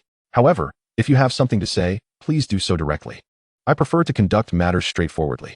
Hearing Lin Chen's words, Brother Xiao was momentarily taken aback, then burst into hearty laughter, saying, "Ha, Mr. Lin. You are indeed a forthright individual. Then let me be direct as well. I hope to negotiate a premium buyback of the 78 shares held by you in our group." Lin Chen, however, was prepared for this proposition. He calmly set down his teacup, smiled lightly, and said, "Mr. Ma, you jest. Your company's stock price is currently soaring. Those 78 shares are yielding me, at the very least, billions annually. I see no reason to part with them." After a brief pause, Lin Chen continued, "I am merely an ordinary person, unlike you esteemed magnates. I am primarily interested in monetary gain. Although I hold these shares, I harbor no desire for any internal power struggles within the company. Therefore, if you are concerned that my ownership of these shares might threaten your position, you need not worry." After finishing, Lin Chen set down his teacup. Brother Xiao's eyes glimmered with intrigue. "Of course, if you still have reservations, we could sign an agreement. I would be willing to relinquish my voting rights in exchange for annual dividends. Although it is often said that there is no business without deceit, it is the spirit of contract that truly governs commerce, especially among the great merchants. Given your earnestness, Mr. Lin, I find this proposal most agreeable." Brother Xiao, being astute, initially feared that Lin Chen's presence might disrupt his standing. Yet, now that Lin Chen had spoken so candidly, he found no justification to continue resisting. After all, he had investigated Lin Chen's background the previous night, but found nothing of note. Furthermore, since Lin Chen had become a major shareholder in their company, their stock price had not only stabilized but risen, indicating that Lin Chen was indeed a remarkable individual. This realization prompted Brother Xiao to forego any formal agreement. Signing one might create unnecessary tension. It would be better to maintain a cordial relationship. With that, the two exchanged smiles. After concluding their business discussion, Brother Xiao engaged in light conversation with Lin Chen, inviting him to visit their headquarters in the future. Thus, their meeting came to a close, and Lin Chen exited the Penguin Building. However, just as he stepped outside, a voice called out from behind him. Lin Chen." Upon hearing this voice, Lin Chen turned around to see a tall, curvaceous young woman approaching. Upon seeing him, a flicker of surprise crossed her face. "Is that you, Su Jia?" Lin Chen exclaimed, astonished. "It's been a long time." "Yes, it's been about a year or two, hasn't it? What brings you here?" Su Jia replied. Her face lit up with a joyful smile. "Oh, I came to meet Brother Xiao," Lin Chen answered casually. Chapter 59. Your old classmate is quite remarkable. Su Jia, upon hearing this, was utterly bewildered. "Huh, you're here to meet Brother Xiao? That sounds rather peculiar." She regarded Lin Chen with a look of confusion, her mind swirling with questions. "You're here to see Brother Xiao?" Su Jia said, her expression still one of disbelief. "Come on, Lin Chen. You always loved to joke around back in school." She found it hard to believe Lin Chen's words. Lin Chen, however, was disinclined to elaborate further and simply asked, "But what are you doing here?" "I work here," Su Jia replied with a smile. I thought you mentioned wanting to pursue graduate studies?" Lin Chen asked, momentarily taken aback. "I still intend to pursue my Master's. As you know, my family's circumstances aren't the best. So, I thought I might work while studying. That way I can help support my family," she explained. Nodding in understanding, Lin Chen exchanged some pleasantries with Su Jia before they parted ways. This scene was fortuitously witnessed by Brother Xiao, who, with a glimmer in his eye, stroked his chin thoughtfully. He then promptly called his secretary, requesting information on Su Jia. After receiving her information, Brother Xiao pondered for a moment before summoning Su Jia to his office. Instantly, Su Jia felt a surge of anxiety. As a mere team leader, being summoned by Brother Xiao, the wealthiest man, was enough to set her nerves on edge. She was uncertain whether this was a good or bad omen. As Su Jia approached the office, the others began to speculate among themselves. "Mr. Ma, you summoned me?" she said, knocking on the door to Brother Xiao's office, her heart racing with apprehension. "Don't be nervous. Take a seat," Brother Xiao said, looking up at her with a warm smile. He then stood up, and they both sat on the sofa. Brother Xiao placed a document gently on the coffee table and casually inquired, "Su Jia, how long have you been with our company?" "Almost 6 months now," she hesitated before responding. Rising to the position of team leader in 6 months is commendable," he remarked. "I perused your profile, and I see that you attended Luching No. 3 high school." A glance at Su Jia prompted Xiao Ma to inquire. "Indeed, I did, but in my senior year. Due to familial circumstances, I had to transfer to a private institution." "Ah, I see.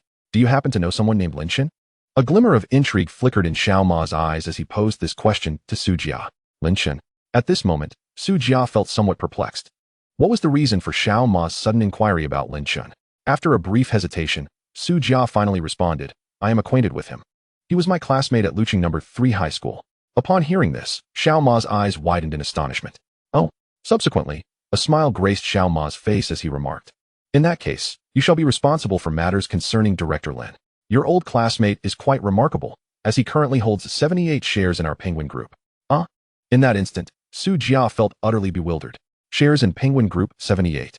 When did Lin Chen ascend to such prominence? She distinctly remembered that her former classmate hailed from an ordinary family, with parents who operated a street food stall. Yet now, how could this be possible? Had Lin Chen's earlier mention of meeting Xiao Ma been truthful? At that moment, Su Jia felt her mind struggling to process the information. Very well, starting tomorrow, you will be reassigned to the board of directors as a manager, specifically overseeing matters related to Director Lin. Should any issues arise concerning Director Lin, you must promptly report to me. I will also ensure that your office is prepared swiftly. For the time being, you may manage with the temporary workstation. As for your salary, I will adjust it to a monthly remuneration of 23,000. Excellent. For a moment, Su Jia remained in a daze, ultimately leaving Xiao Ma's office without fully grasping the situation. After all, the magnitude of these revelations was profoundly impactful for her. Chapter 60. The Arrogant Star from the Land of the Morning Calm. Meanwhile, after departing from the Penguin Group's building, Lin Chen drove his Shelby Cobra aimlessly along the streets. By midday, he made his way to a renowned Chinese restaurant called Jinyuan. This establishment is recognized as one of the top-tier Chinese dining venues in Zhonghai, featuring the culinary expertise of Zhou Hua, one of the 10 distinguished chefs of Yanhua, known for his work at state banquets. Even former U.S. presidents have been enamored by his rice cakes, and he has captivated the palates of Russian tsars with his fruit-flavored steak. These accolades alone underscore the restaurant's formidable reputation. The decor of Jinyuan is characterized by elegance and freshness. From the exterior, it does not boast an overwhelming grandeur. Only the intricately designed plaque at the entrance displays the 3 gilded characters of Jinyuan. Upon entering, Lin Chen requested a private room and settled in for his meal. The lunch concluded swiftly. However, just as Lin Chen stepped outside, he spotted several individuals standing near the entrance of an adjacent private room. At the back, a middle-aged man with flamboyantly dyed hair, appearing to be in his 30s, stood out. Surrounding him were 3 high school girls, seemingly no older than 15, who were fervently shouting, "Ah, Dongxiu, look at my mom, look at my mom." Amidst the cacophony, numerous patrons from nearby rooms peeked out, frowning at the scene before them. The star from the land of the morning calm cast a disdainful glance at the girls, muttering, "What a bunch of ugly girls. They are an affront to my eyes. These Yanhua pigs are utterly insufferable, trailing behind me all day." At that moment, one of the enthusiastic high school students rushed inside, brandishing a meticulously wrapped gift box, and exclaimed, "Dongxiu Appa, this is a gift I prepared for you. May I take a photo with you?" Upon seeing the girl clutching his arm, Jin Dongxiu immediately flung his arm away, his expression one of disgust. "Aish, don't touch me, ye Yanhua pig." The girl stumbled, falling to the ground, and the gift box toppled, scattering paper cranes across the floor. Jin Dongxiu continued, "Aish, get this Yanhua pig out of here." The bodyguards nodded, preparing to remove the girl. "No, Dongxiu Appa." She clutched at his clothing, but Jin Dongxiu appeared utterly irked. Enough of this. He forcefully pushed the girl back down, stepping on the scattered cranes as he strode further inside. Meanwhile, the other girls nearby wore mocking expressions. "Humph, what an overestimation of oneself. Just look at you. How could Dongxiu Appa ever notice you?" Absolutely. Yet, despite this, the girl remained fervently devoted to Jin Dongxiu. In her eyes, merely speaking to him would suffice. Even after he treated her so poorly and trampled on the cranes she had painstakingly folded over countless nights. Originally, she had planned to spend money flying to the land of the morning calm, but upon learning of Jin Dongxiu's visit to Yanhua, she spent 3 months' worth of her food allowance just to catch a glimpse of him in Zhonghai. Observing this scene, Lin Chen could no longer contain himself. He approached Jin Dongxiu and grasped his wrist, stating, "Hey, are you just going to walk away like that?" Jin Dongxiu replied in broken Chinese, "Don't waste my time. Move aside." The 2 girls behind him gazed at him with starry eyes, exclaiming, "Ah, Dongxiu Appa speaks such good Chinese. Aren't you going to say something after pushing her down?" Lin Chen frowned and continued speaking. However, as soon as he finished his sentence, the girl who had fallen scrambled to her feet and pointed at Lin Chen, rebuking, "What are you babbling about? I lost my balance on my own. It has nothing to do with Dongxiu Appa. Don't meddle in other people's business." Witnessing this, Lin Chen felt utterly bewildered. He was clearly trying to assist. Yet somehow, he had become the meddler in this situation. For a moment, Lin Chen found himself at a loss. Jin Dongxiu chuckled and remarked, "See that? You insufferable pig. Get out of my sight." With these words, Jin Dongxiu shoved Lin Chen aside. This infuriated Lin Chen deeply. Although he couldn't fully comprehend Jin Dongshu's words, he had attended a few Korean language classes during his university days and could discern that Jin Dongshu's remarks were far from flattering. Anger surged within him, and he seized Jin Dongshu's wrist with force. In an instant, he propelled Jin Dongshu away with a powerful thrust. Chapter 61. The policewoman who is a fan of Lin Chen. Ah, Dongshu Appa. A chorus of female students nearby exclaimed loudly. The two bodyguards present were equally startled and hurried to assist Jin Dongshu to his feet. One of the bodyguards, speaking in broken Chinese, shouted angrily at Lin Chen. "You bastard! How dare you lay a hand on him? I will call the police and have you arrested immediately." The group of high school students chimed in, "Yes. Call the police. How dare he strike Dongshu Appa? This guy must be locked up." The female high school student who had been pushed down also scolded Lin Chen vehemently. At that moment, Lin Chen found himself bewildered. To an outsider, it might seem as though he was the aggressor. In reality, he was defending the very student who had been knocked down. Onlookers from the adjacent room, peering out to witness the commotion, shook their heads in disapproval at the sight of the rowdy high school girls. Soon, the restaurant manager and security personnel rushed over. Upon assessing the situation, they promptly expelled the group of fans. After all, neither Lin Chen nor Jin Dongshu was someone they could afford to offend. One was a South Korean celebrity invited by the Taekwondo Association to participate in a variety show, boasting an impressive following of 12 million fans. The other, despite his unknown identity, exuded the air of a wealthy individual based on his attire. Both were figures of considerable stature. Before long, the police arrived, led by a female officer clad in a sharp uniform, her demeanor exuding confidence. "What is going on here?" she demanded. "I am Jin Dongshu, and I have 12 million fans in your country. This person assaulted me without cause," Jin Dongshu declared, casting a haughty glance at Lin Chen. This attitude caused the young policewoman to frown. The specifics of the situation should be captured on the restaurant's surveillance cameras. "I acted only because he struck several female students first and then assaulted me while hurling insults," Lin Chen stated coolly. The young policewoman paused, a flicker of recognition crossing her face as Lin Chen's voice registered in her mind. Why does that voice sound so familiar? She pondered, before suddenly recalling something. She pulled out her phone, opened Weibo, and found a video. Taking a step closer to Lin Chen, her eyes widened in astonishment, sparkling with excitement. "It's him, the martial artist who made headlines on Weibo yesterday." In that moment, Xiao Kuei finally connected the dots. No wonder Lin Chen's voice sounded so recognizable. It was identical to that in the viral video. She had watched that clip nearly 100 times, and Lin Chen's voice was etched in her memory. "Is something wrong, Officer Xiao?" a young colleague inquired, noticing her unusual demeanor. "Cough. It's nothing," Xiao Kuei replied, her cheeks flushing. "All right, you two, go check the surveillance footage. As for this matter, could the manager prepare a private room for us?" Despite her words, her mind was already leaning heavily in Lin Chen's favor. She believed wholeheartedly that he could not have acted without provocation. The actions of this South Korean celebrity must have incited him. Soon, a judgment was reached, favoring Lin Chen. Given the circumstances and the notable identities of both parties, no significant penalties were imposed. The South Korean celebrity, after compensating a small amount, left in disgrace. As Lin Chen prepared to depart, Xiao Kuei excitedly approached him. "Are you the martial artist from yesterday's video? The one who effortlessly defeated the Taekwondo champion at the dojo?" Lin Chen awkwardly rubbed his nose and replied, "Yes, it really is you," Xiao Kuei exclaimed, her excitement palpable. "I'm your fan. Could you please teach me some moves from Bajikwan?" Lin Chen hesitated, unsure of how to respond, but he realized the reason for the judgment's bias. It turned out this young policewoman was a fan of his. After a moment's thought, he said, "All right, if I find the time in the future, I can show you a couple of moves. However, Bajikwan is not something one can learn easily." Upon hearing this, the young policewoman beamed with joy. "Great," she chirped, humming a tune as she departed. Meanwhile, the other officers exchanged puzzled glances, asking Xiao Kuei, "Who is he?" "He is my idol," Xiao Kuei replied, still smiling. Instantly, the young officer's curiosity piqued. Soon after, a sensational message erupted in their police department's WeChat group. The policewoman may have found her idol. The group buzzed with excitement. Meanwhile, Lin Chen remained oblivious to the commotion surrounding him. Chapter 62. A nationwide ban. Meanwhile, at the Zhonghai Penguin Group building, Su Jia hurriedly knocked on the door to Xiao Ma's office. "What is the matter?" Xiao Ma inquired, looking at Su Jia. "Mr. Ma, earlier, Director Lin had a confrontation with a South Korean star, which drew the attention of the police," Su Jia reported anxiously. "Really?" Xiao Ma's brow furrowed in concern. "Tell me more about it." Su Jia promptly recounted the events leading up to the incident. By the end of her account, Xiao Ma was seething with anger. Absurd. What an outrageous South Korean celebrity. Do you truly believe that a modicum of fame in our esteemed Yanhua allows you to act with such impunity?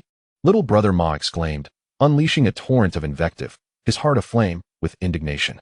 After taking a deep breath, he turned to Su Jia and remarked, "You performed admirably this time. Director Lin is a pivotal figure within our organization. In the future, ensure that your responses are equally prompt. If I am unavailable, direct your communications to Secretary Wang." Understood, Chairman Ma. Su Jia nodded before making his exit.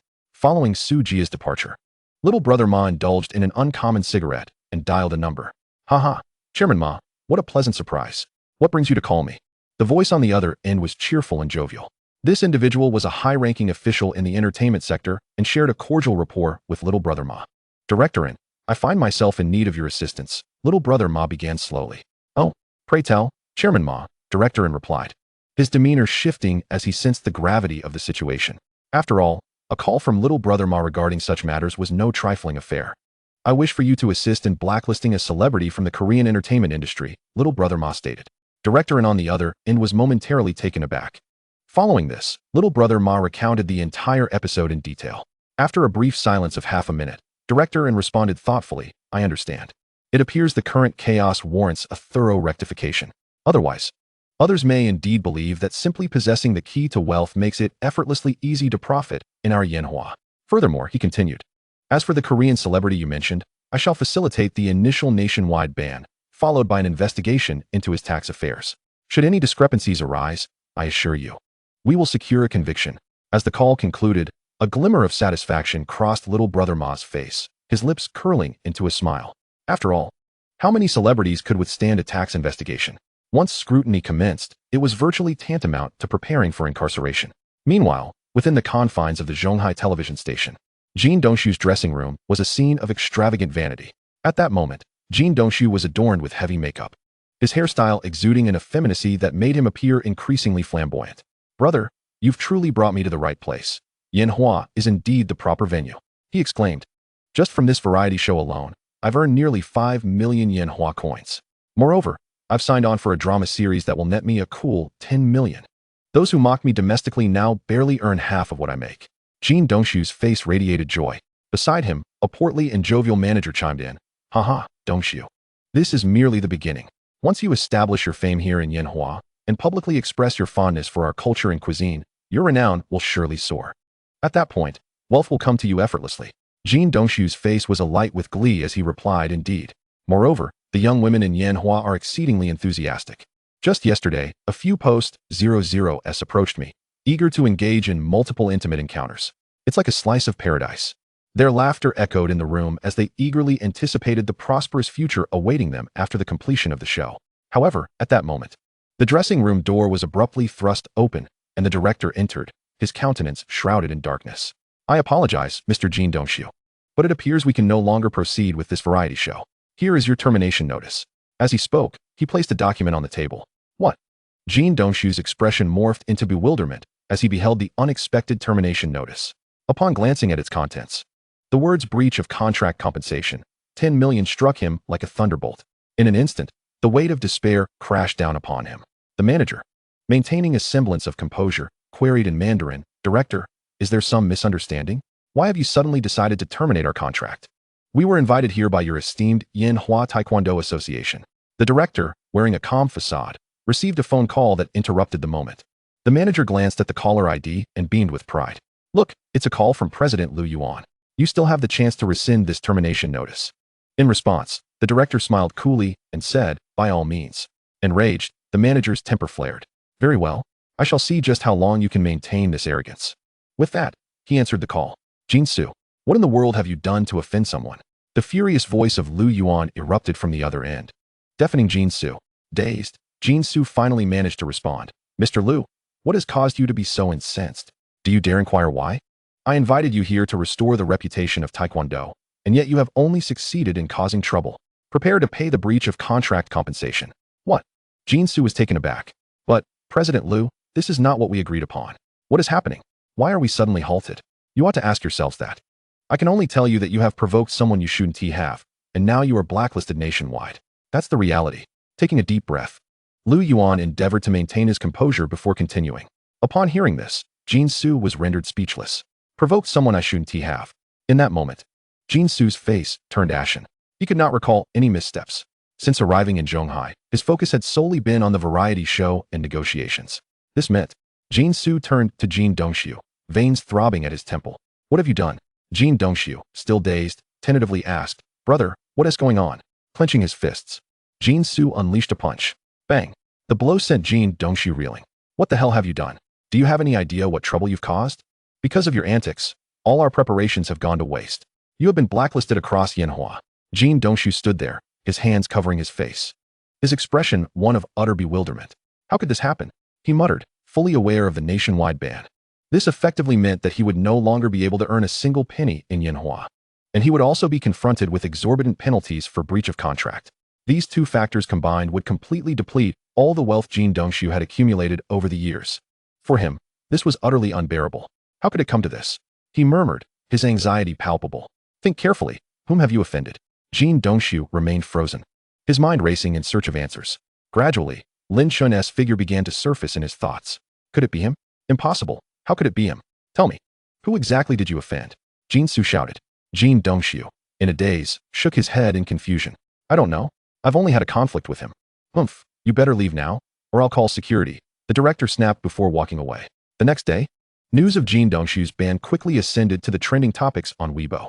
Even some official legal newspapers joined in, liking and sharing the news. Many commenters expressed their approval, stating that the authorities had finally done something commendable. Nevertheless, Jin Dongxiu's fervent fans clamored to report the officials. They claimed that the legal newspapers lacked understanding of the law and posed profound questions, turning the entire online discourse into a laughingstock.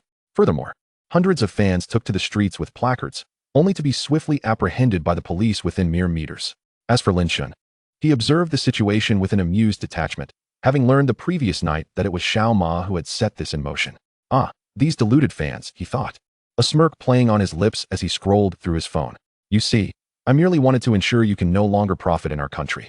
Yet, your fans seem to wish for your complete downfall. Quite ironic, isn't it, who the true fans are?" At that moment, Jin Su and Jin Dongxiu stood awkwardly before Lin Chen. The duo had expended considerable resources to ascertain Lin Chen's address and had rushed over early in the morning to offer their apologies. They dared not investigate Lin Chen's background, for it was evident that he was a figure capable of severing their paths in the entertainment industry. They hoped that after apologizing, Lin Chen would show mercy and allow them to continue earning in Yanhua before they hastily returned to their homeland. Chapter 64. Accepting payment without action. Listening to Lin Chen's teasing remarks, the two men were hesitant to speak further. Jin Dongxiu stammered, struggling to find his words. Jin Su, more seasoned in the ways of the world, promptly addressed Lin Chen, saying, "Mr. Lin, we admit our fault. Yesterday, Dongxiu was disrespectful towards you. We hope you can show magnanimity and let it slide."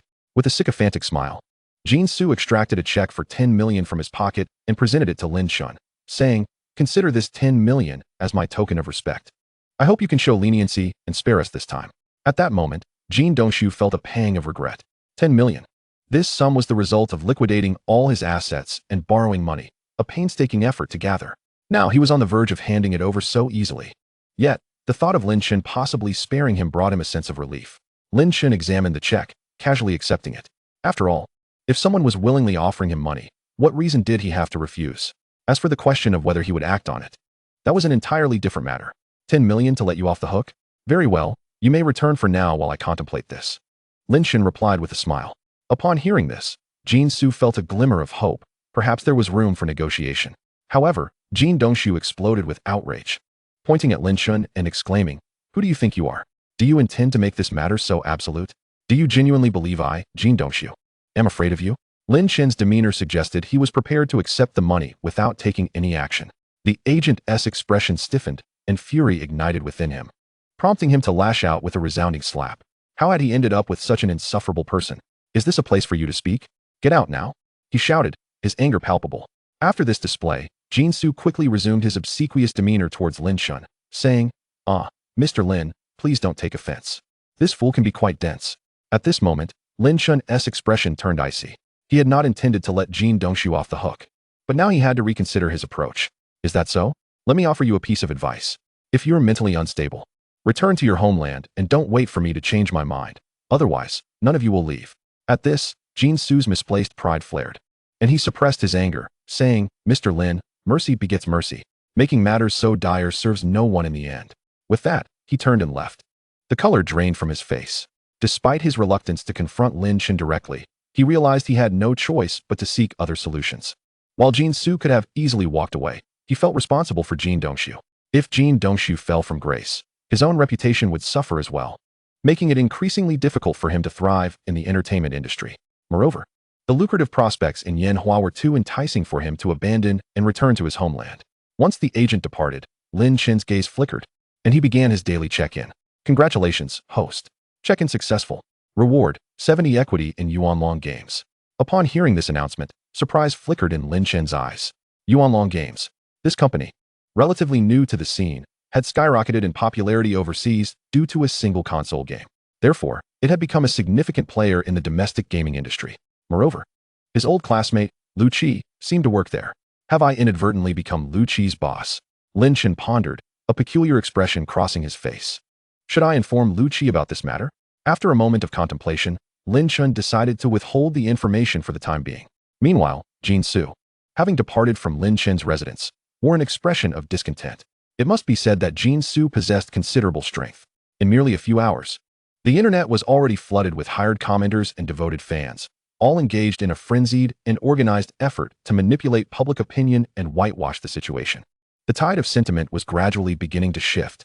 Beside Jin Su, Jin Dongshu felt a surge of frustration bubbling within him. He turned to Jin Su and exclaimed, "Brother, are we just going to walk away like this? This person is clearly taking money and not delivering results." Upon hearing this, Jin Su's anger flared. He shouted back, "Shut up. If it weren't for you, we might have succeeded by now." Following this outburst, Jin Dongshu awkwardly fell silent. Meanwhile, Jin Su's gaze flickered as it settled on a phone number on his device, and he ultimately made the call. Chapter 65, Desperate Jin Su. By afternoon, Jin Su sat anxiously in a restaurant. Opposite him sat a middle-aged man, slightly overweight, with a receding hairline and a rather sleazy demeanor. "Haha, Vice President Xia. You've arrived." Jin Su greeted with a semblance of a smile as he addressed Xia Qian. Xia Qian was the vice president of Penguin Entertainment, a subsidiary of the enormous Penguin Group and the largest entertainment company in the Yanhua region. With the backing of such a colossal entity, it was virtually unrivaled in Yanhua. This was precisely why Jin Su sought out Xia Qian, hoping he could facilitate the unblocking of Jin Dongshu, who had been blacklisted. "Well, what brings you here?" Xia Qian inquired indifferently after taking a seat, casting a cursory glance at Jin Su. "Well, Vice President Xia, as you know, our Dongshu has faced some minor setbacks and has been blacklisted. I was hoping you could assist us in reversing this situation," Jin Su explained, producing a check from his pocket and sliding it across the table. "This 500,000 is merely a token of gratitude, not meant to offend." Xia Qian accepted the check in silence, then replied, "Now, do enlighten me as to what transpired." In response, Jin Su elaborated, "A few days ago, Dongshu encountered a minor altercation with a man named Lin Chen at a restaurant, and shortly thereafter, he was inexplicably blacklisted." "Oh," Xia Qian's brow furrowed slightly. "Did you say who Jin Dongshu offended?" With a hint of a smile, Jin Su replied, "A man named Lin Chen." "Lin Chen." Xia Qian's expression shifted abruptly, and he hastily retrieved his phone, scanning through the information. His demeanor turned grave as he returned the check to Jin Su. "Vice President Xia, what is the meaning of this?" Jin Su asked, bewildered by the sudden turn of events. Xia Qian produced a photograph of Lin Chen and slid it over to Jin Su. "Is this the individual?" Upon glancing at the photograph, Jin Su nodded eagerly. "Yes, that's him. Do you know him, Vice President Xia? That would be splendid. Please, you must help our Dongshu." Xia Qian's expression turned cold as he responded, "Mr. Jin, I advise you to cease your futile efforts. If you have offended Mr. Lin Chen, there is no one in Yanhua who can assist you. I must also remind you that Mr. Lin's influence far exceeds your understanding. He is a director at our parent company, the Penguin Group." "What?" Jin Su's face drained of color upon hearing this revelation. At that moment, Xia Qian's phone chimed with an incoming news alert. "Breaking news. South Korean star Jin Dongshu investigated for tax evasion of 10 million. Currently under arrest." As Xia Qian's expression darkened, he rose abruptly, casting a cold glance at Jin Su. "Mr. Jin, I hope you remember this. We have never met, and we do not know each other. Let it remain so." "Vice President Xia, Vice President Xia." Jin Su attempted to protest, but two men in black approached. "Mr. Jin, we are from the Yanhua Tax Bureau. We suspect you are involved in serious tax issues. Please come with us." A warrant for his arrest was produced. In that moment, Jin Su slumped into his chair, realizing that his fate was sealed. At that instant, his resentment towards Jin Dongshu reached a boiling point. Meanwhile, Lin Chen remained blissfully unaware of these developments. He was leisurely cruising the streets in his Shelby Cobra 427 when his phone suddenly rang. Upon glancing at the caller ID, he noted it was Lu Qi. Chapter 66. Lu Qi's Frustration. Lin Chen felt a twinge of curiosity. After all, it was likely work hours. What could be the reason for this call? As he pondered this, he answered the phone, greeting with a smile. What brings you to call me at this hour? Ah, don't mention it. I'm feeling quite downcast. Chenzi, are you free tonight? Let us have a drink together. Surprised, Lin Chen hesitated before asking. Aren't you worried your wife will scold you when you return? There was a brief silence on the other end before Lu Qi replied nonchalantly, It's fine. Let her scold me. I genuinely plan to indulge in a couple of drinks tonight. Lin Chen raised an eyebrow, sensing something was amiss. After a moment of contemplation, he suggested, Shall we meet at our usual spot? Not tonight. We're heading to a bar. I'll send you the address shortly. All right. Lu Qi sent over the bar's location and the time for their gathering. After glancing at it, Lin Chen promptly returned home. After lounging at home for a while, the clock struck 7 in the evening. Lin Chen hailed a Didi and made his way to the Golden Time bar. Upon arriving at the entrance, he spotted Lu Qi crouched on the roadside, smoking a cigarette. Approaching, Lin Chen patted Lu Qi on the shoulder and pulled a cigarette from his pocket. Lu Qi offered him a light, and Lin Chen ignited it. Taking a deep drag, he exhaled a cloud of smoke and inquired, What is on your mind, Lu Qi? What's going on? You rarely come to the bar. What's happened today? Listening to Lin Chen's words, Lu Qi, who was there, could only manage a wry smile as he replied, Don't even mention it. You know I'm currently working as a programmer at Yuanlong Games, right? Our department manager is utterly insufferable. Just because I didn't give him a gift during the last holiday, that jerk has been making my life miserable every single day. Despite the fact that my workload has been the heaviest over the past 6 months, he still rated my KPI as the lowest, claiming my work quality is subpar. Seriously, what gives? How could my KPIs from previous months have consistently ranked in the top 3? And now, just because I failed to offer a gift this time, he's relegated my KPI to the bottom. Upon hearing this, Lin Chen furrowed his brow. After taking a deep breath, he asked, Has your department manager always been like this? Indeed, Lu Qi replied, his tone laced with resignation. I've heard that the development team behind Sword and Legend is so fed up with this manager that they're planning to jump ship. Is that so? So you haven't reported this to the higher-ups? Lu Qi rolled his eyes in response. Don't even get me started. This manager is a relative of one of the executives. So reporting him is utterly pointless. And our company's owner is just a figurehead, hardly ever seen around here. By the way, Chenzi, would you be interested in starting a game company? I could poach this team for you, Lu Qi suggested. Hearing this, Lin Chen felt a twitch at the corner of his mouth. Complaining about the boss in front of him while also suggesting to steal the team away? Lu Qi, you truly are a talent. For a moment, Lin Chen found himself at a loss for words. Taking a deep breath, Lin Chen patted Lu Qi on the shoulder and said, All right, don't rush into things. Just give it a couple of days. There might be a change in circumstances. Lin Chen's tone was calm, and Lu Qi nodded in agreement, sighing, I hope so. Now, let us go have a drink. Extinguishing his cigarette, he casually tossed it into the nearby trash bin. Let us go? The two then entered the bar at the back. Time passed slowly, and soon 3 hours had slipped by. Lin Chen hailed a cab to take Lu Qi home before heading back to his own place. By the time he arrived home, Lin Chen felt considerably more sober and found himself musing inwardly. It seems I should take some time tomorrow to check out this new company. Chapter 67. Inspecting the new company the following morning, Lin Chen was roused from sleep, having indulged in quite a bit of beer the night before. After rising and freshening up, he formally initiated the check-in process. System, check-in. Congratulations, host, check-in successful. Reward, 5 billion cash. Upon hearing the system's voice, Lin Chen nearly choked. 5 billion cash. This windfall was indeed astonishing. Although the cash value paled in comparison to equity stakes, its impact was undeniably significant. Truth be told, Lin Chen had always found himself in a paradox. He possessed wealth, yet felt the lack of it. This contradiction was a reality, with the assets and shares he held. If he chose to liquidate them all at once, he could easily cash out 200 to 300 billion. Yet, that was never a course of action he would take, which resulted in this peculiar situation. Despite having a configuration akin to a financial tycoon, he lacked the liquidity of one. Now, with this infusion of 5 billion cash, his wallet felt considerably more substantial. Glancing at his bank card, he noted that approximately 7 billion was now resting within. At last, he was free from financial woes. Muttering to himself, Lin Chen swiftly completed his morning routine and grabbed his car keys. He descended to drive his Pagani, leaving the premises. After all, he was headed to inspect Yuanlong Games, located in the high-tech park of the neighboring district.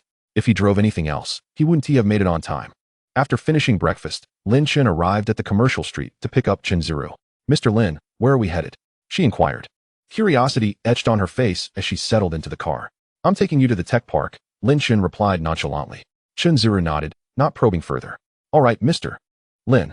They arrived at Yuanlong Technology, standing before the immense edifice. Lin Chen's expression remained calm as he gazed up at the towering structure. Yuanlong Technology was currently one of the leading game companies in the country. Its game, Sword and Legend, had dominated the sales charts on foreign platforms for nearly half a year. Even now, it consistently ranked within the top 10, capturing a substantial market share abroad. Moreover, Yuanlong Games boasted an annual net profit nearing a staggering 10 billion. Beside him, Chunziru appeared somewhat bewildered as she regarded the building. Boss, did you schedule a meeting with someone at Yuanlong Games? No. I intend for you to familiarize yourself with this company swiftly, including its main projects, personnel structure, and most importantly, its financial status. I need you to grasp this information promptly and report back to me, Lin Chen replied, shaking his head. For a moment, Chunziru seemed taken aback. Hesitating, she finally managed to voice her concern. But, boss, will Yuanlong Games allow us access to these core materials? Rest assured, as my secretary, they will permit you to investigate. Lin Chen assured her, glancing at the imposing building with a smile. After all, Yuanlong Games is my enterprise. At that moment, Chunziru was completely stunned. She had heard tales of the enigmatic and notably youthful owner of Yuanlong Games, but she never anticipated that the mastermind behind the company would be her own boss. The revelation was simply too shocking.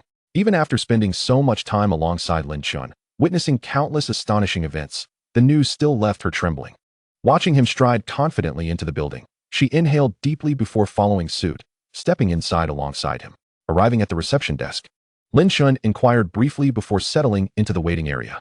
Meanwhile, the receptionist directly contacted the office of Zhou Nan, the president of Yuanlong Games. Upon answering the call, Secretary Wang's expression shifted dramatically. Earlier that day, Zhou Nan had specifically instructed her not to be disturbed while attending a city-level meeting. If someone named Lin Chen arrives, make sure to treat him with utmost respect and not to be negligent. After all, he is the esteemed owner of Yuanlong Games. Initially, Secretary Wang believed that it was unlikely for her to encounter him so fortuitously. To her surprise, he truly arrived at that very moment. With a fervent reminder to the front desk not to treat him lightly, Secretary Wang hurried downstairs, simultaneously sending a message to Zhou Nan. Before long, she reached her destination. Bowing and nodding, she greeted, Mr. Lin, welcome. I am Wang Li, secretary to General Manager Zhou. He is currently attending a meeting in the city. I have informed him, and he should return shortly. Please, allow me to escort you upstairs. It's all right. I merely came to the company to take a look, Lin Chen replied. This is my secretary, Chunziru. I had instructed her on some tasks earlier, which she will complete alongside you. Secretary Wang nodded in agreement. Understood, Mr. Lin. I will ensure the tasks are accomplished. Upon entering the building, Lin Chen requested an access card and inquired about the location of the game development department. After instructing Secretary Wang to maintain discretion, he ventured alone to inspect the premises, eager to discern the nature of the manager whom Lu Qi had complained about. Chapter 68. You want me to get lost? Lin Chen soon found himself in the game development department, wandering casually through the area. The department consisted of nearly 300 to 400 people. After a brief observation, he continued deeper into the department. Just as he reached the inner sanctum, he overheard a heated argument. Manager Zhun, you should understand. If my brand new game proposal is realized, it will undoubtedly capture a significant share of the international gaming market. Haha. Lin Chen, having been a planner for so many years, you ought to be aware that your proposed game will not succeed. The international market for shooting games is already saturated. While your battle royale concept is indeed novel, who can guarantee its success? Your team should focus on updating Sword and Legend instead. I intend to support Li Lai's team for the new game development. The young man, hearing these words, became visibly agitated and shouted, Manager Zhun, is it really because I didn't bring you a gift last time that you are so determined to target us? Everyone knows how much funding has been siphoned from our project group. Are you truly intent on leaving us with no way out? Outside the office, Lin Chen narrowed his eyes upon hearing the exchange. It appeared that the internal issues within Yuanlong Games were far more severe than he had anticipated. With his gaze sharpened, he confidently pushed open the office door, realizing that the company was indeed facing significant troubles. Upon entering, he calmly stated, Who are you? Manager Zhun. Seeing Lin Chen stride in, immediately shouted angrily, Who I am is unimportant. What matters is your private acceptance of bribes and the embezzlement occurring under your management. These issues warrant a serious discussion. Lin Chen casually picked up a project proposal from the desk. After a brief glance, his eyes narrowed further. The proposal, in his view, was quite promising. With minor adjustments, It had the potential to become a blockbuster game. Yet manager Zhun had dismissed it merely because someone had failed to cater to his personal whims. Suppressing his anger, Lin Chen forcefully slammed the proposal on the desk, rebuking manager Zhun.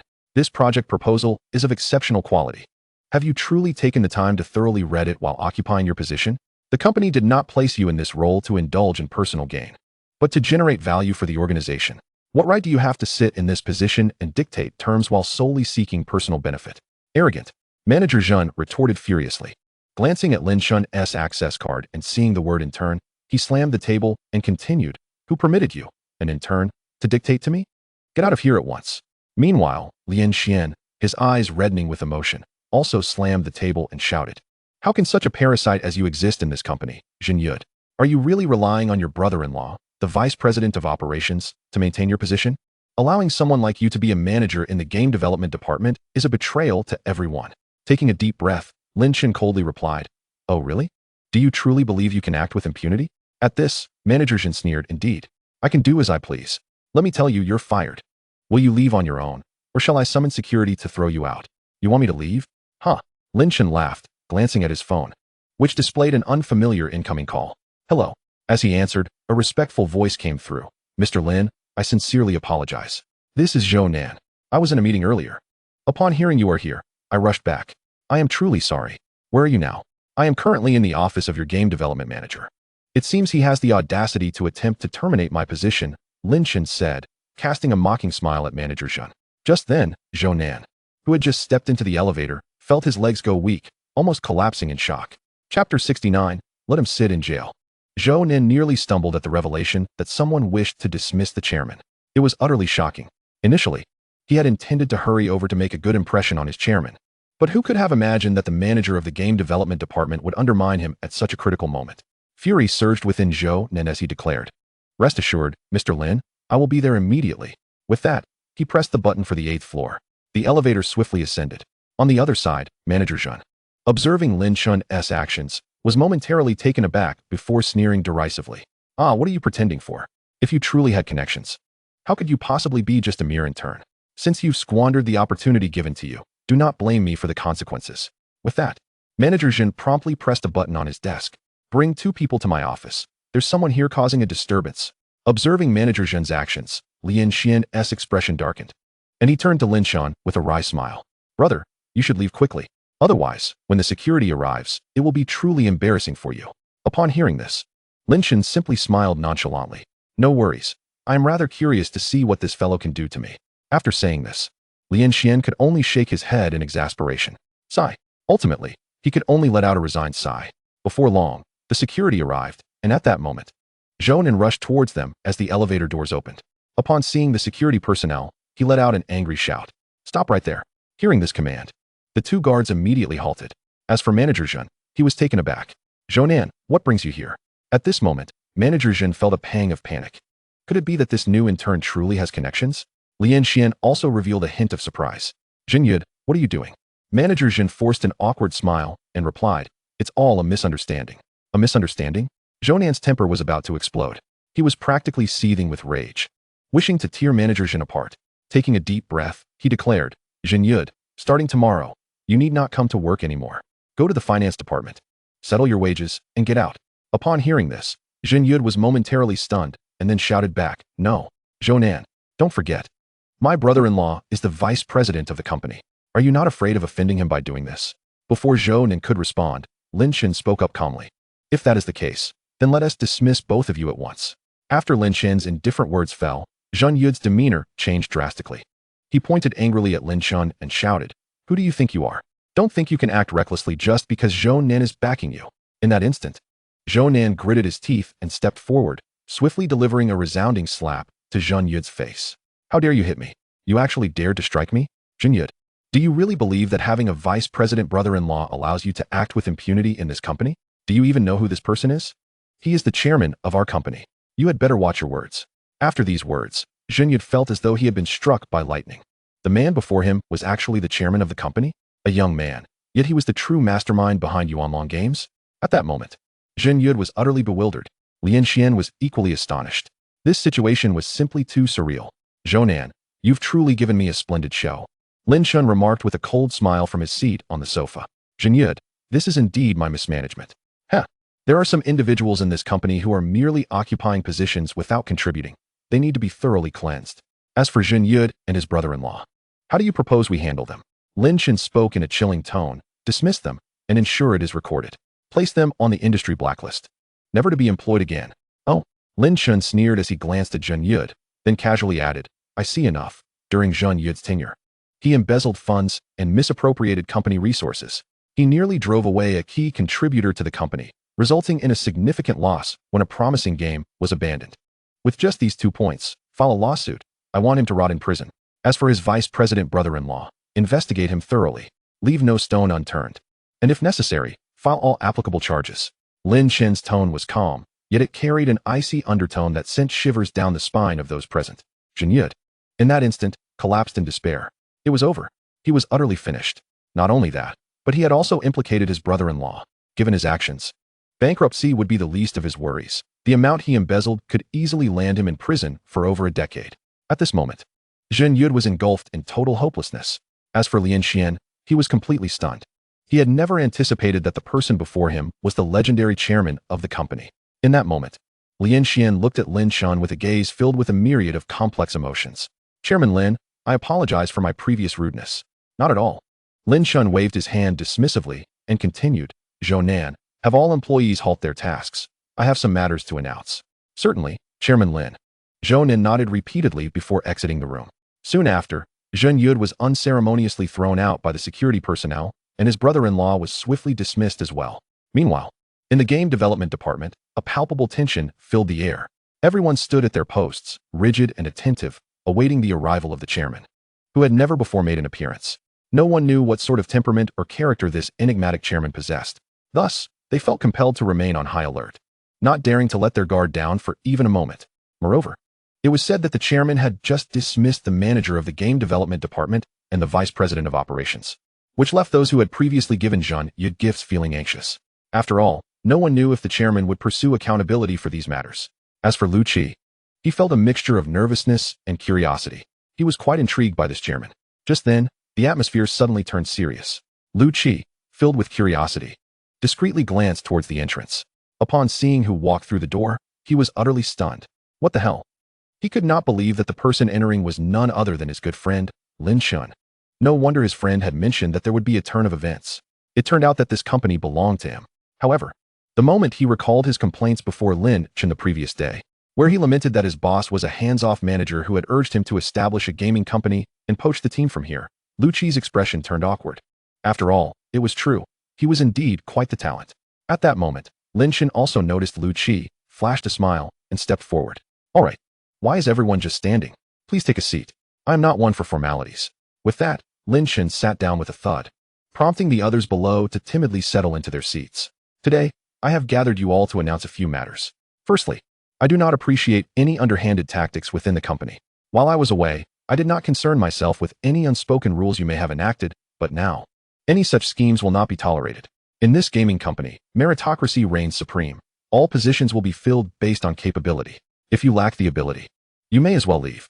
With these straightforward words, an atmosphere of sternness permeated the room. The second announcement is that we are gearing up to fully develop a new battle royale game. I hope all teams can collaborate actively. As for the third matter, Lu Qi, Lin Chen. Hearing these words, Lu Qi was momentarily stunned, then stood up. Mr. Lin. Lu Qi was somewhat bewildered, unsure why Lin Chen had suddenly called him to rise. Lin Chen, standing beside him, also appeared baffled. From today onwards, Lu Qi, you will be transferred to Lin Chen's team as the deputy leader. I have faith in your abilities.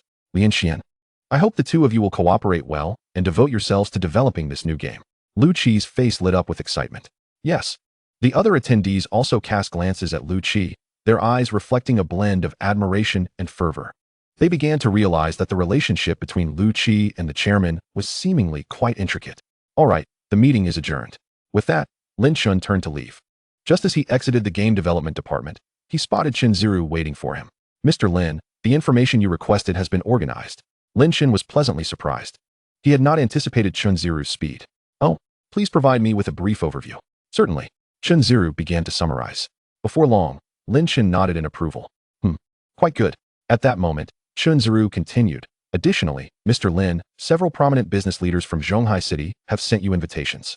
Furthermore, Zhang Xiao from Wanhua Department Store has extended an invitation for you to attend a charity auction gala tonight. Chapter 71, Charity Gala. All right, I understand. Please accept the invitation for me. Understood, Mr. Lin. Chen Ziru nodded and then departed. Lin Chen proceeded to his chairman's office. By noon, he encountered Lu Qi, who appeared somewhat exhilarated upon seeing Lin Chen. Wow, Chenzi, you're really something. I can't believe you're our company's boss. And you didn't mention it to me? Lin Chen responded with a calm smile. Haha, I initially planned to keep it under wraps to avoid scaring you. But after our conversation, I thought I'd come take a look. With a chuckle, Lin Chen added, how about you? Are you adjusting well in the new team? Glancing at Lu Qi, he inquired. What is there to adjust? It's the same everywhere, just continuing with technical development. But honestly, since moving to this group, I've realized there is still much for me to learn, Lu Qi replied with a smile. The two then engaged in light-hearted conversation before parting ways. That evening, at 7:30, Lin Chen drove his Pagani Huayra to a hotel situated by the Pujiang River. The parking lot was teeming with luxury vehicles. After all, the charity gala that night was quite grand, with nearly half of Zhonghai's elite in attendance. The event was hosted by Wanhua Department Store, which boasted several high-end malls across Zhonghai City and had a market value nearing 10 billion. As Lin Chen's Pagani entered, it attracted considerable attention. Being the most prestigious car in sight, both Lin Chen and Chen Ziru exited the vehicle and made their way toward the hotel. Upon entering, Lin Chen immediately drew the attention of many. However, as it was his first time attending such an affair, few recognized him, merely assuming he was a young heir and quickly losing interest. At that moment, Zhang Ming spotted Lin Chen and approached with a smile. Young Master Lin, you've arrived. Ah, Zhang Xiao, Lin Chen replied with a grin, his demeanor relaxed. Haha, it's truly an honor to have you here, adding to this occasion's brilliance. I never expected you to be this esteemed. Before Zhang Ming could finish, Lin Chen waved his hand and said, please don't say that. I'd rather keep my identity under wraps. The title of chairman of Yunlong Games was rather too conspicuous at such an event. If he revealed it now, many would flock to him, showering him with flattery. For Lin Chen, that was a torment. He preferred solitude over the limelight. Zhang Ming paused, then nodded with a smile. All right, young Master Lin, feel free to enjoy yourself. After the gala, let us have a proper chat. Lin Chen nodded in agreement and casually picked up a glass of juice from a nearby server, sipping quietly. At that moment, not far away, a youth clad in a black suit stood with a wine glass in hand. Upon seeing Chen Ziru, his eyes glimmered with fervor. Yet, upon noticing Lin Chen beside her, a chill passed through his gaze. A flower atop a pile of dung, the youth murmured, a glint of light flashing in his eyes. He then approached, accompanied by a gaunt young man. My dear lady, I am Shen Lian. Might I have the honor of your company for a drink? The young man, holding a wine glass, spoke, yet his gaze wandered eagerly over Chen Ziru, his eyes ablaze with unrestrained desire. Lin Chen, standing beside them, was completely disregarded. Under Shen Lian's scrutiny, Chen Ziru felt an uncomfortable twinge of distaste and replied, I apologize, but I have already had my fill of alcohol and have no desire for more at present. Chapter 72, The Auction Gala. Chen Ziru's forthright rejection elicited a grimace from Shen Lian. Behind him, a gaunt youth interjected with a scornful tone, you wretched woman. To be invited for a drink by young Master Shen is a privilege. Do not play coy with us, show some gratitude. This lean youth spoke with an air of arrogance, then turned his cold gaze towards Lin Chen, commanding, what are you still doing here? Get lost. This lady is desired by young Master Shen. Upon hearing these words, Lin Chen frowned slightly. In the next moment, he fixed a frosty glare upon the two, exclaiming, leave. Now, the single word drew the attention of many nearby. However, when they recognized Shen Lian, astonishment rippled through the crowd. Wait, isn't that the heir of the Shen family in real estate? I've heard rumors of their wealth and grandiosity. Moreover, I believe he has been pursuing the daughter of the Bai family with fervor. Yet, who was this audacious individual daring to speak to Shen Lian in such a manner? A stranger indeed, yet he had provoked the ire of the Shen family. This promised to be quite a spectacle. In an instant, the onlookers cast their eyes toward this unfolding drama, their faces adorned with mocking smiles. Lin Chen quickly grasped the situation. It was indeed a matter of pride for the Shen family, known for their substantial stature in the real estate sector, valued at 50 billion. Oh, now you realize who I am, don't you, boy? You'd best step aside, for I can offer you considerable benefits. Shen Lian proclaimed, his tone dripping with condescension. Just a word from me could connect you with 3 enterprises worth over 10 billion. What do you think? Listening to this, Lin Chen's expression remained impassive. My patience is thin. It would be wise for you to vacate this space immediately. At once, Shun Lian's face darkened. After a deep breath, he replied, "Very well. I shall remember you." With that, Shun Lian turned to leave, while the gaunt youth shot a venomous glare at Lin Chen before hastily following after him. "Young Master Shun, are you truly letting this fellow go? We came here primarily because my father provided me with 300 million, specifically to secure the last piece of Zheng Banqiao's ink bamboo painting at this auction." Shun Lian retorted coldly, "Once I acquire that painting, my father will be overjoyed. Then this fool will understand the gravity of his mistake." The gaunt youth nodded in agreement, falling silent. Meanwhile, the charity auction was poised to commence. Lin Chen found a seat at the back, while beside him, Chun Ziru continued. "Mr. Lin, the chairman of Southwest Mining, Li Changfeng, is seated in the 6th position from the front on the right. The woman at the front is the chairperson of Baikai Beauty, and the one next to her is the chairman of Dongfang Technology Group." Lin Chen nodded in acknowledgement, having previously received invitations from these individuals. "Understood," he replied, maintaining a composed demeanor. "After the event, let us arrange to meet with them." As the auction began, the auctioneer welcomed everyone, stating, "We thank you for attending this charity auction. Given the national calamity we faced this year, all proceeds will be donated to disaster-stricken areas." Applause resonated through the hall. The auctioneer wasted no time and commenced the bidding, showcasing one item after another. Soon, they reached the climax of the event. "Ladies and gentlemen, the next item is the esteemed ink bamboo painting by Zheng Banqiao." Upon this announcement, the crowd buzzed with excitement. The ink bamboo painting. This promises to be a fierce competition, they murmured, eagerly anticipating the bidding war that was about to unfold. The starting bid for the ink bamboo painting is 30 million. With increments of no less than 5 million, the auctioneer declared without delay, 35 million, 40 million, 45 million. As the bids escalated, Chun Ziru watched in astonishment as the price skyrocketed to 70 million in mere moments. Glancing at Lin Chen's teacup, she remarked, "Mr. Lin, your tea has run dry. Allow me to refill it." Lin Chen merely smiled softly, responding, "I am not thirsty." At that moment, Shun Lian raised his hand, declaring, 80 million. The crowd turned to him, falling silent. Shun Lian had boldly increased his bid by 10 million, clearly intent on securing the painting. Given his status as the heir of Shun Real Estate, it would be unwise to offend him over a mere artwork. With an air of confidence, Shun Lian thought to himself, 80 million should suffice to claim this ink bamboo painting. It poses no challenge. However, just then, Lin Chen raised his hand slowly and stated, 90 million. Chapter 73, The Shocked Crowd. As his words hung in the air, the audience fell into a stunned silence, turning their attention to Lin Chen. "Oh my heavens! It's him again." Murmurs of disbelief rippled through the crowd.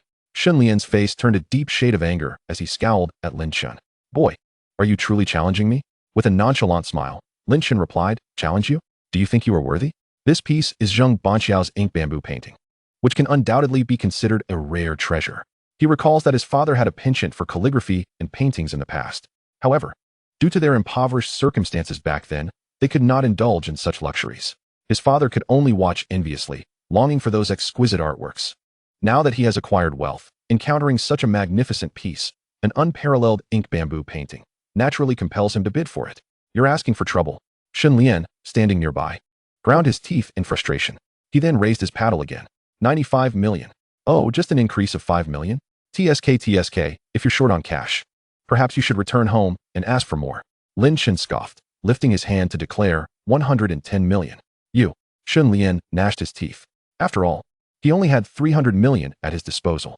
Lin Chen's bidding strategy was ruthless, yet he felt compelled to continue. 120 million, 200 million. As these words fell, a collective gasp echoed through the room. An increase of 80 million. What extravagance! Meanwhile, Shun Lian trembled with rage. "Are you planning to go head-to-head with me? Fine. I want to see what you're made of." "I bid 300 million. Shun Lian's eyes reddened. This was his absolute limit. If Lin Chen continued to bid, he would have no other recourse. Nevertheless, he was convinced Lin Chen could not keep up. After all, at such a young age, Lin Chen was likely just fulfilling his family's orders to seize this ink bamboo painting by Zheng Banqiao. In all of Zhonghai, there were hardly any families capable of bidding 300 million for this painting. The second-generation members of these families were few, and Shun Lian had some connections with them. Yet he had never encountered Lin Chen. Thus, he believed Lin Chen was merely putting on an act. With this thought in mind, Shun Lian adopted an air of confidence. However, at that moment, Lin Chen's voice rang out calmly, 350 million. As soon as these words were spoken, Shun Lian was left utterly stunned. The other attendees were equally astonished. Who on earth was this person? How could he bid 350 million for the ink bamboo painting? Indeed, He had never seen such a figure before. Shun Lian's face flushed crimson, and his breathing grew heavier as he stood up, pointing at Lin Chen and shouting, "Impossible. You could never afford such a price. I demand proof of your assets. I absolutely do not believe you can pay 350 million for this painting." His instincts told him that Lin Chen could not possibly afford such an amount. This guy was merely trying to inflate the painting's price. Lin Chen cast a nonchalant glance at Shun Lian, remaining silent. Observing Lin Chen's demeanor only reinforced Shun Lian's conviction. He continued to shout loudly, "Indeed. This guy is just here to drive up the price and create chaos, hoping I'll keep bidding high. Such a person must have little money in his account. I demand that you throw him out immediately. Such disruptive elements are an affront to this charity gala." Hearing this, Zhang Ming's expression darkened. He stood up, his face as cold as ice, and addressed Shun Lian. "Enough." Shun Lian was rendered speechless, staring blankly at Zhang Ming, and stammered, Zhang brother. What wrong? What wrong? Do you even know who this is?" "He is the renowned Mr. Lin Chen." Zhang Ming's anger flared. As soon as these words left his mouth, the crowd was thrown into a frenzy. "What? He is Mr. Lin? My heavens, it's really him?" The realization struck, and it became clear that Shun Lian had bitten off more than he could chew. "Indeed, I never expected to encounter the legendary Mr. Lin here." Suddenly, someone voiced their confusion. "Who exactly is this Mr. Lin? Why is everyone so surprised?" The crowd turned their gazes toward Lin Chen, and one individual spoke up, "Young man, didn't your elders tell you?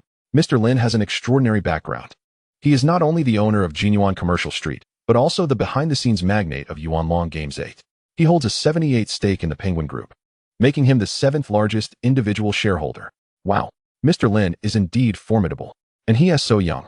In an instant, everyone looked at Lin Chen with expressions of awe and respect. As for Shun Lian, his face turned pale. His eyes filled with shock and fear as he regarded Lin Chen. Chapter 74, The Bewildered Lin Chen. Shun Lian was truly panicking. He had heard of Lin Chen's status, a genuine top-tier figure with a fortune in the billions. Such a person was beyond the reach of the small Shen family and their real estate company. Impossible. This is impossible. It must be a lie. How could he be Lin Chen? How could he be the owner of Yuanlong Games? Just him? How is that even possible? Hearing this, Zhang Ming's expression turned icy. "Shun Lian, are you questioning my credibility?" Upon hearing this, Shun Lian's face stiffened. You should leave immediately. Or do you want me to call security to throw you out?" Without hesitation, Shun Lian scrambled to leave the charity gala. After all was said and done, Zhang Ming approached Lin Chen and said, "Lin brother, if you had revealed your identity from the start, we wouldn't have had such a ruckus." Lin Chen merely smiled. "It's no trouble." He then turned to the others present. "Gentlemen, I have received your invitations and look forward to visiting and discussing matters with each of you." The prominent figures in attendance nodded eagerly. "Haha, Mr. Lin, we must have a thorough discussion later. It's truly a stroke of luck to meet you here." In that moment, the atmosphere shifted and everyone regarded Lin Chen with newfound reverence. After all, it is rather terrifying that Lin Chen could charm so many top-tier tycoons, each valued at over 10 billion, to approach him with such eagerness. One could say that if he had not witnessed this scene with his own eyes, he would scarcely have believed it. This is, of course, entirely understandable. Lin Chen's identity is exceedingly formidable, as he holds 78 shares in the Penguin Group. It is undoubtedly advantageous to cultivate connections with someone of his stature. Moreover, the fact that Lin Chen is so youthful yet possesses such a significant identity signifies that the forces behind him are far from simple. Soon, the charity gala came to a close. Lin Chen, having engaged in a round of networking with these individuals, ultimately departed from the hotel. "Mr. Lin, the ink bamboo painting you just acquired is truly remarkable. This ink bamboo painting is a work by Zheng Banxiao. Although the price you paid is indeed somewhat inflated, I believe that it will soon appreciate significantly. When you decide to sell it, I am certain it will fetch double its price." Upon hearing this, Lin Chen smiled nonchalantly and replied, "I do not intend to sell this painting. After all, it is primarily for my father to enjoy." At that moment, Chen Ziru was momentarily taken aback. Spending 3.5 billion on a piece of artwork merely for his father's amusement was quite astonishing. Chen Ziru nodded in agreement, saying, "Mr. Lin, you truly possess a filial heart." To this, Lin Chen merely offered a faint smile, as he planned to return home in a couple of days to celebrate the upcoming Mid-Autumn Festival. This painting would serve as a gift for his father. Simultaneously, he felt compelled to candidly disclose his current circumstances. Given the situation, it was clear that any attempts to conceal matters would be futile. After escorting Chen Ziru back to her home, Lin Chen drove back to his own residence. At home, Lin Chen collapsed onto his bed and fell into a deep slumber. The night passed, and by the following morning, he awoke. Upon successfully signing in, the system's voice resonated in his ears. Congratulations, host. Sign-in successful. You have obtained 100 shares of Pinarello Bicycle Company. Lin Chen was momentarily stunned. A bicycle company? He had never heard of it before. How significant could a bicycle company possibly be? Puzzled, he instinctively researched the company. Upon discovering its profile, Lin Chen was utterly bewildered.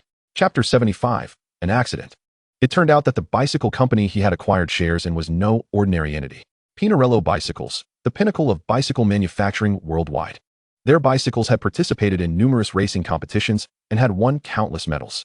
Consequently, this company had soared in prominence, now regarded as the Ferrari of the cycling world.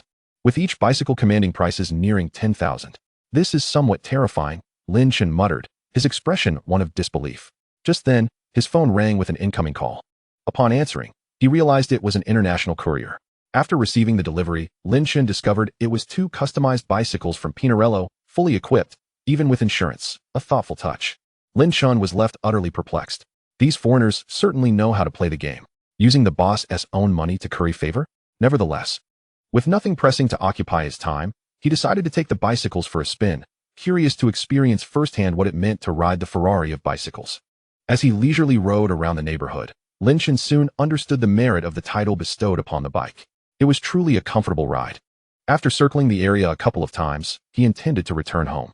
However, just as he reached an intersection, a flashy purple BMW barreled toward him. In shock, Lin Chen swiftly dismounted. The BMW collided with his bicycle, immediately causing it to crumble, its wheels bent out of shape. Lin Chen stood there, bewildered, thinking, how reckless can one be? Had it not been for his enhanced reflexes, he might have been severely injured. Just as his anger began to rise, the BMW's door swung open, and a burly man stepped out, shirtless and adorned with 2 dragon tattoos. You're asking for trouble, aren't you? Riding that pathetic bicycle like a madman. Do you have any idea how much I paid for this car? Lin Chen frowned at the man's words and, glancing at his shattered bicycle, coldly replied, you better get your facts straight before speaking. It was your car that crashed into mine. I haven't even begun to hold you accountable, and you dare to play the victim? Who's the real villain here? The burly man retorted, pointing menacingly at Lin Chen. Darling, why waste your breath on this poor loser? Just demand he pays up and be done with it.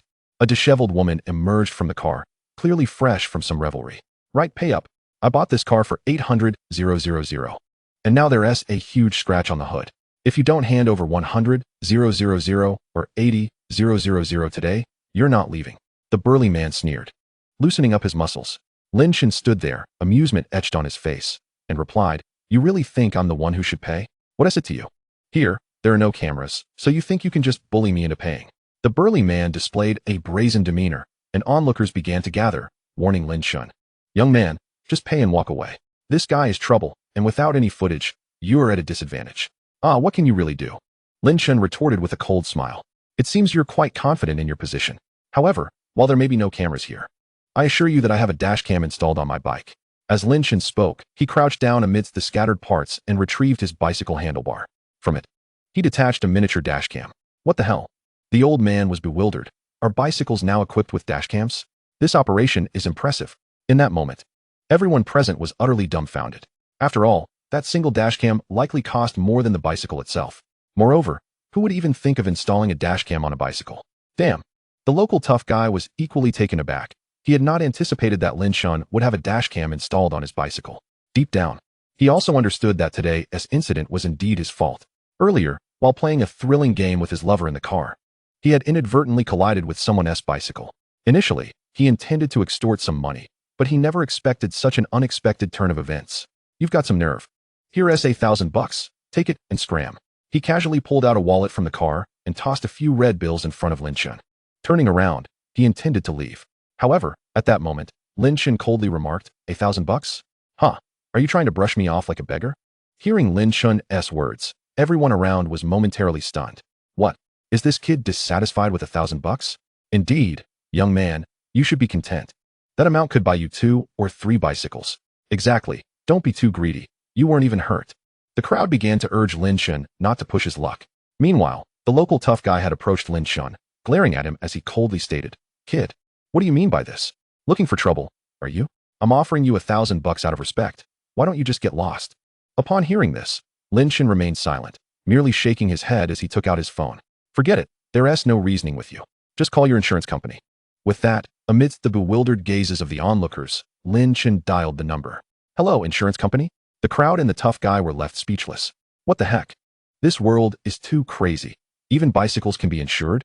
What is happening? Insuring a bicycle? This is a first. Indeed. What kind of insurance would one even get for a broken bicycle? The annual premium must be more than the bicycle itself. The crowd began to chatter amongst themselves.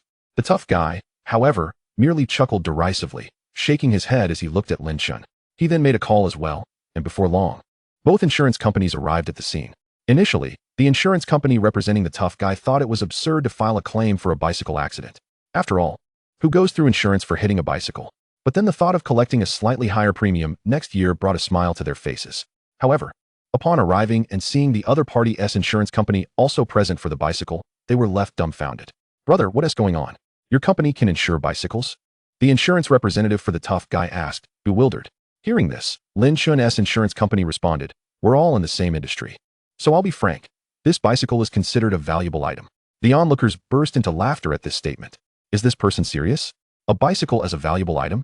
Have I time traveled back to the 60s or 70s? This is simply too amusing.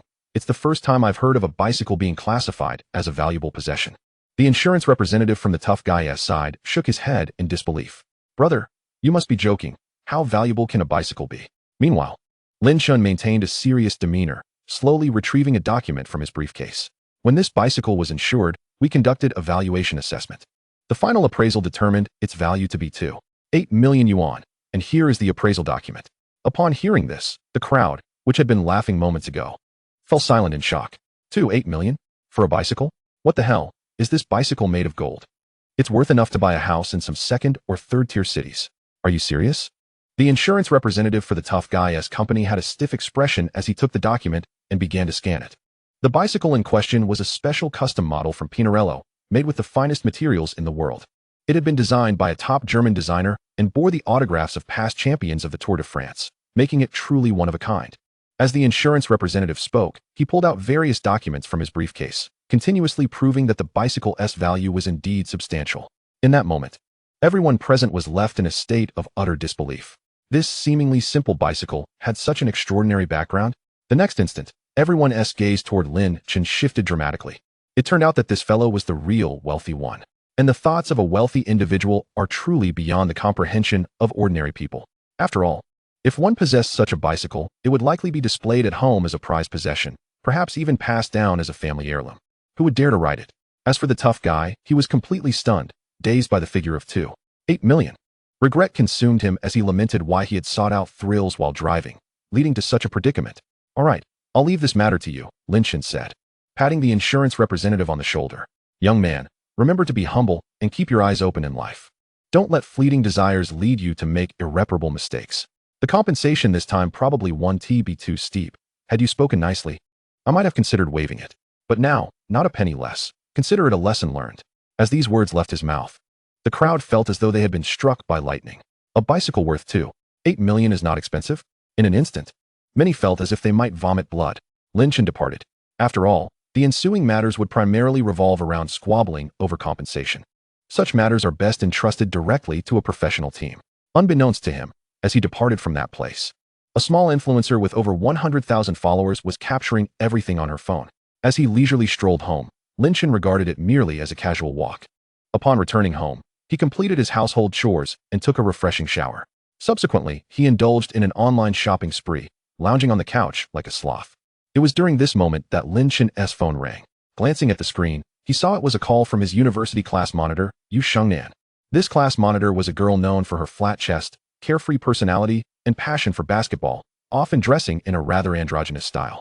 Thus, she maintained a relatively amicable relationship with the boys in their class. "Lin Chen, you've made it to the trending headlines on Weibo." "What?" Lin Chen was momentarily taken aback. He was trending again? He thought to himself, "I'm not a celebrity. What does it even mean to be on the headlines? Quick, check Weibo. You won't believe it. You're truly wealthy now. A bicycle worth 2.8 million. When that was mentioned in the group chat, I thought it was a joke."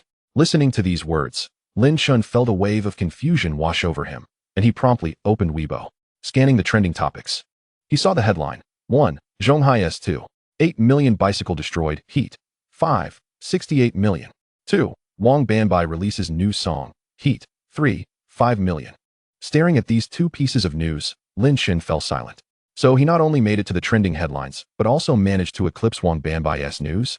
Meanwhile, Wang Banbai was likely weeping in the restroom. Curiously tapping on the news, Lin Chen discovered that his bicycle had indeed been damaged. With the news leaked by a certain influencer. This influencer had garnered quite a following, and once she published the information, it created an instant uproar. Coupled with some promotional efforts, the video went viral across the internet. The comments section was flooded with enthusiastic praises. Lin Chen, you're probably the most successful among our 50-odd classmates now, right? Oh, by the way, I have something to discuss with you. Old Shui asked me to invite you to a seminar at the school tomorrow.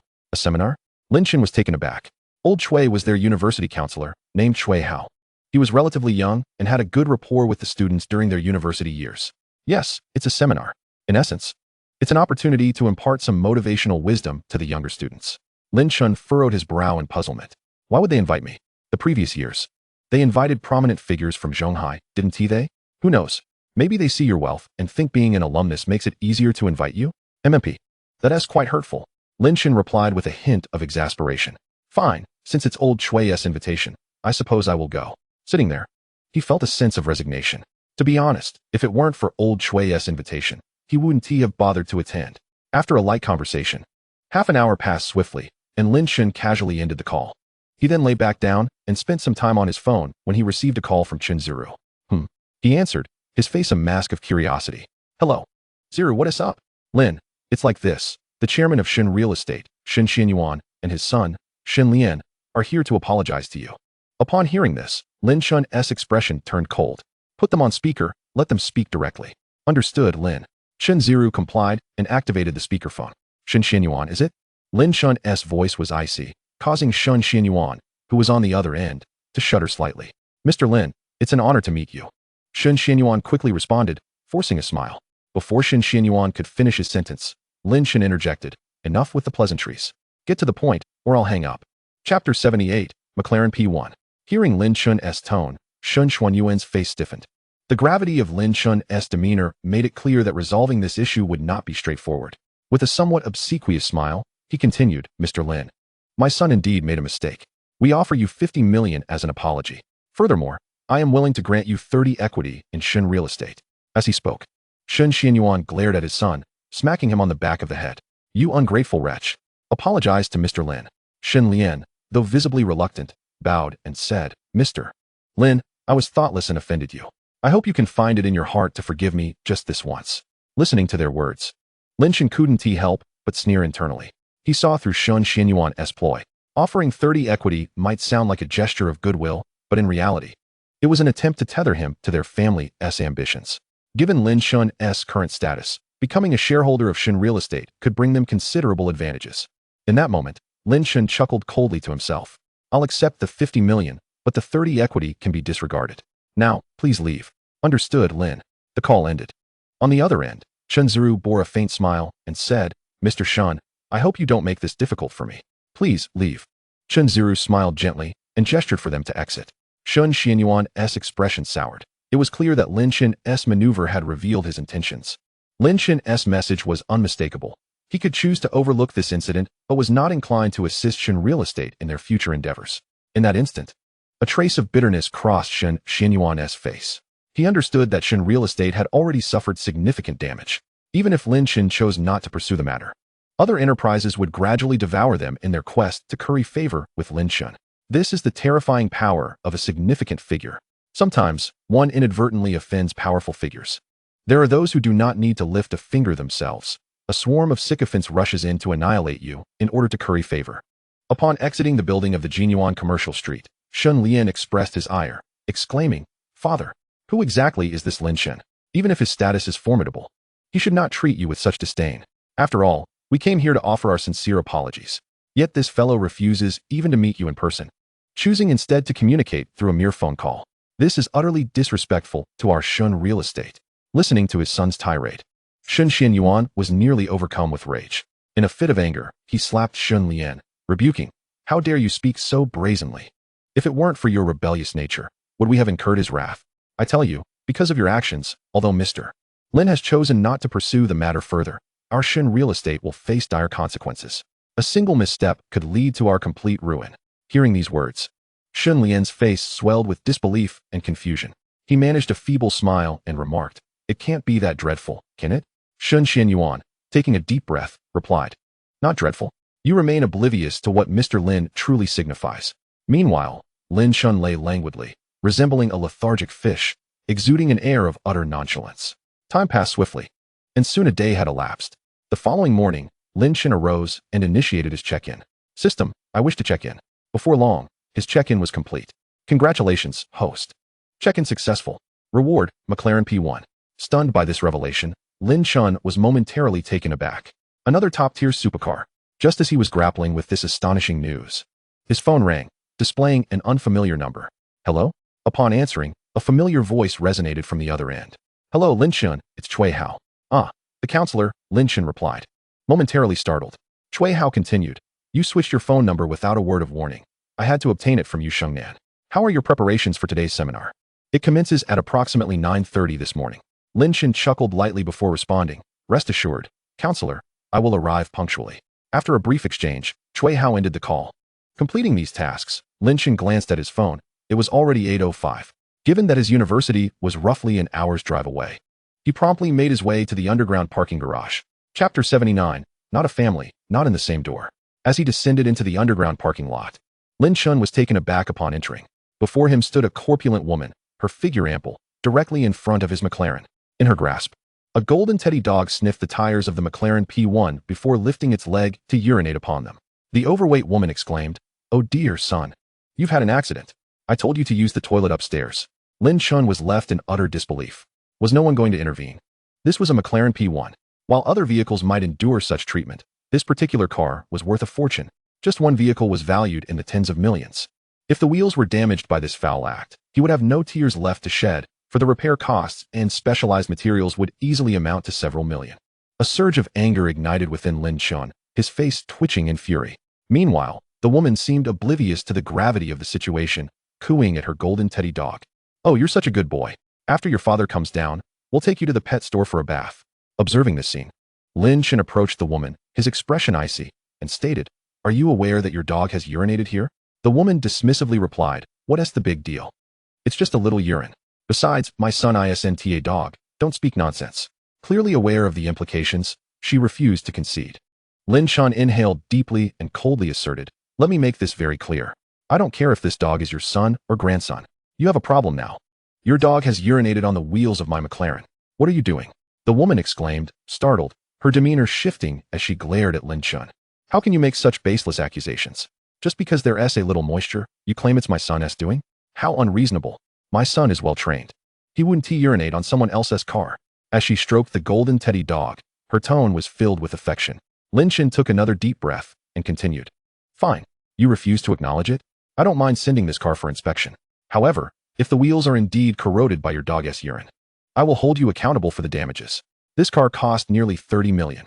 If it's corroded, you will owe me at least 1 million. The woman paled. Realizing the weight of the situation, she was merely a worker in Zhonghai, living in a rental. Even if she sold herself, she could not possibly afford such a sum. Just then, a local tough guy emerged from the elevator. The woman's eyes brightened, and she called out, "Darling, someone is slandering me." "What? Who dares to slander my wife?"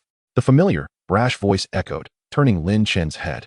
It was indeed the same local tough guy from the previous day. Lin Chen's expression turned peculiar. It seemed almost surreal. Wasn't he this tough guy's partner someone else entirely? It appeared he had taken on a second mistress. Deep within, a suppressed chuckle emerged, while the local tough guy, upon catching sight of Lin Chen, was so startled that he fell to the ground in shock. "Is it really you?" Memories of yesterday flooded back, when he had wrecked Lin Chen's nearly 3 million yuan bicycle. To his dismay, fate had conspired to bring them face to face once more.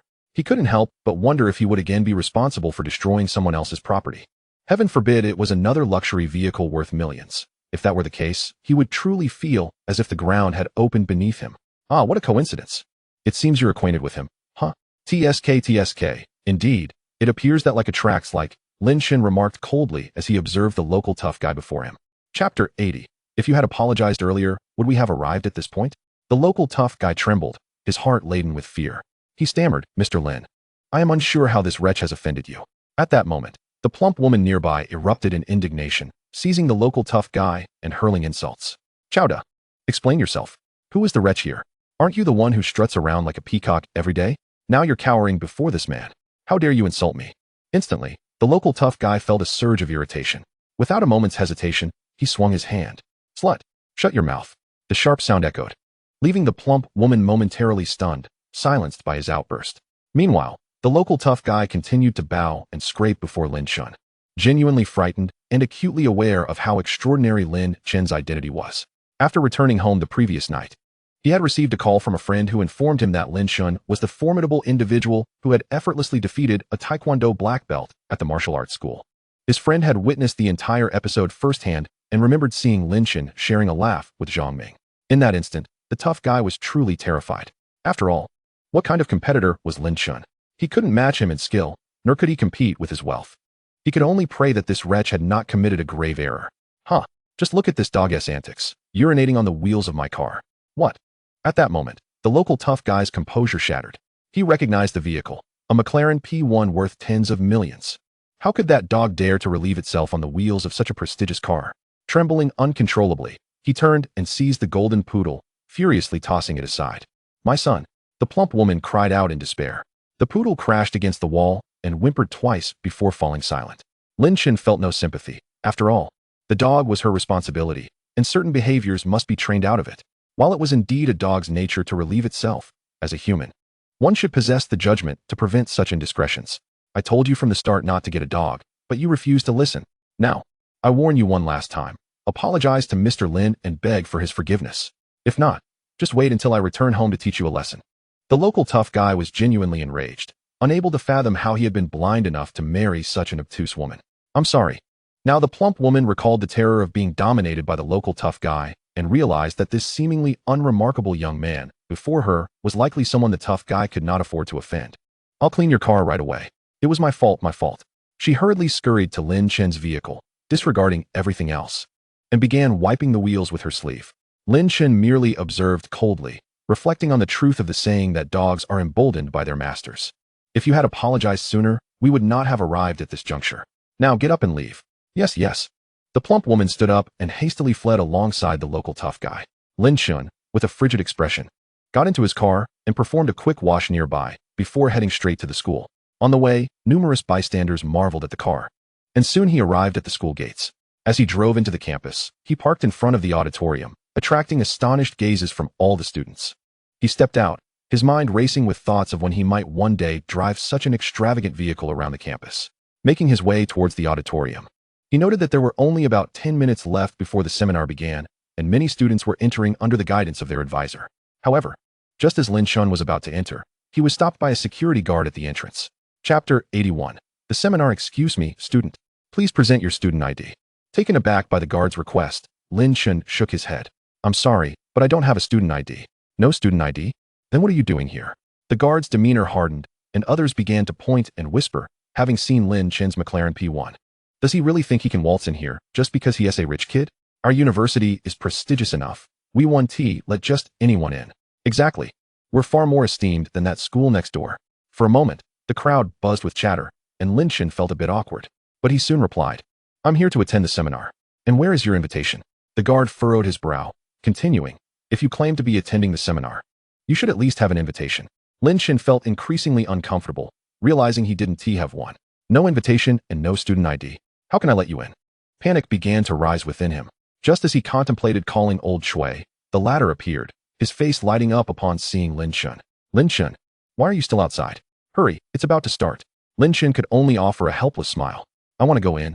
But you didn't give me an invitation. As the discussion unfolded, old Shui's expression faltered, seemingly realizing the truth of the matter. My apologies. Yesterday was quite overwhelming, and I completely overlooked this issue. With that, both men, their faces painted with embarrassment, stepped into the grand hall. In all honesty, today's symposium could be described, in a more flattering light, as such. However, to speak plainly, the institution harbored hopes that you would contribute some financial support. This donation, it must be noted, is intended to facilitate entrepreneurial endeavors among university students. Furthermore, participants will gain a modicum of influence over the supported projects, commensurate to the amount they contribute. Listening to these words, Lin Chen's gaze sparkled with understanding. In essence, this was merely a guise for angel investing. The guests, like Lin Chen, would provide the funds while the university would offer the projects. Subsequently, Lin Chen could reap the rewards while the institution garnered prestige. I comprehend now, Lin Chen thought as he took his seat. At that moment, the first 3 rows of the auditorium were occupied by around 10 guests, while he positioned himself further back. Once Lin Chen settled in, the attendees cast glances in his direction. However, due to Lin Chen's infrequent presence in affluent circles, few recognized him. Among the crowd, a few did identify Lin Chen, their eyes flickering with surprise, yet they remained silent. Shortly thereafter, a chubby fellow approached Lin Chen, grinning broadly. "Hello, friend. I'm Wang Lu. May I know your name?" "Lin Chen," he replied. Wang Lu's expression momentarily reflected confusion, as if the name rang a bell. Yet he could not place it. He then inquired, "Might I ask what your family does?" "Me? We don't really have any businesses. I mostly just drift through life." Lin Chen answered nonchalantly. Indeed, all his assets were under the management of others, leaving him in a state of lethargy. Wang Lu's expression shifted to one of slight disdain upon hearing Lin Chen's words, but Lin Chen merely smiled faintly, choosing not to elaborate further. Soon, the symposium commenced. After an array of superfluous remarks from the school leaders, they began to announce the investments. Following an awkward silence, a corporate executive took the stage, briefly uttering a few words before pledging 500,000 yuan. As contributions began to flow, a true magnate soon took the stage, generously offering nearly 30 million yuan. However, the atmosphere gradually cooled, leaving the institution's leaders visibly uncomfortable. Following this, a group of second-generation wealthy heirs, led by Wang Lu, uniformly pledged 1 million yuan each. At that moment, murmurs began to ripple through the audience, and the higher-ups from the school grew restless. After all, such conduct was a blatant affront to their authority. Chapter 82, Lin Chen's 5 billion. Indeed, witnessing 7 or 8 wealthy heirs contribute the same amount of 1 million yuan each was quite disgraceful. The expressions of numerous school leaders darkened, and several cast disapproving glances at the counselors below. This behavior incited a surge of indignation and frustration among the leaders. Meanwhile, Old Chui's demeanor had also soured. The students seated behind were visibly agitated, sensing that something was amiss. At this juncture, it was Lin Chen's turn to donate. And he sighed. If they choose not to participate, why must they resort to humiliating the school? Although the immediate returns might be negligible in the long run, this investment held promise. After all, this prestigious institution remains one of the top universities in Zhonghai and even nationwide. Ascending the podium, Lin Chen adjusted his attire. The school leader's expressions darkened further at the sight of yet another wealthy heir. Damn it, is he intent on continuously embarrassing us? Make a note of this rich kid. We'll investigate who invited him. The leaders nodded in agreement, and Lin Chen approached the microphone. Allow me to say a few words, he announced. This action incited further unrest among the audience, while the school leaders' faces darkened even more. Lin Chen's movements were no longer merely a slap to their faces. They were a blatant trampling of their dignity. After all, addressing the audience before making a donation was a privilege reserved for the elite. What audacity for a mere second-generation heir to presume such entitlement. At that moment, Wang Lu scoffed derisively. This idle fellow, clearly unvalued by his family, dared to act so pretentiously? Yet Old Chui felt a flicker of anticipation within. He had some understanding of Lin Chen's potential. Now, I must stipulate that the amount I am about to donate must be entirely allocated to support student entrepreneurship. Moreover, I will engage an organization to oversee the funds. So those seeking personal gain should reconsider. After a brief pause, Lin Chen continued, "Thus, I will commit 500 million yuan annually to this entrepreneurial support fund." The instant these words left his lips, the grand hall fell into an eerie silence. A pin drop could be heard. In the next moment, chaos erupted. Boom. Everyone was momentarily stunned, their expressions blank. 500 million. This was no trifling sum. Previously, the highest donation had barely reached several tens of millions. And now, Lin Chen had pledged 500 million every year. In that instant, the crowd erupted into fervent discussions. My heavens, did I hear that correctly? 500 million? Goodness. That amount is simply staggering. The wealthy heirs and school leaders alike were left in a state of disbelief. Even Old Chui stared at Lin Chen, wide-eyed. While he had anticipated a substantial contribution, he had never imagined it would be 500 million annually. What on earth had his student done to amass such wealth? Even owning an entire neighborhood wouldn't yield such a sum. The host, trembling, turned to Lin Chen and asked, "May I inquire about your intentions regarding this generous donation?" "Sir, is what you say true? Are you truly planning to allocate 500 million every year?" Naturally, Lin Chen responded with a smile. "I will have someone draft the investment agreement shortly. However, as I mentioned before, I will also appoint someone to oversee the specific utilization of these funds."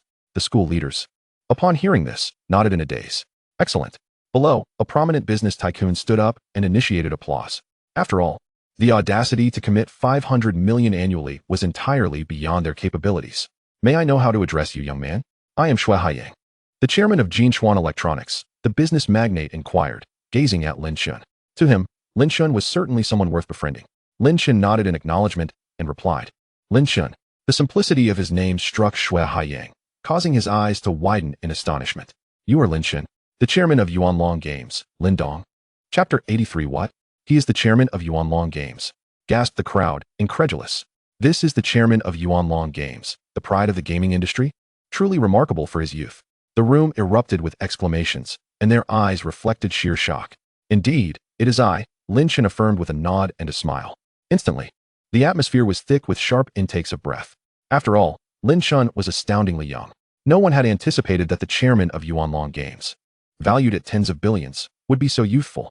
Among the business elite and wealthy heirs, their gazes towards Lin Chen were filled with awe and trepidation, for they were acutely aware of his myriad identities.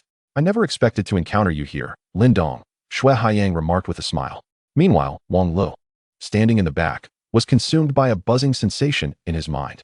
After all, his family was also in the gaming industry, albeit dealing in pay-to-win web games. Lin Chen, of course.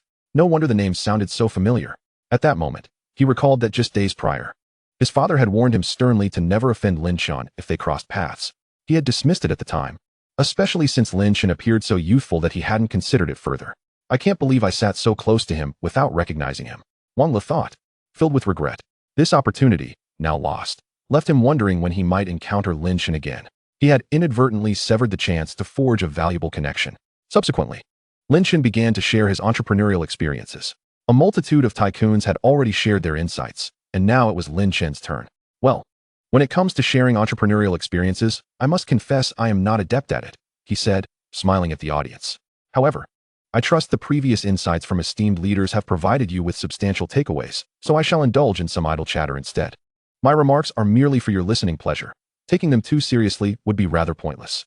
The entrepreneurial journey is fraught with obstacles, and countless predecessors have faced failure. This cannot be encapsulated in just a few words. Those who truly succeed in entrepreneurship are the most diligent, tenacious, and fortunate few. I sincerely hope you can believe that hard work and sweat are the most reliable allies you will ever have. At this point, the atmosphere remained congenial, with everyone nodding in agreement. Yet, in the next moment, Lin Chen revealed a mischievous grin. But do you know something? In reality, luck is more crucial than anything else when it comes to true success. Just like me, I am now lounging about waiting for money to fall into my lap, as my company has delegated the management to my secretary and CEO. Do you know how mundane my days are? How utterly idle I am? So, looking at all of you, I genuinely feel a sense of joy and reassurance. After all, you are a group of young individuals yet to face the harsh trials of society, still capable of striving and persevering. Unlike me, who can only indulge in leisure, occasionally checking on the company's accounts and rentals, watching endless streams of wealth. It is dreadfully dull. The crowd below was taken aback. The school leaders above were equally bewildered. At that moment, they finally comprehended why Lin Chen mentioned that his words were merely for casual listening. After all, who wouldn't desire such a life devoid of tedium? If you don't want this money, feel free to give it to us. We would love to experience such an utterly mundane existence.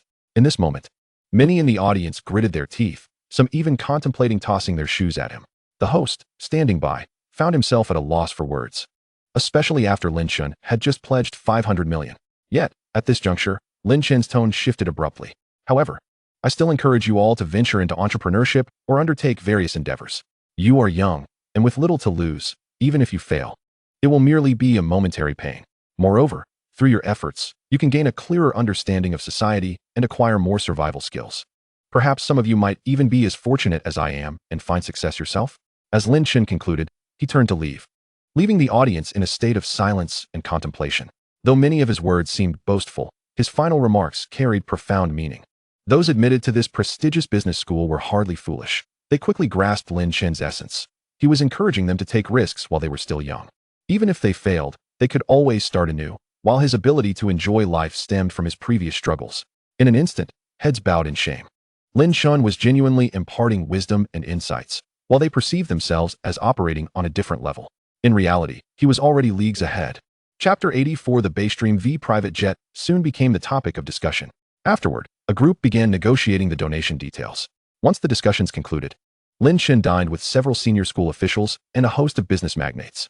The wealthy heirs, despite their aspirations to mingle, found it impossible to infiltrate the elite circles of these tycoons. Unless these second-generation heirs could establish their enterprises or belong to the upper echelon of the elite, they would forever remain merely second-generation offspring. After exchanging WeChat contacts at the banquet, Lin Chen took his leave. After a long journey, Lin Chen finally returned home, and discussions among the group had reached a satisfactory conclusion. He and the financial magnate had decided to commence detailed negotiations and sign the agreement the day after tomorrow. Throughout the trip, Lin Chen pondered the necessity of engaging a law firm. Managing his current assets and financial matters independently was proving to be quite challenging. With these thoughts swirling in his mind, Lin Chen settled onto the sofa and opened his phone. Moments later, he scrolled to Chun Ziru's contact number and dialed. The phone rang twice before being answered. "President Lin, how may I assist you?" "Yes. How long would it take if I were to arrange for you to acquire the leading law firm in Zhonghai?" Lin Chen stated directly. He felt that entrusting a law firm with these matters was somewhat inappropriate. If that were the case, he might as well acquire it outright. Chun Ziru on the other end of the line was momentarily taken aback. "Please hold," she replied, falling silent for half a minute before continuing. "If it's a 100 acquisition and funds are available, it would take approximately 3 days. However, if we are only aiming for absolute control with a 51 stake, it could be finalized by tomorrow afternoon at the latest." Nodding, Lin Chen responded, "All right, I understand. In that case, proceed with the acquisition. Transfer the necessary funds. And do inform me once it's completed." "Understood, President Lin," Chun Ziru replied promptly. After concluding the call, Lin Chen resumed playing games. Once he had handled all matters at hand, he planned to visit his hometown. He murmured to himself, having made a decision, especially since the Mid-Autumn Festival was approaching in just 2 days. Around 7:30 p.m., he took his bicycle out for a ride, returning home around 8:30. After a refreshing shower, he enjoyed a warm glass of milk, performed 20 minutes of stretching exercises, and promptly fell asleep. He slumbered soundly through the night, waking up the next morning without a trace of fatigue or stress. Upon awakening, Lin Chen initiated his daily check-in. System, commence check-in. "Congratulations, host. Check-in successful. Acquired 80 equity in Gulfstream Aerospace Company." Lin Chen was momentarily stunned. "What? Gulfstream Aerospace? This is a renowned manufacturer of luxurious, large business jets. One of the best in the world. And now it has come into my possession?" At that moment, his phone buzzed with a new message. "Dear Mr. Lin Chen, your private jet, Gulfstream V, has arrived at Zhonghai Hongqiao Airport and is currently stored in a private hangar." Staring at the screen, Lin Chen felt utterly bewildered. Wow, these foreigners really know how to play the game. He found himself at a loss for words. After all, the previous acquisition was a bicycle company that gifted him 2 top-tier bicycles, each worth $2.8 million. Now, he had a private jet.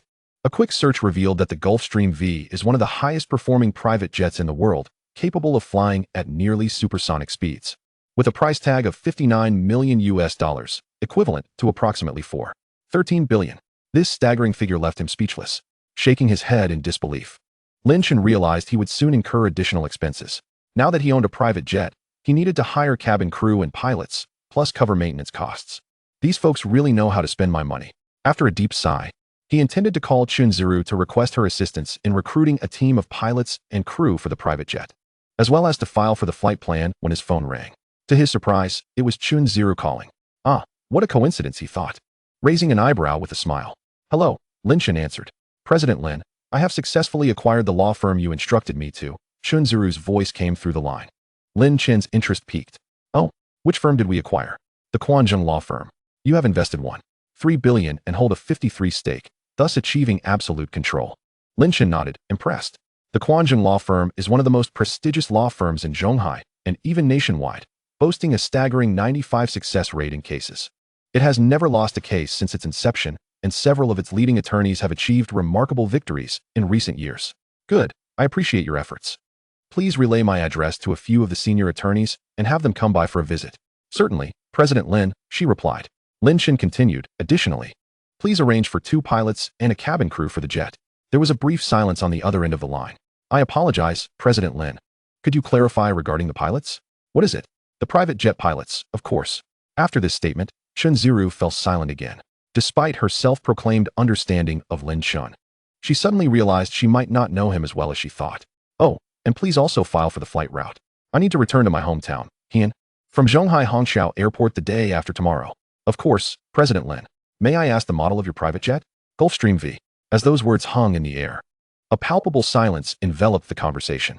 Gulfstream V, a top-tier luxury private jet worth hundreds of millions. At that moment, Chunziru's mind was a whirlwind of thoughts. This was truly daunting. After all, possessing such financial resources was astonishing. It is one thing to afford a private jet, but ensuring it can actually take flight is an entirely different matter. Many wealthy individuals can purchase private jets, yet they refrain from doing so because they understand the complexities involved in making them operational. Lin Chen, meanwhile, continued to thoughtfully stroke his chin. After a moment of contemplation, he added, "Oh, could you also arrange for a cargo plane or transport aircraft for rent? I need to transport one of my cars back home when I return." It suddenly dawned on him that he would have no vehicle to drive upon his arrival in his hometown, and his private jet could not accommodate a car. Thus, it became necessary to rent a transport aircraft as an afterthought. At this moment, Chunziru felt utterly astounded. This was indeed the epitome of opulence. One must understand that even the most basic trip would cost a minimum of $1 million. Typically, individuals who rent such planes do so for the transportation of vital goods. Yet here was Lin Chen, merely chartering an entire aircraft to convey a single vehicle. At that instant, Chunziru was left utterly speechless. However, upon recalling that Lin Chen could afford a private jet, a Gulfstream V valued at several hundred million, her heart found a semblance of tranquility when considering the mere act of renting a transport plane for one car. After concluding the call, Lin Chen sought a bite to eat and settled down to play a video game. Meanwhile, at the law firm of Quanzhong, Feng Yin ended his phone call, his demeanor gradually turning serious. He had just received a call from the secretary of his new boss, instructing him to bring Robin along to the boss's residence. Taking a deep breath, he pushed open the door to Robin's office. "Robin, it's time to depart." At that moment, Robin was reclining in his office chair, eyes closed in repose. Upon hearing Feng Yin's words, he opened his eyes and asked, "What's the matter? Is there a new client to meet?" "No, it's the secretary of the new boss calling for us to visit his home." Upon hearing this, Robin's eyes sparkled with intrigue. "Oh, in that case, let us go and see what this new boss is all about." His interest piqued. Robin was curious about the individual capable of acquiring their law firm overnight and holding a 53% stake, thus securing absolute control. He wondered what sort of person this new boss, Lin Chen, truly was. Furthermore, if this new boss turned out to be unremarkable, lacking significant status, Robin would not hesitate to devise a plan to gradually reclaim his share. Chapter 86. The Bewildered Robin and Feng Yin. The two departed the premises and made their way towards the distant location. Before long, they arrived at Jingshu Yiding. After obtaining Lin Chen's consent, they were permitted entry. Lin Chen, having tidied his attire, awaited the arrival of his guests. Soon enough, a knock echoed at the door, and Lin Chen went to answer it. Outside stood Feng Yin and Robin, both feeling a surge of nervousness. Until this moment, they had little understanding of what sort of person Lin Chen truly was. However, upon seeing Lin Chen, they were both struck with surprise. Youthful, remarkably youthful. Had they not witnessed it with their own eyes, they would never have believed it. Even if faced with death, how could someone so young have so swiftly acquired their law firm? It was utterly astounding. Exchanging glances, they could see the shock reflected in each other's eyes. They had initially presumed that acquiring their law firm would require a seasoned individual in their 40s or 50s, possessing considerable prowess. Yet, it turned out to be a mere 20-something. In that moment, both were filled with a profound sense of astonishment. Inviting them inside, Lin Chen casually settled onto the sofa, narrowing his eyes as he scrutinized the two. Feng Yin and Robin sat upright on the sofa, fingers interlaced, arms resting on their laps. "Do not be overly tense, gentlemen. I have merely summoned you to assist with a task," Lin Chen casually remarked. "Boss, please feel free to instruct us on what you need." Feng Yin replied, somewhat apprehensive. Lin Chen, not wishing to waste time, spoke directly. "I have decided to allocate a sum annually to support an entrepreneurial initiative at my alma mater, Zhonghai University of Finance and Economics. However, I wish to have a clear understanding of the allocation of these funds and the returns they yield." Given the technical nature of the matter, Robin stepped in. "Mr. Lin, may I inquire about the amount of this funding and the method of disbursement?" Nodding in satisfaction, Lin Chen acknowledged Robin's professional acumen. "I intend to contribute approximately 500 million annually." Instantly, both Robin and Feng Yin were taken aback. They had anticipated a sum in the millions, never imagining it would amount to 500 million each year. Such a figure was indeed staggering. What formidable identity did this young man possess? After all, he had effortlessly acquired their law firm overnight and could so easily allocate 500 million to support entrepreneurial ventures. This was nothing short of terrifying. "Very well, Mr. Lin. We shall need to continue discussing the particulars of this entrepreneurial plan." The three swiftly delved into the intricate details of their discussion. After several minutes, having formulated a preliminary plan, Lin Chen nodded in approval, expressing his satisfaction with both Robin and Feng Yin's professionalism. After a moment's contemplation, he added, I also hold shares in several other companies, and I require a legal advisor to manage those as well. I will entrust that responsibility to you. At once, Feng Yin and Robin exchanged wry smiles. Their new boss was certainly not an ordinary individual. He spoke of shares in multiple companies, as if it were a mere afterthought. Boss, may I ask which companies you hold shares in and the extent of those holdings? We need to be prepared, Feng Yin inquired. Oh, let me think for a moment. Lin Chen unobtrusively opened a system panel visible only to him, as he could not quite recall the specifics of his stakes in each company. Meanwhile, Feng Yin retrieved his computer to begin documenting the information. Yes, I hold a 100 stake in Jinyuan Commercial Street. At this, both men felt a wave of astonishment. Jinyuan Commercial Street, the pinnacle of office buildings in Zhonghai. This location belonged to their new boss. Lin Chen continued, I also possess a 78 stake in Penguin Group. Feng Yin's fingers trembled slightly as he typed. Penguin Group, a premier global conglomerate, one of the two internet giants in the domestic market. Furthermore, I hold a 70 stake in Yuanlong Games. Feng Yin's facial muscles twitched. Although this was a burgeoning company, it ranked among the top gaming firms nationwide. The fact that their boss owned 70 was utterly astonishing. The Pinarello Company, a bicycle manufacturer, possesses a 100 stake. This revelation even left Robin, who had been sitting nearby, unable to contain himself. Yet another globally recognized bicycle brand. The two exchanged glances once more, a testament to the immense impact Lin Chen's disclosures had on them. Is something wrong? Lin Chen inquired, noticing their unease. No, please continue. Feng Yin replied, taking a deep breath to quell his inner turmoil. Now, let us discuss Gulfstream Aerospace, in which I hold an 80 stake.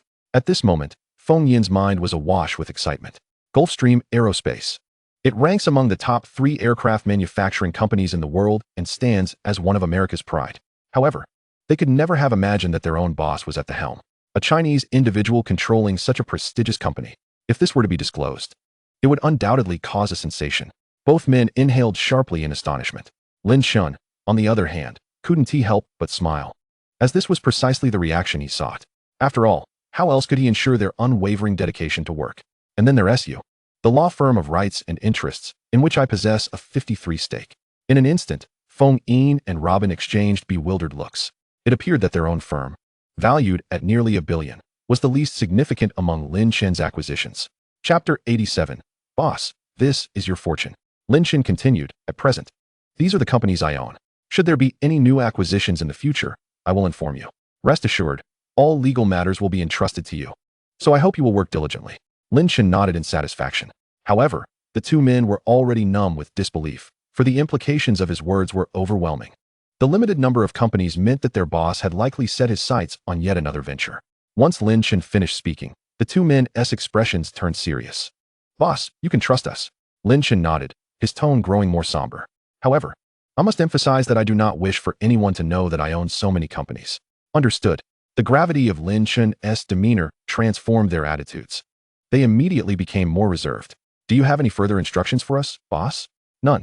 We shall return to prepare our work. Feng Yin and Robin quickly rose to take their leave. Once they departed, Lin Chen stretched lazily on the sofa. Finally, I've resolved the financial matters. What shall I do next? He mused to himself. After scrolling through a few WeChat messages, he noticed one from Chun Ziru regarding the Mid-Autumn Festival arrangements for the Yuanlong game. Upon clicking to read, he saw that the holiday was only 3 days long. Lin Chen furrowed his brows. This holiday arrangement is insufficient. He promptly messaged Chun Ziru, extend the holiday to 5 days. You should also take 5 days off. Both you and the company will have paid leave during this time. Additionally, procure some Mid-Autumn Festival gifts, ensuring they are of the highest quality. After all, with only 3 days off, the time was certainly inadequate. Chun Ziru, upon reading Lin Chen's message, was left utterly stunned.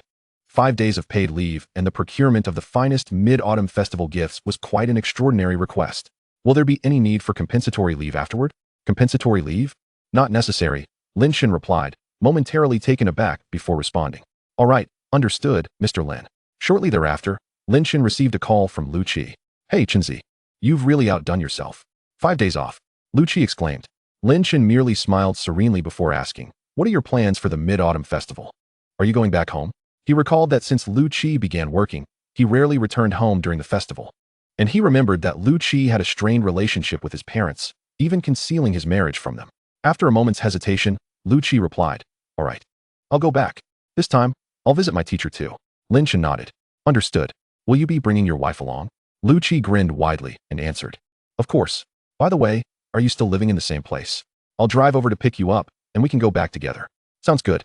They hung up the phone, and after completing these tasks, Lin Chen settled in to play some games. Before long, an entire day had passed. The next morning, while Lin Chen was still asleep, his phone rang, startling him awake.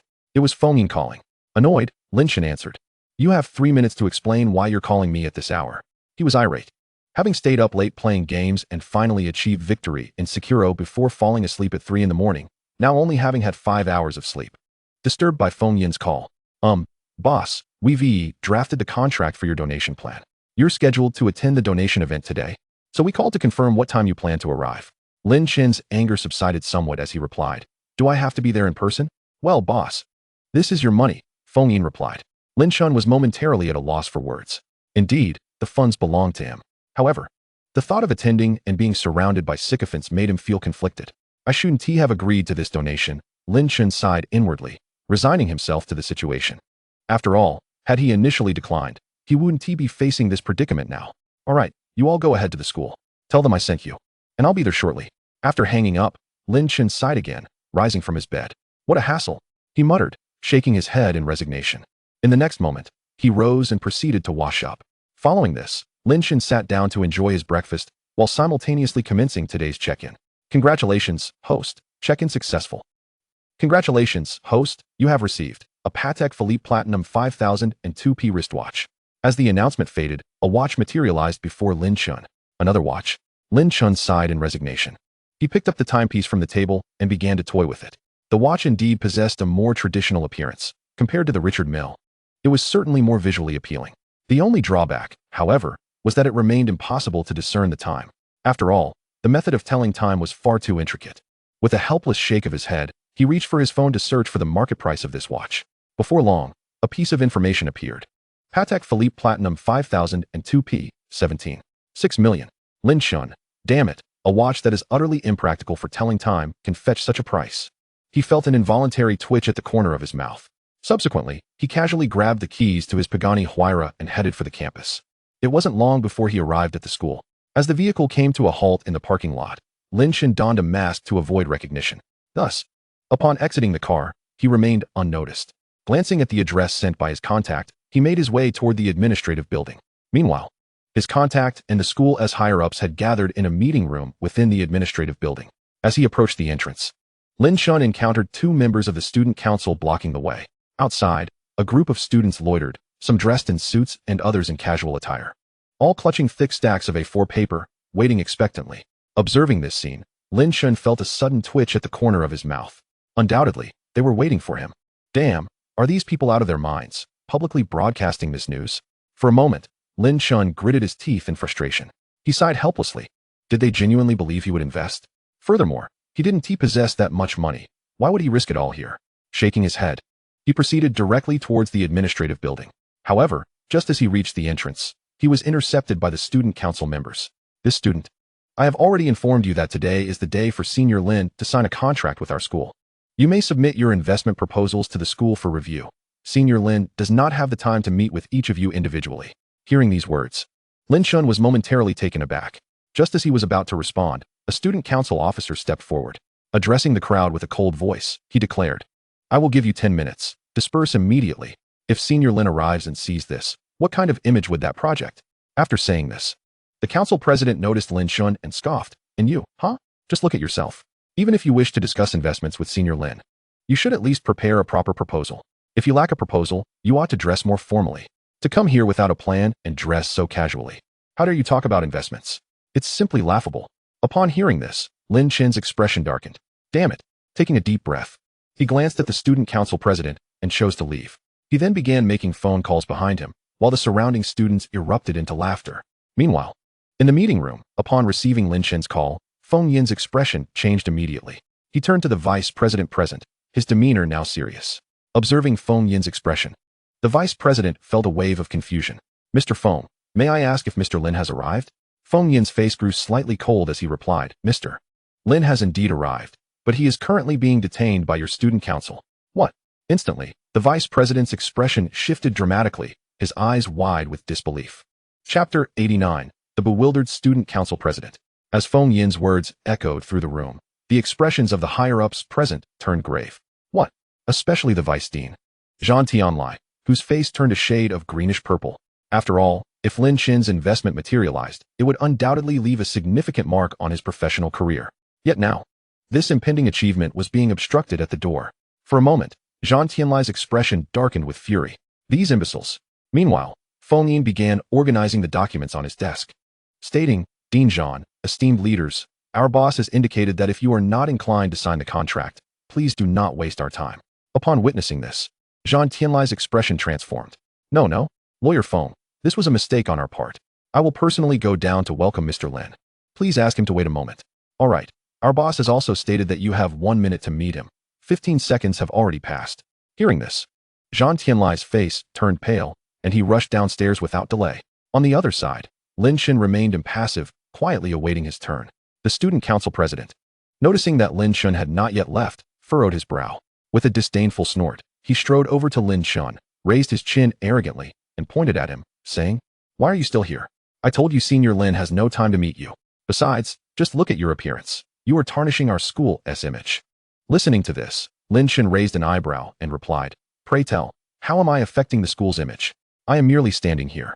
What does it have to do with you? Furthermore, how can you be so sure that Senior Lin wouldn't meet me? Stop wielding your authority like a feather. Lin Chen responded coldly, his temper beginning to flare. Taken aback by Lin Chen's retort, the student council president's expression soured. With a stern face, he pointed at Lin Chen and exclaimed loudly, Ahem. Student, where is your student ID? Which department are you from? The student council president demanded. Lin Chen, maintaining his composure, replied calmly, Student ID? I don't possess such a thing. The moment these words fell, the student council president was taken aback. You don't have a student ID? How dare you come to our school? I seriously suspect you are connected to the recent thefts on campus. Call the police immediately. Upon hearing this, the surrounding crowd regarded Lin Chen with mocking expressions. After all, at this moment, it appeared to them that Lin Chen was merely fishing in troubled waters. For a brief moment, the expressions of the crowd were filled with mockery. Yet Lin Chen remained composed, exhibiting not a trace of panic. He merely glanced at his watch. 10 seconds remaining. What? The president of the student council, who was listening to these words, was momentarily taken aback, his brow furrowing slightly in confusion. What do you mean? Lin Chen offered no response. Just as he was about to continue reprimanding Lin Chen, a hurried sound of footsteps suddenly echoed behind the student council president. Hearing this commotion, the president turned curiously to look behind him. Immediately, he saw Zhang Tianlai hastening down, a look of anxiety etched on his face. In an instant, the student council president's expression shifted dramatically. Upon seeing Lin Chen, Zhang Tianlai's face broke into a nervous smile, and without hesitation, he extended his hand towards Lin Chen. Haha. Lin, my fellow alumnus, forgive my lack of proper greeting. As these words fell, everyone present was momentarily stunned. In the midst of their bewilderment, they soon realized that Zhang Tianlai had already approached Lin Chen. Lin Chen exchanged a brief handshake with him, his demeanor remaining indifferent. In that moment, the expressions of everyone present shifted dramatically. What? This person? Could he truly be Senior Lin Chen? After all, only Lin Chen, who was here to sign the contract today, could warrant such a personal welcome from Vice President Zhang Tianlai, along with the familiar address of fellow alumnus. Instantly, the crowd appeared utterly dejected. The Senior Lin Chen they had long anticipated had just been within their reach, yet none of them had recognized him. As for the student council president, he took 2 steps back, his face pale and dazed. Lin Chen cast a glance at the student council president and let out a cold chuckle. At that moment, the student council president's complexion grew even more ashen. Vice President Zhang's gaze turned frosty as he let out a cold snort, choosing not to say anything further as he ascended. However, the student council president now understood all too well. It was over for him. Chapter 90. The shocked Vice President Zhang Tianlai. Oh my. I can't believe I just let Senior Lin Chen slip past. My robotics project. At that moment, a student who had regained his composure shouted loudly. His words seemed to trigger a chain reaction, causing the students in the hall to wail in despair. After all, such an opportunity, so close at hand, had been squandered. How could they not feel regret? That sound even reached Lin Chen, who had already made it to the second floor, allowing him to hear the students' lamentations clearly. A subtle smile crept onto his lips as he glanced at Vice President Zhang Tianlai, and he slowly spoke. It seems that the entrepreneurial enthusiasm of my junior colleagues is truly high at this moment. Haha, rest assured, Lin, my fellow alumnus. We will conduct a thorough review of these entrepreneurial projects, and some of them are indeed quite promising. replied Vice President Zhang Tianlai cautiously. Lin Chen remained silent. Noticing Lin Chen's sudden quietness, Vice President Zhang Tianlai's previously cheerful mood began to sink. Uncertain of Lin Chen's intentions, the two continued in silence until they reached the conference room. Upon entering the conference room, Lin Chen found himself surrounded by numerous individuals, none of whom he recognized. As soon as they saw Lin Chen enter, they all stood up, beaming smiles and nodding in acknowledgement. Lin Chen reciprocated with gentle nods, and soon, everyone returned to their seats. What followed was a presentation from the school representatives detailing how the funds would be utilized and how the entrepreneurial projects would be reviewed, along with the subsequent support provided for those approved projects, among other intricate details. Throughout the school's representatives' exposition, Lin Chen remained utterly silent, which only deepened the weight of Vice President Zhang Tianlai's concern. Meanwhile, the secretary, Feng Yin, occasionally took notes. Before long, following the completion of the school's presentation, Feng Yin stood up and began to narrate a series of matters from his side. However, Lin Chen continued to remain mute. Finally, Robin addressed Lin Chen, explaining that he represented the rights and interests law firm, detailing how they would oversee the transfer of funds and how the school would monitor the allocation to ensure that the funds reached the intended projects intact. After finishing his exposition, everyone turned their attention to Lin Chen, eagerly awaiting his input. Robin also placed the contract requiring Lin Chen's signature before him. Lin Chen picked up the pen, but paused momentarily before writing. Witnessing this, Vice President Zhang Tianlai's heart raced, fearing that Lin Chen was dissatisfied. The thought of breaching the contract had never crossed his mind. Just then, Lin Chen set the pen down, his face adorned with a playful smile as he surveyed the room. He then spoke slowly, "By the way, before we proceed with the signing, I must mention something to all of you. I trust that the esteemed teachers and professors present uphold their moral standards and serve as good examples for the students. Therefore, I hope that this funding will directly benefit every entrepreneurial student in need of financial support." At this point, Lin Chen paused. Vice President Zhang Tianlai nodded repeatedly, assuring, "You need not worry, fellow alumnus. Our school will absolutely ensure strict oversight." Lin Chen smiled in response and continued, "I simply wish to remind everyone not to entertain any notions of misappropriating funds through the law firm or bribing any lawyer to line their own pockets. What I have not disclosed to you is that the rights and interests law firm belongs to me. I hold 53 of the shares, which means I am the true owner of the law firm." As these words fell, Vice President Zhang Tianlai and the other school leaders' pupils dilated in shock. They then turned to look at Feng Yin and Robin. It is well known that this law firm is renowned nationwide. Yet, to think that it belonged to Lin Chen? How could this not astonish them deeply? Feng Yin and Robin, seeing the crowd's gaze upon them, smiled and nodded in acknowledgement, affirming Lin Chen's statement. In that moment, waves of astonishment surged through everyone present. Lin Chen could clearly see that several school leaders, who had once sparkled with ambition, had their hopes dimmed. After all, Lin Chen had directly severed their aspirations for personal gain. Thus, expectations for this signing had diminished significantly. Chapter 91, The Night 15. Soon, the signing was completed. Following this, there was a round of inconsequential chit-chat, after which Lin Chen took his leave. Accompanied by a host of school officials, he made his way to the car. Subsequently, Lin Chen drove towards his family's commercial street. Within this bustling marketplace, he first selected a gold bracelet and a gold necklace for his mother. Unlike other trinkets, the elderly tend to believe that gold and silver are more valuable. Afterward, he promptly loaded 2 crates of flying mitai and 2 entire boxes of Huangala 1916 into his vehicle before heading home. He harbored no concerns about counterfeit products, as the entirety of Jinyuan Commercial Street belonged to him. Should any proprietor dare to sell fake cigarettes or liquor in his domain, Lin Chen would not hesitate to ensure they spent 10 to 15 days in confinement until their business crumbled. Moreover, he was returning home aboard his private jet, so transporting these items was a trivial matter. Upon arriving home, Lin Chen organized some clothing, enjoyed a dinner, played a couple of games, and then retired for the night. As dawn broke the following day, Lin Chen awoke early. He activated the system, signing in. "Congratulations, host, sign-in successful. Obtained, Night 15. Lin Chen was momentarily taken aback. He had some knowledge of this vehicle. The Night 15. It is an off-road vehicle that commands a staggering price of 15 million yuan in the domestic market. Moreover, this vehicle is handcrafted, with production limited to just 100 units. Crafting a single Night 15 requires approximately 4,000 hours. Not only that, but this off-road vehicle is also bulletproof, encased in armor. Therefore, it would be more accurate to refer to it as an armored vehicle rather than merely an off-road one." Gulp. Lin Chen swallowed hard, astonishment flooding his eyes. This was truly excessive, wasn't it? He took a deep breath, feeling a surge of excitement within. He decided to take a look. Rubbing his hands together, Lin Chen picked up the keys to the Night 15 and headed straight for the underground garage. Upon entering the garage, he beheld the imposing steel beast parked within. The Night 15 was entirely black, exuding an aura of heaviness and ferocity. With a length of 6.1 meters, a width of 2.5 meters, and a height of 2.5 meters, its overall design was angular, with lines primarily shaped by diamonds, eschewing the traditional curves of vehicles. This was the Night 15. As he gently caressed the car's surface, ripples of emotion stirred within Lin Chen. He then opened the trunk and placed the gifts he had brought for his parents inside. After completing this task, Lin Chen officially took his seat in the vehicle. The interior of the Night 15 was far more luxurious than that of a typical Volkswagen MVP. The floor was covered in lavish Wilton wool carpeting, and it boasted an array of features including an in-car audio-visual control system, night vision, gaming consoles, LCD displays, and much more. This was extraordinary. Sitting in the driver's seat, Lin Chen grasped the steering wheel, inhaling deeply.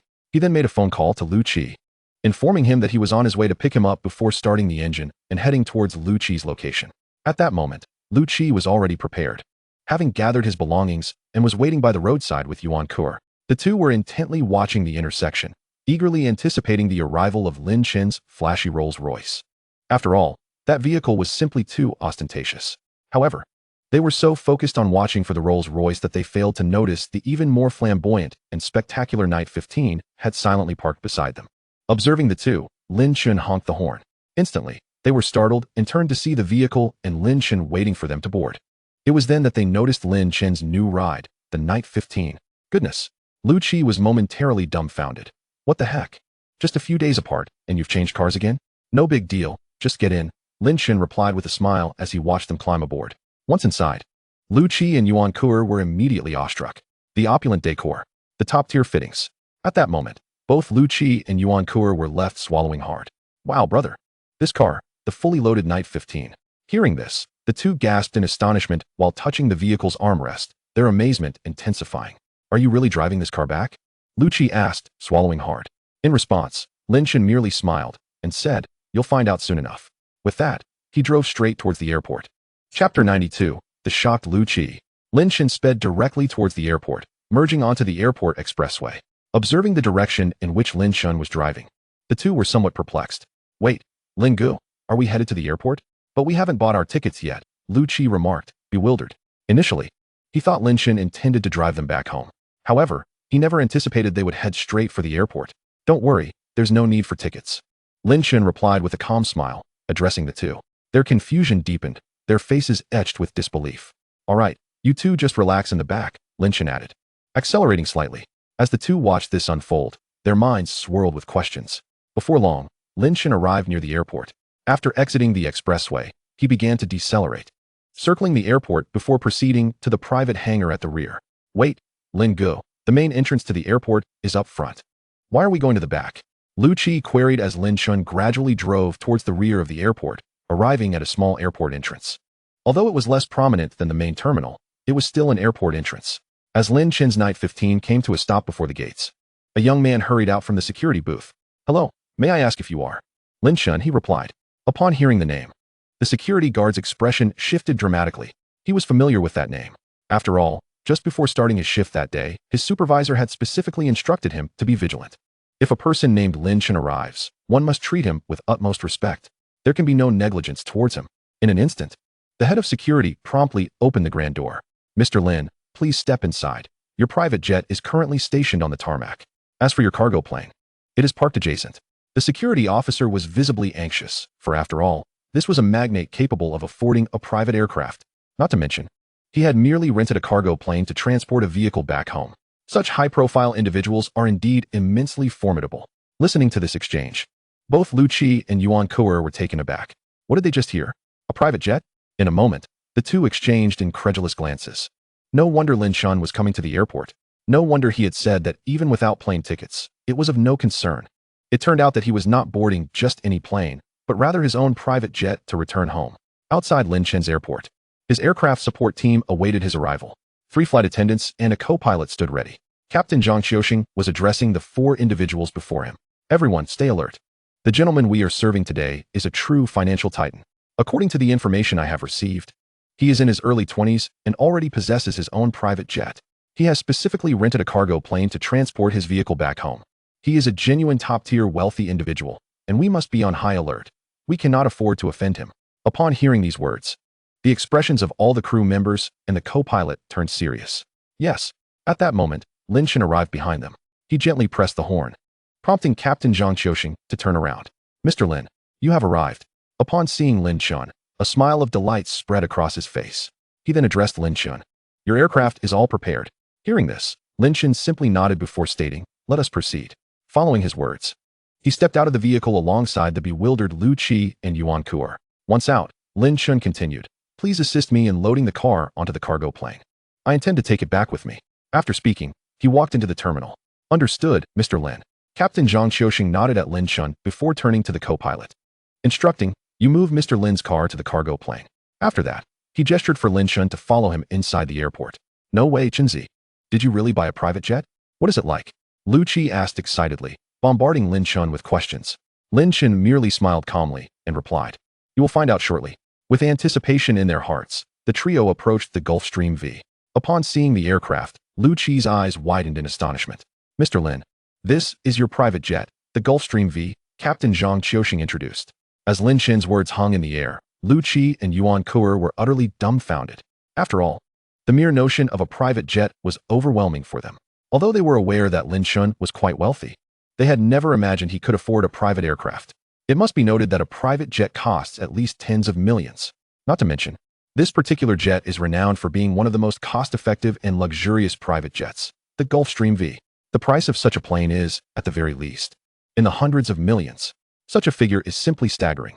In Chapter 93, returning home, under the astonished gazes of Lu Qi and Yuan Kuo, Lin Chen led them into the Gulfstream V. Upon entering the cabin, both Lu Qi and Yuan Kuo were immediately struck dumb.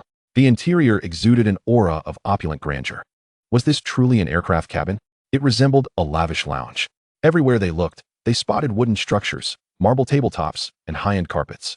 Each seat was a custom-made luxurious armchair. The cabin even featured a small lounge with state-of-the-art projection equipment and a fold-out sofa bed for sleeping. Incredible. Absolutely incredible. At that moment, Lu Qi and Yuan Kuo felt like naive country folk entering a grand estate for the first time, curiously gazing around in wonder. Meanwhile, Lin Chen maintained a calm demeanor as he strolled through the cabin, casually taking a seat on the sofa. At that moment, the chief flight attendant approached him. Mr. Lin, please allow me to introduce this aircraft. The Gulfstream V is a twin-engine turbofan ultra-long-range business jet manufactured by Gulfstream Aerospace. It can reach speeds of up to 0.9 Mach, with a maximum altitude of 16,000 meters and a range of 12,000 kilometers. This aircraft can accommodate up to 5 crew members and 14 passengers. Furthermore, all the amenities on board are handcrafted. For instance, the armchair you are currently seated on is made from Dutch calfskin and features a massage function, with each chair valued at approximately 1 million yuan. Listening to this, Lin Chen remained unperturbed. However, Lu Qi and Yuan Kuo were left gaping in disbelief, their eyes filled with astonishment. After all, just a single armchair was worth 1 million. Such a staggering figure genuinely shocked them. At that moment, they felt as if the armchair was no longer merely a seat, but a veritable mountain of gold. Moreover, the entire interior of the aircraft was imbued with the palpable scent of wealth. Observing the dazed expressions on their faces, Lin Chen simply smiled faintly before pointing to the seats, saying, please, take a seat. The two nodded mechanically and sat down in the chairs. Lin Chen then added, all right, please fetch me 2 bottles of drinks. Certainly, Mr. Lin. The chief flight attendant nodded before entering a nearby compartment to prepare some beverages. Upon returning, she addressed Lin Chen. Mr. Lin, the captain has asked me to inform you that the plane will take off in 10 minutes, with a total flight time of approximately 2.5 hours. Lin Chen nodded in acknowledgement and promptly switched his phone to flight mode. During takeoff, it is imperative to avoid any electronic signal interference. Meanwhile, Lin Chen poured himself a glass of chilled wine. The so-called ice wine refers to ice grape wine, a type of wine crafted from grapes that have naturally frozen on the vine during colder temperatures. One cannot deny that its flavor is indeed exquisite. Nodding in satisfaction, Lin Chen lowered the small television in front of him, which began to play an American drama, all while indulging in the soothing massage system of the recliner. Soon, the airplane took off smoothly. Throughout the journey, Lin Chen watched the series and engaged in light conversation with the 2 individuals seated beside him. A mere 2 hours passed before they disembarked from the plane and decided to have a meal nearby. Following their repast, Lin Chen resumed driving, heading towards his hometown. Lin Chen's hometown is not located within the city of Heian, but rather in a small county called Luqing nearby. This quaint county has seen considerable development over the past 2 years, and it is rumored that a subway line will soon connect it directly to the city. Navigating the route with the aid of a GPS, Lin Chen drove steadily towards his childhood home. After approximately 30 minutes, he finally arrived in the small county. After dropping Lu Qi off near his residence, Lin Chen proceeded to his own neighborhood. At this moment, a luxurious Mercedes-Benz G-Class, valued at over $1 million, was parked beneath his building. Inside, Lin's father sat with a rather dark expression, while his old friend Yi Changyu sat opposite him, enthusiastically extolling his own son's achievements. Chapter 94. A modest gift, a profound sentiment. In the household, Yi Changyu boasted animatedly. "Ah, old Lin, just look at my child. In just 3 years, he has been promoted to vice president of the company, not to mention purchasing a Mercedes that cost around $1 million. And this time he returned. He even brought me a fine bottle of wine. What was it called again? Remy Martin?" With a touch of irony, he glanced at the slender young man beside him, dressed in a suit and sporting black-rimmed glasses. "Remy Martin," the young man replied with a smile. Hearing this, Yi Changyu waved his hand dismissively. "Ah, I can never remember. And I can't stand the taste of foreign wines." Lin's father, however, wore a grim expression, though he maintained a cheerful demeanor, suggesting, "Let us have some tea." At that moment, Yi Changyu continued, "By the way, old Lin, is your son returning this year? I heard from old Li that Xiao Chun has made quite a fortune in Zhonghai, even sending back 100,000 last time." Lin's father forced a smile, feeling somewhat embarrassed. "Honestly, while it's good that he is earning money, it's a pity he doesn't have time to come back and see us. I think it would be better for him to resign and join our Abao's company instead. This time, Abao's boss has even given him 5 days off. And if I remember correctly, Xiao Chun studied computer science, so it would be a perfect fit. Abao is now the vice president, so he could surely lend a hand. By the way, Abao, what was the name of your company again?" Lin Guobao inquired jovially. "Yuanlong Games." Yi Guobao replied with a grin. As Yi Changyu continued to boast, Lin's father gripped his teacup tightly, his fingers turning pale, his expression darkening to an unsettling hue. "Well, I don't quite understand all that. It ultimately depends on Xiao Chun's own wishes," he remarked. Yi Changyu shrugged, then said, "All right, once Xiao Chun returns, I will personally discuss this with him." Just then, Yi Guobao suddenly clutched his stomach and spoke up. Uncle Lin, excuse me, I need to use the restroom." "Go ahead," Lin's father waved him off, as Yi Guobao hurried to the bathroom. As Yi Changyu was about to continue his bragging, a knock echoed at the door. "Who is it?" Lin's father rose and approached the door. "Father, it's me, Lin Chen." Hearing this, Lin's father felt a surge of joy and quickly opened the door. Upon doing so, he was greeted by the sight of 4 boxes stacked outside. It took Lin Chen a while to bring the 4 boxes inside. Even with his impressive physique, it was somewhat strenuous. Observing this, Lin's father looked bewildered. "Son, what are these?" he asked, pointing at the boxes. "Oh, since it's the Mid-Autumn Festival, I thought I hadn't bought you any gifts over the years. This year, I partnered with some friends in a little business venture and made a bit of profit, so I decided to treat you," Lin Chen explained. "Ah, you reckless child. Just wasting money," Lin's father scolded, though internally, he felt a swell of happiness. After transporting everything inside, Lin Chen noticed Yi Changyu and greeted him with a smile. "Oh, Uncle Yi, you're here. Ah, Xiao Chen, it's been a while. You've lost quite a bit of weight. Working hard out there, I presume?" Yi Changyu replied, beaming. Lin Chen's eyes flickered at the undertones of the conversation, sensing an intent to boast. He smiled subtly and glanced at his father, who appeared quite displeased. "Oh, work is always tough," Lin Chen said lightly. "By the way, Uncle Yi, I heard that Bao Gu is doing well in Zhonghai. What gift did he bring you this time?" It had been 5 or 6 years since Lin Chen last saw Yi Changyu's family, and it was evident that their visit was not merely a friendly one. Upon hearing Lin Chen's words, Yi Changyu raised his chin proudly.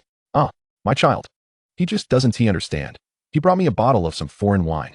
But Xiao Chun, isn't your gift a bit shabby? Packed in such a flimsy cardboard box. What on earth is inside?" Lin Chen smiled slightly and replied, "Oh, just some trifles. After all, it's the thought that counts." At this, Yi Changyu grew even more excited, moving closer to the boxes. "Old Lin, this is your son's heartfelt gesture. Why not open it and see?" Chapter 95. The bewildered Yi Changyu. Lin's father hesitated, unsure. After all, his son had said he only made a little money, so his expectations for the gifts were not high. However, it was clear that Yi Changyu intended to use this opportunity to boast about his own child's accomplishments. As he listened to these words, Father Lin could not help but respond with a laugh. "Haha, perhaps it's best to leave it unopened for now." Meanwhile, Yi Changyu continued, "Oh, what is there to feel embarrassed about? If you're hesitant to open it, allow me to lend a hand." With that, Yi Chanyu reached out his hand. Just as Father Lin was about to intervene, he noticed his son winking at him. Staring at this scene, Father Lin felt a bit bewildered. However, a realization dawned upon him. Could it be? In an instant, Father Lin froze, silently watching Yi Chanyu, who was brimming with excitement, as he began to open the box. As for Yi Chanyu, he was filled with exuberance. In his mind, the items Lin Chen brought back could hardly be anything of value. However, the bottle of Remy Martin that his son gifted him, which he claimed cost over 2,000 per bottle, was indeed something to be excited about. With a sense of thrill, Yi Chanyu unsealed the first box. Upon seeing the contents, he was momentarily stunned. A complete carton of cigarettes. Moreover, he clearly spotted the label, Yellow Crane Tower, 1916. The entire carton was filled with Yellow Crane Tower, 1916. He was well aware of the price. A single pack could sell for 100, meaning this whole carton was worth 2,000. But the entire box was worth 500. 000. Gulping down a mouthful of saliva, Yi Chanyu was left speechless. A carton of cigarettes worth 500. 000. The price was utterly terrifying. At that moment, he dared not continue opening the box. Observing Yi Chanyu's dazed expression, Father Lin's lips curled into a subtle smile. Hey Lao Yi, why aren't you continuing to open it? He patted Yi Chanyu on the shoulder, glancing at the carton in front of him. Upon seeing the uniform Yellow Crane Tower, 1916 inside, his eyes twitched. This kid, he actually bought an entire carton of Yellow Crane Tower 1916? Internally grumbling, Yi Chanyu awkwardly laughed. Ha ha ha, I suddenly remember, since this is your son's purchase, perhaps it's better if you open it yourself. He truly didn't dare to continue. The contents of the first box were so astonishing that he feared what else lay within. Hearing this, Father Lin chuckled softly and casually opened the second box. Yet again, it was another carton of Yellow Crane Tower, 1916. Yi Chanyu's heart skipped a beat. Then, Father Lin effortlessly opened the third box. In that instant, 6 bottles of 15-year-old Feitian Matai appeared before him and Yi Chanyu. Suddenly, Yi Chanyu's heart nearly stopped. 15-year-old Feitian Matai. Each bottle was worth at least 3,000. This meant the entire box was valued at 18,000. Moreover, judging by the previous discoveries, the second carton must undoubtedly contain Feitian Matai. Sure enough, upon opening it, he found yet another 6 bottles of 15-year-old Feitian Matai.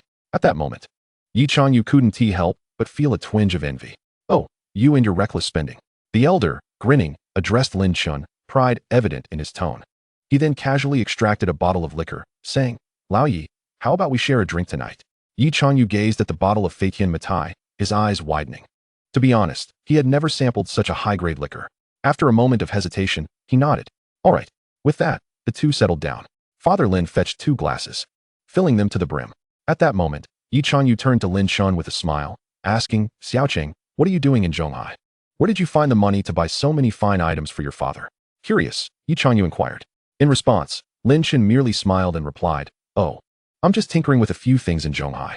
A product I recently launched happened to sell quite well, allowing me to make a small profit. Lin Chen responded cheerfully. Hearing this, Yi Chanyu became animated. Instantly, he took on the role of an experienced elder, advising, Hey, Xiaocheng, you can't go on like this. One must always have a plan.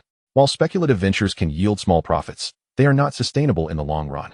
Your Uncle Yi once dabbled in such things when I was young and made a bit of money, but I later realized that such gains do not last. Young people should focus on stable jobs for a secure future. I suggest you let Abeo introduce you to a position at his company. With that, Yi Chanyu called out, Abeo, are you ready?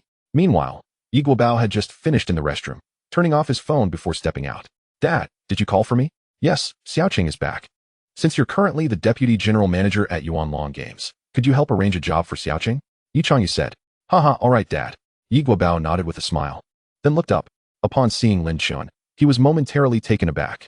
Chapter 96. He is our chairman. Yi Guobao was utterly dumbfounded. Familiar.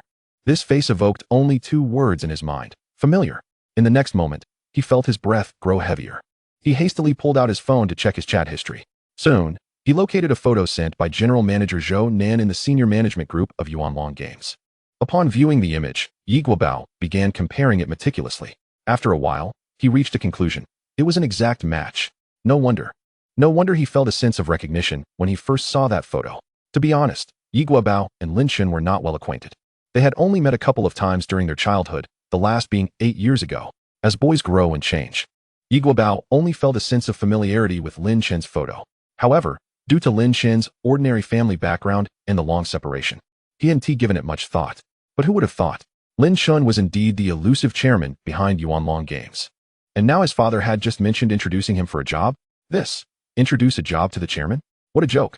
Instantly, Yi Guobao couldn't help but chuckle bitterly. Well, I suppose I can't do that.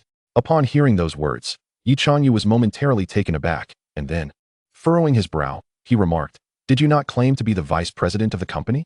How could you fail to handle such a trivial matter? Is it truly so difficult for you to arrange for someone?" He immediately began to reprimand, feeling a sense of humiliation wash over him. After all, he had previously boasted about his son being the vice president of the company, extolling his capabilities, and had even promised to assist Lin Chen in securing a job. For a brief moment, Yi Chanyu harbored a flicker of irritation within. Meanwhile, Yi Guobao, standing there, could only manage a bitter smile as he replied, "Dad, if you were asking me to arrange for someone else, perhaps I could assist based on their qualifications and abilities. However, you are asking me to facilitate Lin Dong's entry into the company. Surely that is a jest. Lin Dong hardly requires my assistance to join the company." Upon hearing this, Yi Chanyu was rendered speechless, and he could not help but inquire, "What did you just say, Lin Dong? What is going on?" "This gentleman is the chairman of Yuanlong Games, Lin Dong," Yi Guobao elucidated, turning to Lin Chen and adding, "Greetings, Lin Dong. I am the vice general manager of Yuanlong Games." After these words were spoken, Yi Chanyu was left in a state of shock. The wine glass in his hand slipped onto the table, and he appeared utterly dazed, his expression one of incredulity. How could he have thought that speculation and opportunism were the only paths forward? His own son was the vice president of Yuanlong Games, and here he was, asking for help in securing a position? What a farce. The very individual he was attempting to impress was, in fact, his son's superior, the owner of a major corporation. How foolish he felt bragging in front of others.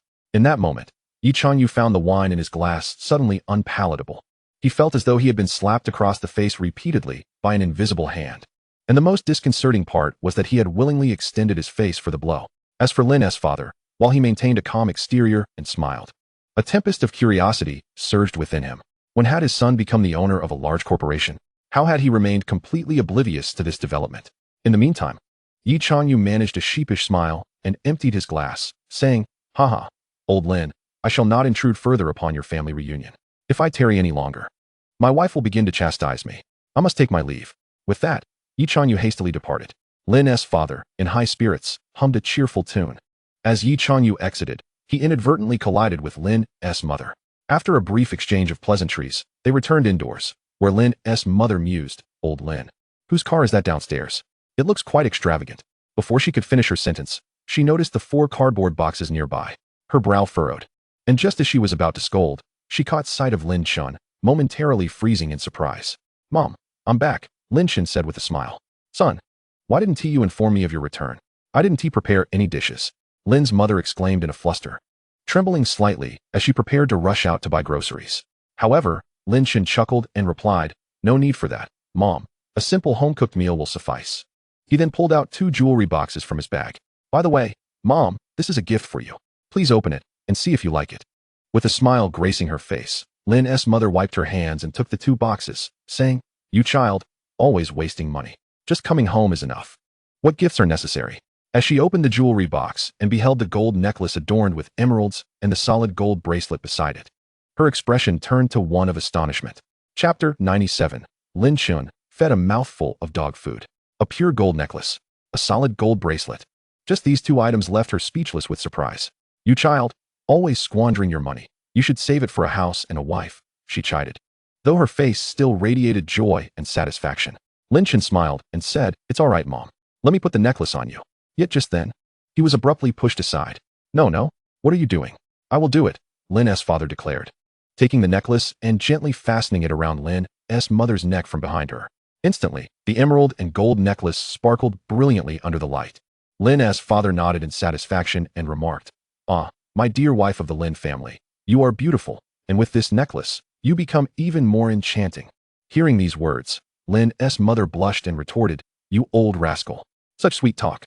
Despite her words, Lin Chen could clearly see the happiness radiating from her face. Meanwhile, he thought to himself, "Damn, why do I feel like I've just been force-fed a mouthful of dog food?" At that moment, he found himself at a loss for words, though a smile began to creep onto his lips. However, as time went on, Lin Chen's smile began to fade. "I wonder who this child takes after. His father knows how to charm, yet indeed, he's grown so much." Yet look at Jiang Xiaobei from the Jiang family. He's already running around without a care. Why is it that my son still hasn't found a partner? Lin Chen thought. What the hell? Why is this being thrown back at me? Mom, all right, since you are back, I won't say much more. Tomorrow, I'll arrange for you to meet a young lady. The daughter of the Zhao family is quite nice. Besides, she works in Zhonghai as well. So you two can look out for each other. Before Lin Chen could finish his sentence, Lin's mother had already grabbed her basket and headed into the kitchen. Lin Chen opened his mouth to speak, but Lin's father continued. By the way, old Yi asked me about you earlier. You'd better come clean. What exactly are you doing in Zhonghai? And how did you become the owner of a large company? Upon hearing this, Lin Chen's expression turned serious. He had already prepared an explanation. I've been thinking about how to tell you. The truth is, during my last year of university, I bought a lottery ticket and won around 200,000 yuan. Due to the unexpected windfall, I chose not to disclose the matter to you. In a casual manner, I opened a securities account and invested the entire sum of 200,000 into a single stock. Initially, I thought to myself that if I were to incur a loss, so be it. However, to my astonishment, the stock skyrocketed. By the time I remembered to check on it, I had already made nearly 800,000. With this newfound wealth, I seized the opportunity to acquire the nascent Yuan Long game. Lin Chen shrugged helplessly, a hint of resignation evident in his demeanor. Naturally, this narrative would only serve as a ruse to deceive my uninformed parents. Anyone with a discerning understanding of the market would find such a flawed tale utterly implausible. After all, aside from the stock itself, the notion of amassing nearly 800,000 within such a brief period, or purchasing Yuan Long game with just 1 million, is simply inconceivable. Soon enough, dinner was ready. Entering the kitchen, I assisted in serving the dishes and dishing out rice, before eagerly picking up my chopsticks to eat. The table was laden with delectable dishes, most of which were among Lin Chen's favorites, thanks to the frozen provisions stored in the refrigerator. As the meal was prepared, Lin Chen savored every bite. While his parents chatted about work and prospective brides, Lin Chen finished 2 hefty bowls of rice. Ultimately, no matter how exquisite the gourmet delicacies crafted by professional chefs might be, they could never compare to the comfort of a home-cooked meal by his mother. The dinner was harmonious, and after indulging in the feast, the family settled on the sofa to watch television. However, it appeared that Lin Chen was the sole viewer, as his mother admired the bracelet and necklace he had gifted her, while his father, contentedly stroking the nearby cigarette box, was reluctant to smoke. Despite having received a whole box from Lin Chen, each pack cost 100 yuan, making each cigarette 10 yuan. Lin Chen was surprised to find that his gift of Huangle in 1916 might even assist his father in quitting smoking. Chapter 98. The show-off high school classmate. Following this, Lin Chen's mother began to ramble on about the daughter of the Zhao family, mentioning that she would arrange a blind date for him tomorrow and urging him to make a good impression. Lin Chen, overwhelmed by the incessant chatter, felt as though his ears might develop calluses. With a weary smile, he eventually excused himself under the pretext of needing to work, retreating to his room and breathing a sigh of relief. Afterward, Lin Chen glanced at his WeChat, where Lu Qi had sent him a message. Chenzi, have you seen the class group? What is up? Lin Chen replied, puzzled. They mentioned going to visit Teacher Zhang tomorrow. Are you interested in joining? Teacher Zhang was their high school homeroom teacher. During Lin Chen's first 2 years of high school, he had been quite the slacker, more inclined to play than to study. Had it not been for Teacher Zhang's persistent efforts to catch him in various internet cafes, he likely would have squandered his education. At the end of his sophomore year, Teacher Zhang had lectured him sternly, a wake-up call that transformed Lin Chen during his senior year. Thanks to this, he eventually enrolled in Zhonghai University of Finance, a decent institution. Without Teacher Zhang's encouragement, Lin Chen might have only managed to attend an average second-tier university. Reflecting on this, Lin Chen felt a sense of gratitude towards Teacher Zhang. After a moment of contemplation, Lin Chen responded, sure, let us go together tomorrow. All right, just inform our class monitor. Lu Qi replied. Lin Chen nodded and opened the class group chat. The once dormant group was now bustling with activity, as many classmates chimed in. Remember to confirm with me if you're going to visit Teacher Zhang tomorrow. Great, I'm back too. Let us go together. Me too. Many classmates were eager to join the outing. At that moment, a voice piped up. Chao Yang, I'll be there too. After the visit, I'll treat everyone to dinner at Jufu Lu. Whoa, Jufu Lu? Chao Yang, have you struck it rich? Seriously, a meal there might cost several thousand. The class monitor, Li Xianxian, interjected. No, we're just gathering together. Chao Yang, is it really worth it to go to Jufu Lu? Many voices echoed in agreement. It's just a small expense I can manage. I recently got promoted to manager, Chao Yang replied nonchalantly. Lin Chen, Teacher Zhang was quite good to you back in the day. Aren't you coming to see him? At this, Lin Chen narrowed his eyes slightly. Chao Yang had always been at odds with him during high school. It was surprising that after all this time, he was still targeting Lin Chen, shaking his head resignedly. Lin Chen was about to respond when Chao Liang interrupted. I'm back in Luqing too. Tomorrow, I'll go with Lu Qi. Seeing this, a smile spread across Chao Liang's face as he thought to himself, back in school, you always overshadowed me. I'll be keen to see how you plan to compete with me now. By the way, Lin Chen, how have you been? I heard you stayed in Zhonghai after graduation? Chao Liang continued, and curiosity filled the group. Back in high school, Lin Chen had been quite the dark horse, rising from mediocre grades to placing in the top 30 of his class by senior year. He was a top student, ultimately gaining admission to Zhonghai University of Finance, the best in their class, and even became a role model for the school. Lin Chen smiled faintly and replied, not much, just muddling through in Zhonghai, barely making ends meet. Lin Chen spoke with a sense of detachment, as he felt there was little worth discussing with Chao Liang. After all, they were once classmates, and there was no need for pretense. Yet, Chao Liang laughed and continued, hey, Lin Chen, that won't do. Although I'm just a sales manager now, I earn over 30,000 a month. You really should step up your game. As soon as he said this, the group erupted in praise for Chao Liang. Wow, Chao, you've hit the jackpot. 30,000 a month? Where are you working, man? Geez, Chao, you must be the one doing the best among us. Yeah, I just graduated and barely make over 3,000 a month. The exorbitant costs of rent and utilities consume nearly half of my salary. How am I supposed to survive? Observing this scene, Lin Chen merely chuckled, choosing to remain silent. However, Lu Qi was utterly infuriated. He sent Lin Chen a private message. No, Chenzi. These people are undeniably too pretentious. To this, Lin Chen responded with a faint smile, saying, there's no need to engage with such individuals. He was rather indifferent towards the matter. If Chao Liang wished to flaunt his wealth, then let him do so. Chapter 99, A Visit to Teacher Zhang's Home. But Chenzi, this guy is truly crossing the line. Lu Qi continued to express his discontent. Lin Chen, however, smiled lightly and replied, all right, I appreciate your concern. But there's no point in arguing with a dog. If that dog bites you, do you really intend to retaliate? Lu Qi was taken aback by these words. All right then, I'll come by your house tomorrow and we'll head to see Teacher Zhang together. Sounds good. The thought of the night 15 elicited a hint of excitement in Lu Qi, and he secretly vowed, humph. Let Chao Liang revel for now. Tomorrow he shall witness what a true tycoon looks like. With that, Lu Qi turned off his phone. Meanwhile, Lin Chen lay on his bed, scrolling through his phone. After a while, he decided to rest. As the night swiftly passed, Lin Chen was awakened the next morning by the sounds of his mother cleaning. Rubbing his head in mild exasperation, he thought, you come back and sleep in so late. It's already past breakfast time. His mother chimed in immediately. I know, Mom. Shaking his head in resignation, Lin Chen hurriedly got out of bed and headed to the bathroom to wash up while also completing his check-in. Congratulations, host. Check-in successful. You have received 100 shares of Junyao Capital. Lin Chen was momentarily taken aback. Junyao Capital? This was one of the top investment firms in the country. He had not anticipated receiving shares from Junyao Capital. Pondering while stroking his chin, he thought, all right, but I need to collect these share certificates soon.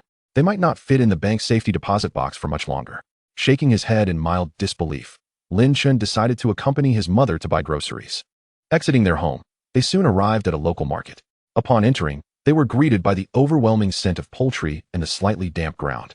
Such was the reality of a small-town market, lacking in sanitary management and cleanliness. While assisting his mother in carrying the groceries, Lin Chen observed her haggling incessantly and found himself speechless. To be honest, the few yuan saved here and there seemed trivial. Yet, his mother appeared to relish the act, fully immersed in the experience. Thus, he chose not to comment further. After a thorough tour of the market, their hands were laden with various items. Look at this mountain of vegetables. It was originally going to cost over 150 yuan. But thanks to my haggling, I saved over 30 yuan. You young people just don't have this awareness, his mother boasted. Lin Chen could only smile in response. Yes. Well then shall we head back? Yes. You need to meet the teacher at noon and dine with your classmates. I'll prepare a chicken soup for you tonight when you return, his mother said. Lifting the chicken, Lin Chen quickly interjected.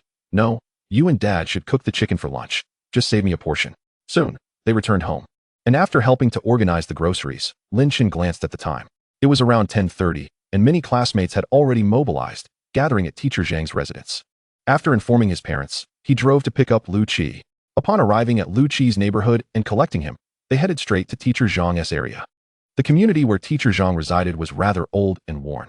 As they approached, the roads became congested, with numerous vehicles parked along the sides. Lin Chen remarked, there seem to be quite a few cars. I suspect there won't be any parking available in this community. Shall we park here and walk in? Lu Qi nodded in agreement. After securing their vehicle and purchasing some fruit from a nearby store, they made their way into the community. At the foot of Teacher Zhang's building, a crowd of students had gathered. Where is Lin Chen? Why is he taking so long? This is such a waste of time. Several classmates voiced their impatience as they checked the time on their phones. Chao Liang sneered. Come on, have some sympathy. Our academic prodigy here is struggling. He can't afford a car to get here and is relying on public transport, which is bound to be slower. As he spoke, Lin Chen's figure gradually approached, carrying a basket of fruit alongside Lu Qi. The crowd exchanged glances filled with disdain. To them, it appeared that Chao Liang had hit the nail on the head. Lin Chen had likely arrived by bus. Chao Liang's face brightened as he confronted Lin Chen, saying, Wow, you actually walked here. You really are down on your luck. After all this time working, you still haven't bought a car? I bought a BMW 3 Series outright last month, and it feels absolutely exhilarating. Lin Chen had little interest in debating with such a person and felt no inclination to engage. After all, arguing with someone like him was merely a waste of breath. Chao Liang, witnessing Lin Chen's indifference, felt a surge of satisfaction, convinced that Lin Chen's situation was far worse than his own. He continued with a smug expression. What good is good grades? They merely indicate high scores with low capability. Let me tell you, in this world, only true ability matters. I earn 30,000 yuan a month, and according to my boss, if I can secure an order from Yuan Long Games, my monthly commission could be as high as 100,000 yuan. With that, Chao Liang beamed with pride, casting a contemptuous glance at Lin Chen. In his eyes, a commission of 100,000 yuan was sufficient to crush Lin Chen into oblivion. Wow. Brother Chao, you've really outdone yourself this time, with a commission of 100,000. Indeed. Brother Chao, your commission is truly impressive, but regarding this deal, Chao Liang raised an eyebrow, then continued, it's definitely a sure thing. I've already established contact with the operations department of Yuan Long Games. In fact, the vice president even invited me to dine at the Li Gang restaurant not long ago. You all know the Li Gang restaurant in Zhonghai, right? A single meal there costs several thousand. Chao Liang boasted exuberantly, then turned to Lin Chen and remarked, Lin Chen, since you're also in Zhonghai, have you ever indulged in a lunch that costs over 1,000? And this 100,000? I bet you wouldn't even dare to dream of such a figure. In response, Lin Chen merely smiled faintly, while Lu Qi became agitated and exclaimed loudly, Chao Liang, don't go too far. We're all classmates here. Don't think that just because you've acquired some filthy wealth, you can flaunt it. Do you know that Lin Chen is currently? Lin Chen waved his hand dismissively and said, all right, enough of that. Brother Chao, I'm here to visit Teacher Zhang today, not to engage in a competition with you. Since everyone is here now, let us head upstairs together. Upon hearing this, the class monitor also reacted and promptly added, yes, we are here to visit Teacher Zhang. Let us go upstairs first. As for you, Chao Liang, if you're not here to visit Teacher Zhang, please leave. The class monitor had actually been displeased with Chao Liang for quite some time. Listening to this, Chao Liang let out a cold snort, his eyes revealing a hint of gloom. Consider yourself fortunate this time. With that, everyone began to ascend the stairs. After chatting with Teacher Zhang for a while upstairs, they eventually departed. Soon, they all headed to Jufu Lu for a meal, and at this moment, Chao Liang was boasting once more. Let me tell you, Jufu Lu is a top-tier Cantonese restaurant, and it's quite renowned in Lu City. I've specially reserved a private room for you all and ordered every dish on the menu. He continued, although this restaurant may not surpass Zhonghai's Li Gang restaurant, it's still quite good. Once the dishes arrive, we can enjoy them together. As he spoke, Chao Liang glanced at Lin Chen and said, oh, by the way, Lin Chen, you seem to have lost quite a bit of weight. I suppose you've been through some hardships lately. Even for the sake of making money. You shouldn't overexert yourself, right? When the dishes come, make sure to eat plenty. Though Chao Liang's tone was filled with concern, it was laced with sarcasm. Many onlookers regarded Lin Chen with a mocking glint in their eyes. I'll pass, it's just the same. But you, Chao Liang, seem to be having trouble sleeping lately. Those dark circles under your eyes are quite pronounced. I recall there's a famous dish in Cantonese cuisine called Buddha jumps over the wall, which contains numerous ingredients that nourish the kidneys. You might want to indulge in a couple more bowls of it. You could really use the nourishment, Lin Chen replied with a smile. As these words fell, Chao Liang's face darkened instantly. What does that mean? Meanwhile, several people nearby stifled their laughter, looking at Chao Liang with a teasing expression. Afterward, Chao Liang fell silent, leading everyone into the private room. Just then, a youth clad in trendy attire noticed Lin Chen from a short distance behind the group. Upon recognizing Lin Chen, a flicker of astonishment crossed his eyes. No way, is that Brother Lin? Instantly, Deng Hong's eyes widened. He walked straight to the front desk and inquired, which private room was that group in? The receptionist, not daring to be negligent, quickly replied, young master, that group was in room 8. I see. Please show me their menu. After glancing at the menu, Deng Hong nodded approvingly. He then pondered for a moment and added, I'll visit the wine cellar. Also, please waive the bill for that table. One of them is my friend. Understood, young master. As chapter 101 unfolds, the crowd remained oblivious to the happenings outside. At this moment, Lin Chen entered the room with the others. Once inside, they engaged in casual conversation. Eventually, the class monitor glanced at his phone and exclaimed in surprise. Su Jia has returned this year. Hearing this, everyone's eyes lit up with curiosity. Su Jia? I remember she transferred out in her second year, right? Indeed. I never thought she would return this year. Chao Liang, now addressing the class monitor, said, Monitor, since we're all classmates, why not invite Su Jia to join us? Sure. The class monitor nodded and, after some discussion, remarked, All right, Su Jia mentioned she is here to visit Teacher Zhang, so we can start eating without waiting for her. Nodding in agreement, Chao Liang instructed the staff to begin serving the dishes. This is a signature dish, free-range chicken, steamed for 8 hours with Fujian sea salt and all-natural feed. And this is a rich, old-fire soup made with lotus root and pork ribs. Limited in supply each day. Its refreshing taste is not heavy but lingers pleasantly, showcasing the chef's exceptional skills. As Chao Liang continued to boast, his pride swelled further. And for dessert, we have mango sago, a classic among culinary masterpieces. He had prepared meticulously for this, garnering the admiration of many female classmates. This chicken is truly delicious. The soup is great too. Although it's pricey, it's worth it. The classmates unanimously praised Chao Liang's pretentious display of expertise. Such a big shot. Clearly someone who frequents high-end restaurants. A real wealthy individual. Not at all. Chao Liang feigned modesty, while inwardly reveling in his triumph. He noticed several female patrons casting flirtatious glances his way, igniting his imagination. Perhaps, he could even forge some connections here. In that moment, he felt invigorated. Suddenly, the door to the private room swung open again. Deng Hong entered, wearing a smirk. Upon seeing Deng Hong, Lin Chen was momentarily bewildered. He then noticed the bottle of Lafite 2011 cradled in Deng Hong's arms. Chao Liang, witnessing this scene, was momentarily taken aback. What is going on, brother? We didn't order any wine. He felt a surge of panic upon seeing the Lafite 2011 in Deng Hong's hands. He recalled seeing it on the menu earlier. It cost 13,000 per bottle. This was something he could never afford. This wine is a gift for you all, and your table's bill has been waived, said Deng Hong nonchalantly from the side. Instantly, others began to exclaim in astonishment. Wow, Brother Chao, you're really something. Indeed, who gets treated to dinner and complimentary red wine? Brother Chao, you have quite the status. Meanwhile, the man in question, Chao Liang, appeared utterly bewildered. Deep down, he understood that he had no such clout. To have the Jufialu waive the bill and present a bottle of wine? It was absurd. Deng Hong rolled his eyes and replied, Brother Chao? Who is this Brother Chao? The reason for the waived bill and the wine is because Brother Lin is here. What? Brother Lin? Is there anyone here who is Brother Lin? In an instant, everyone was left dumbfounded, murmuring amongst themselves. Under the gaze of astonishment and confusion, Deng Hong approached Lin Chen with a beaming smile. But, brother, you come to dine at my establishment without giving me a heads up? It would have allowed me to prepare something special for you. Just look at what you are eating. Had you informed me earlier, I could have arranged for the kitchen to whip up some exquisite dishes. Unfortunately, our selection of fine wines is limited.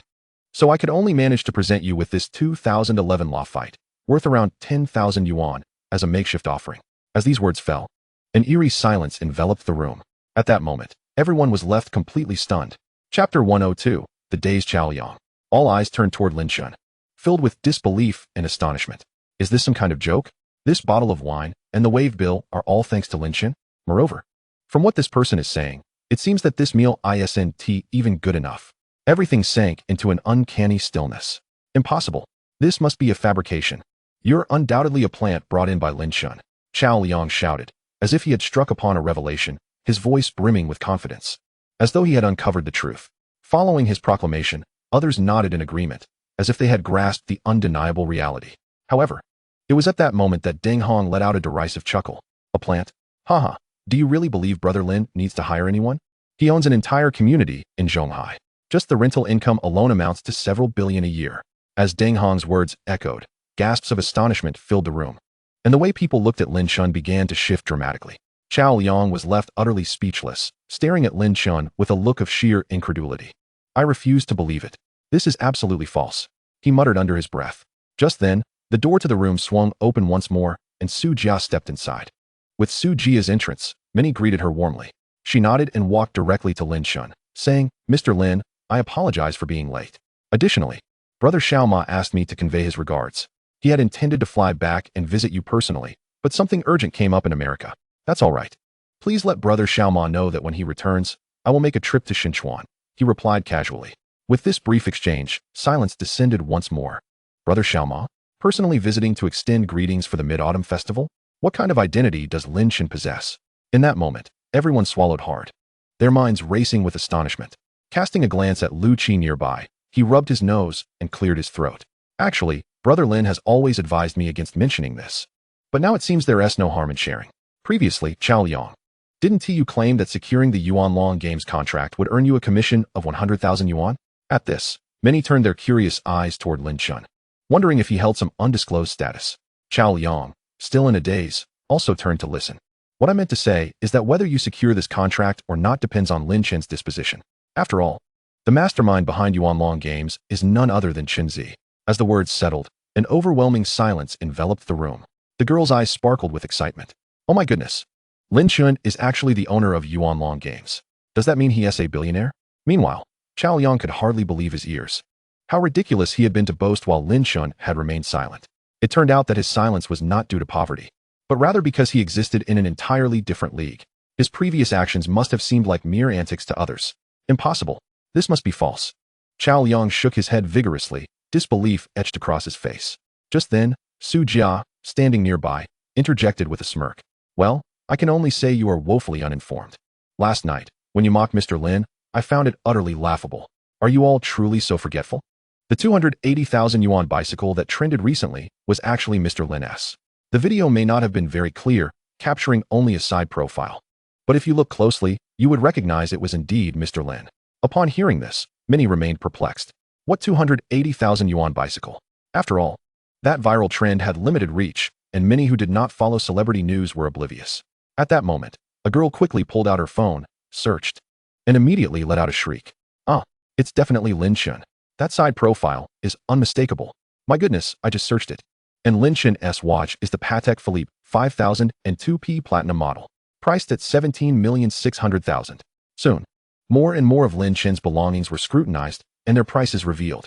Lin Chen could only smile wryly at the spectacle, nodding in acknowledgement. At that moment, everyone was left utterly flabbergasted. I can't believe it. Lin Chen is the true big shot. Today has truly opened my eyes. Lin Chen, you are remarkably discreet. I have been blind to your brilliance. Lin Chen continued to smile radiantly, exuding warmth and tranquility. Dear classmates, please do not hold back tonight. Drink freely. Brother Lin, so generous. All the classmates chimed in their praise. Meanwhile, Chao Liang looked ashen, wishing he could simply vanish into the ground. Chapter 103, Collision Ahead. Soon, after indulging in food and drink, Lin Chen, having consumed a bit of wine, did not rush to depart. Just as fortune would have it, someone in the class proposed to go karaoke, and Lin Chen readily agreed. Nearby, they found a KTV and entered a spacious private room. After ordering several rounds of beer, they began to drink heartily. Due to the fact that Lin Chen would be driving later, he abstained from alcohol. After a lively session of singing, time flew by, and soon it was 4 o'clock in the afternoon. At this point, everyone was feeling fatigued and playfully urged Lin Chen to sing a song, specifically Youth, which marked the conclusion of their gathering. Accompanied by Lu Qi, Lin Chen returned to his vehicle, having rested for 4 hours and having consumed little alcohol. The alcohol in his system had nearly dissipated. Once in the car, he started the engine and set off towards home. Upon spotting Lin Chen's vehicle, his friends were momentarily stunned. What kind of car is that? One exclaimed. It looks like an off-road vehicle, but wait. I've never seen an off-road vehicle with such a thick layer of armor. Another chimed in. Let me check. Oh my goodness. This is a Knight 15. Are you kidding me? The Knight 15 is an armored off-road vehicle, costing over 15 million yuan. In that instant, the group was nearly left breathless.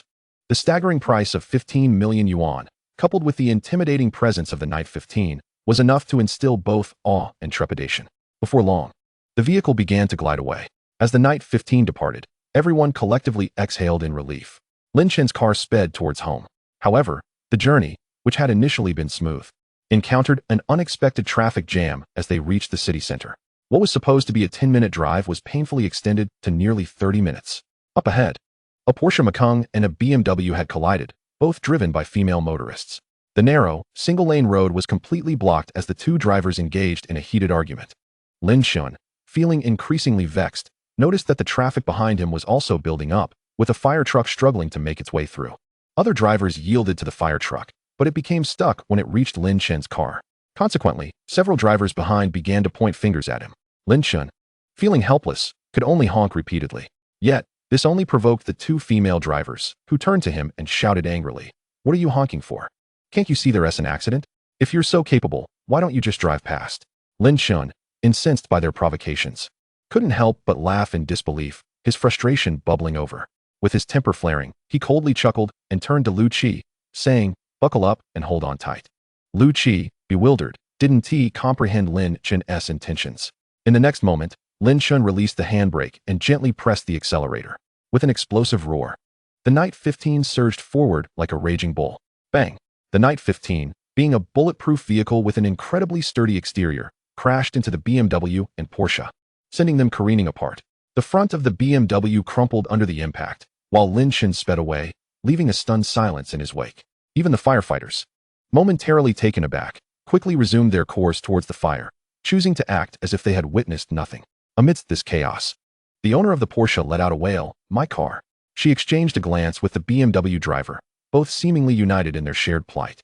The BMW driver immediately pulled out her phone, preparing to lodge a complaint against Lin Chen. Bystanders began snapping photos and posting them on social media.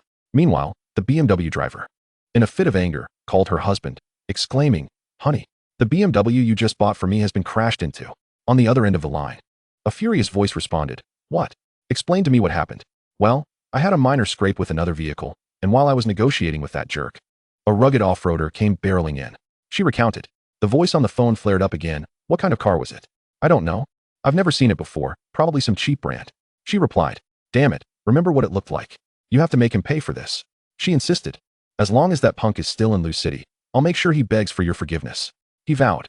"How dare he crash into my woman's car? I have some business to attend to. I need to get that old fool to sell his house." Meanwhile, Lin Chen returned home, only to be momentarily taken aback upon entering. "Uncle?" Chapter 104. Uncle has arrived. Lin Chen was taken aback. He hadn't anticipated his uncle's visit. His uncle was a fisherman, earning his living by catching fish near Chaohu Lake. In the past, he had married and fathered a son. But his wife had left him one night, unable to endure the hardships of fishing. Since then, it had just been his uncle and his son against the world. 2 years ago, due to the demolition of their old house, they had been allocated a 2-bedroom apartment in the county. "Ah, little Chen has returned." His uncle smiled broadly, revealing a set of large, yellowed teeth. However, his expression quickly shifted to one of concern as he took a puff from his cigarette. "Fishing has become increasingly difficult." Listening to his words, Lin Chen replied with a smile, "Uncle, you don't have to fish anymore. Now that my brother has grown up and started working, he can certainly take care of you." His uncle shook his head with a bittersweet smile. "You know how it is with that boy. He'll need to marry someday. And I want to save up some money for his wedding. Even if I can't save enough, at least I can leave him my apartment." He sighed. "Unfortunately, I'm afraid I won't be able to keep that house." Uncle Air let out a deep sigh, followed by a long drag on his cigarette. Lin Chen, who overheard this, was momentarily taken aback. Furrowing his brow, he inquired, "Uncle, what is the matter? This house was compensated during the demolition. Surely, no one can lay a finger on it." With a bitter smile, Uncle Air replied, "Ah, don't even mention it. Our neighborhood is slated for demolition once again." Lin Chen was momentarily stunned by this revelation. "But that is actually a good thing. Your apartment could fetch at least over $1 million in compensation." Indeed, Uncle Air's current relocation housing was situated near a bustling commercial area. If the demolition were to proceed, one would expect a compensation of no less than 100,000. "Let us not talk about it. If I get 20 to 30,000 in compensation, I'll consider myself lucky. I heard that old son next door received 100,000. At this, Lin Chen felt a wave of confusion wash over him. "If you don't comply, those thugs will come knocking daily, splattering paint on your door and banging on it in the dead of night." Lin Chen was left utterly bewildered. "This is entirely unlawful. Uncle, this is a crime. You can report it to the police," he asserted immediately. Uncle Air shook his head with a wry smile, saying, "It's futile. I've heard that this person has powerful connections. Last time someone reported him, things calmed down for 2 days. But guess what? The person who reported him had his leg broken the very next day." Lin Chen, now deep in thought, stroked his chin. It seemed this situation was more complex than it appeared. Just then, Uncle Air's phone rang, and as the digits were announced, his face turned pale. "It's him again." Lin Chen's eyes flickered. "I'll take it," he declared, snatching Uncle Air's phone and promptly answering the call. As soon as he picked up, A voice dripping with arrogance echoed through the receiver. Old man, where are you hiding? I'm telling you today, you're signing that house sale contract. Whether you like it or not. Otherwise, do you believe I could easily set your house ablaze? Lin Chen's expression gradually turned icy. I don't know who you are, but I advise you to choose your words carefully. The man on the other end was momentarily stunned, then cursed back. Who the hell are you? Whereas that old bastard Linda High. Lin Chen's demeanor grew even colder as he retorted, You want to buy the house, huh? Fine. You have 10 minutes to come to Building 403, Spring Community. With that, he hung up the phone. Watching Lin Chen's actions, Uncle Air's face paled. He quickly asked, Xiao Chun, how can you let such a thug come to our home? Lin Chen merely smiled and reassured him, Don't worry, uncle. I'm fully capable of handling this. Though Uncle Air appeared tense, he seemed to relax somewhat. After nearly 10 minutes of waiting, a loud pounding echoed at Lin Chen's door. Open up. How dare you give me orders? Open the damn door. Upon hearing the commotion outside, Uncle Air turned pale with fear. They come. He huddled nervously, while Lin Chen remained composed. Gently patting Uncle Air's shoulder, he declared, Be at ease. It's merely a small-time thug. I'll take care of them. With that, Lin Chen approached the door and swung it open, exclaiming, What is all this noise? Do you have any manners? Standing outside was a burly young man, exuding arrogance, flanked by a woman who, upon seeing her, made Lin Chen momentarily dumbfounded. Wasn't she the woman from the BMW incident? As the door opened, the BMW woman pointed at Lin Chen and shouted, Darling, it's him. This little brat crashed into my car. Following her declaration, she smirked and continued, I was planning to deal with this old man first. But I didn't expect to find you so soon. Kid, you dared to hit my wife's car. It seems you truly underestimate my reputation. Lin Chen, unfazed, calmly inquired, What do you intend to do? Zhao Lin, standing there, immediately declared, You've damaged my car. There's no way this can be resolved without $1 million. Plus, get this old man to sign the contract, and we'll call it even. Otherwise, don't blame me for being ruthless. Lin Chen scoffed. You really have the audacity to demand such a sum? That old wreck of a car is barely worth 50,000. And as for my uncle's house, while it's merely a relocation property, it should still be worth over 100,000. You think you can snatch it away for a mere 20 or 30,000? Who gave you such audacity? Lin Chen's father, now visibly angered, stood up and asserted, Exactly. Do you think just because you have connections, you can dominate Lu City? Zhao Lin burst into laughter, Let me enlighten you. I truly can dominate Lu City. I'll even share a little secret with you lowly folk. My uncle is the owner of Jinyuan Catering, Deng Changming. In this county, whether it's the underworld or legitimate business, he has connections everywhere. Zhao Lin's arrogance was palpable, smirking disdainfully as he continued, Too bad for you. With that kind of background, you think you can gain any advantage with me? I'll give you 3 minutes to scram. Lin Chen's lips curled into a contemptuous smile, his tone icy. Jinyuan Catering? If I recall correctly, that belongs to the Deng family. You think you can intimidate me with that? You're sorely mistaken. Zhao Lin's expression turned cold, his face contorted with rage as he hissed. You're asking for it. With that furious shout, Zhao Lin swung a fist at Lin Chen, imbued with terrifying force. Yet, Lin Chen remained calm, merely sidestepping and effortlessly grasping Zhao Lin's fist. With a slight exertion of force upon his palm, Zhao Lin erupted into a piercing scream. Let go of me. As he howled in agony, he swung his other hand violently towards Lin Chen. Humph. With a cold snort, Lin Chen swiftly lifted his leg and delivered a powerful kick. Thud. The force of the kick struck directly into Zhao Lin's abdomen, causing him to collapse to the ground, leaving him utterly disheveled and vulnerable. Following this, a flurry of punches and kicks ensued, during which Lin Chen had to temper his strength to avoid delivering a fatal blow to Zhao Lin. He only ceased once he grew weary. At this point, Zhao Lin's face had swelled to an unrecognizable state. He could hardly fathom that the brashness he had grown accustomed to would lead him to be so thoroughly beaten one day. As he attempted to rise, Lin Chen delivered another brutal kick, commanding, Don't you dare move. Stay down. Dare to try, and I'll make you regret it. Gritting his teeth, Zhao Lin retorted, Do you even know who I am? My uncle is Deng Changming of Jinyuan Catering. You are all finished. I swear I won't rest until I avenge this.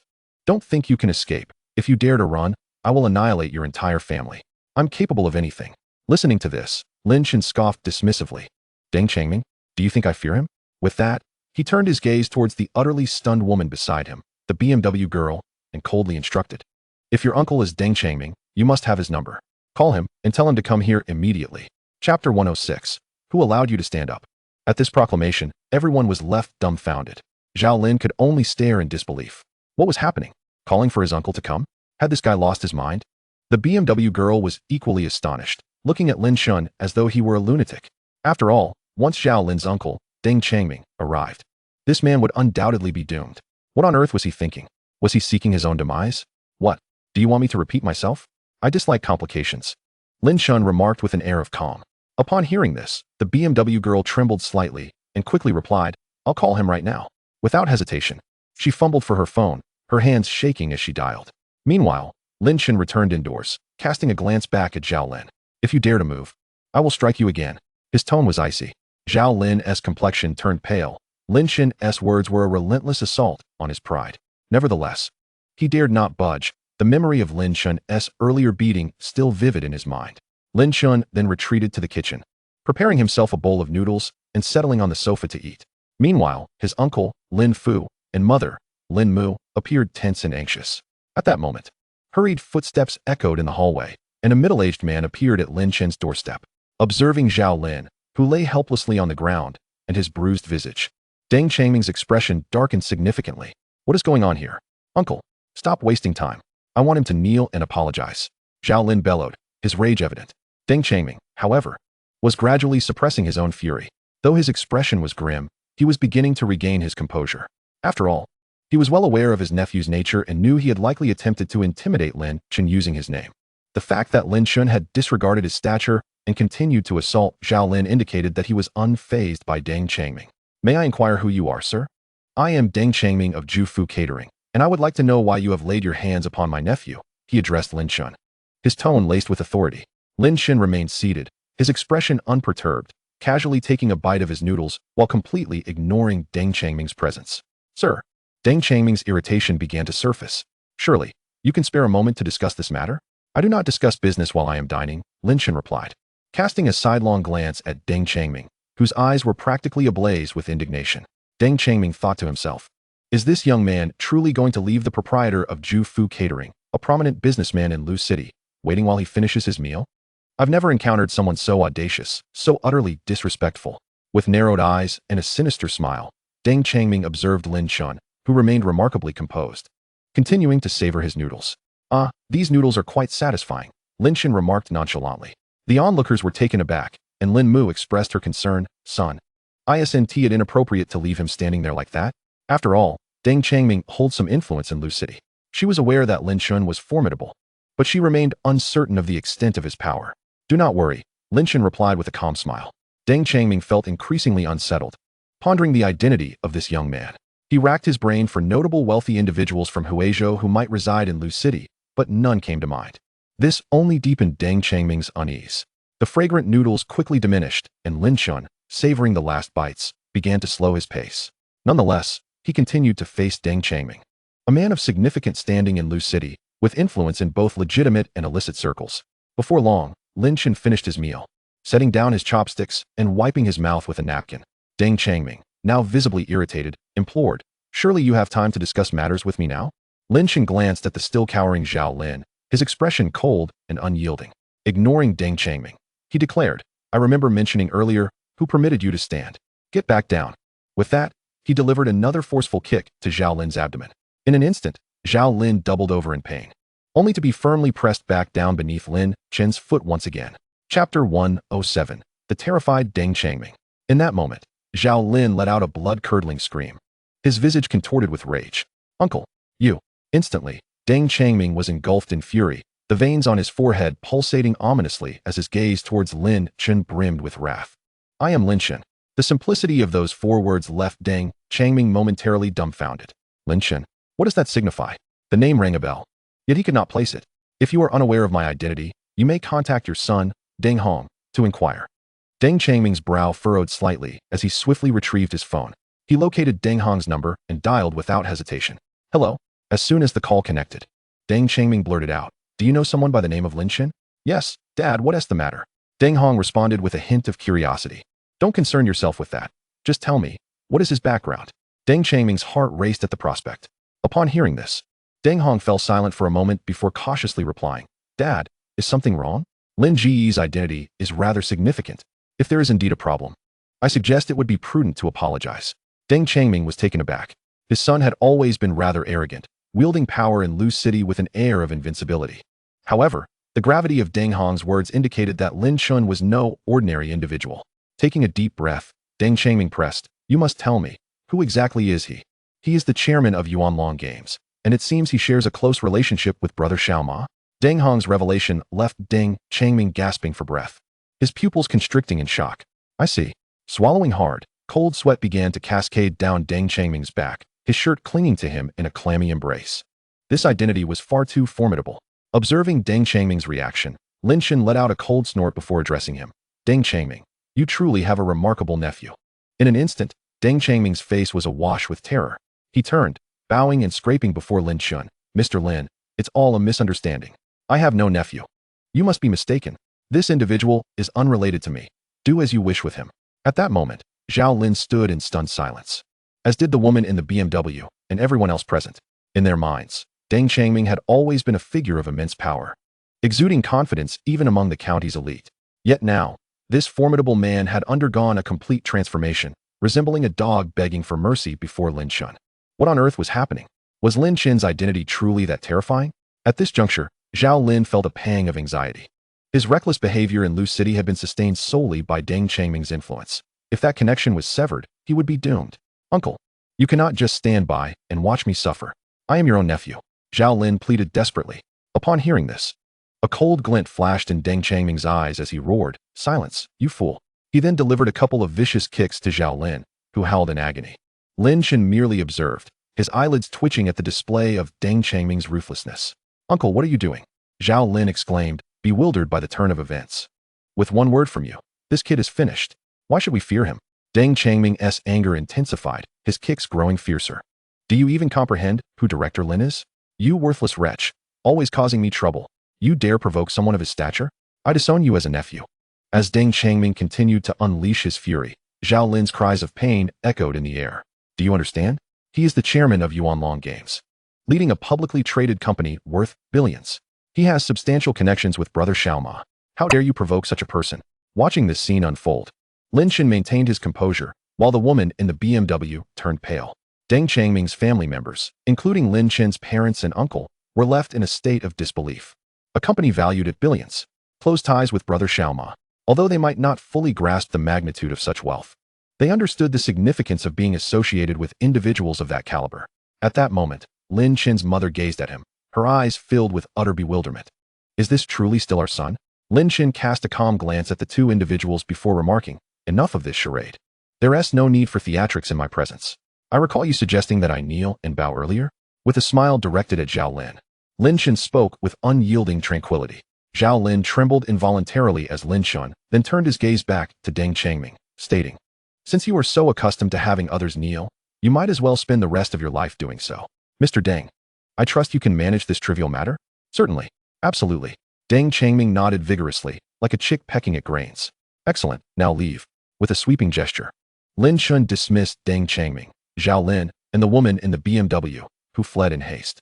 Meanwhile, Lin Chen's parents and uncle remained in a state of shock, fully aware that they were about to face a barrage of questions from Lin Chen.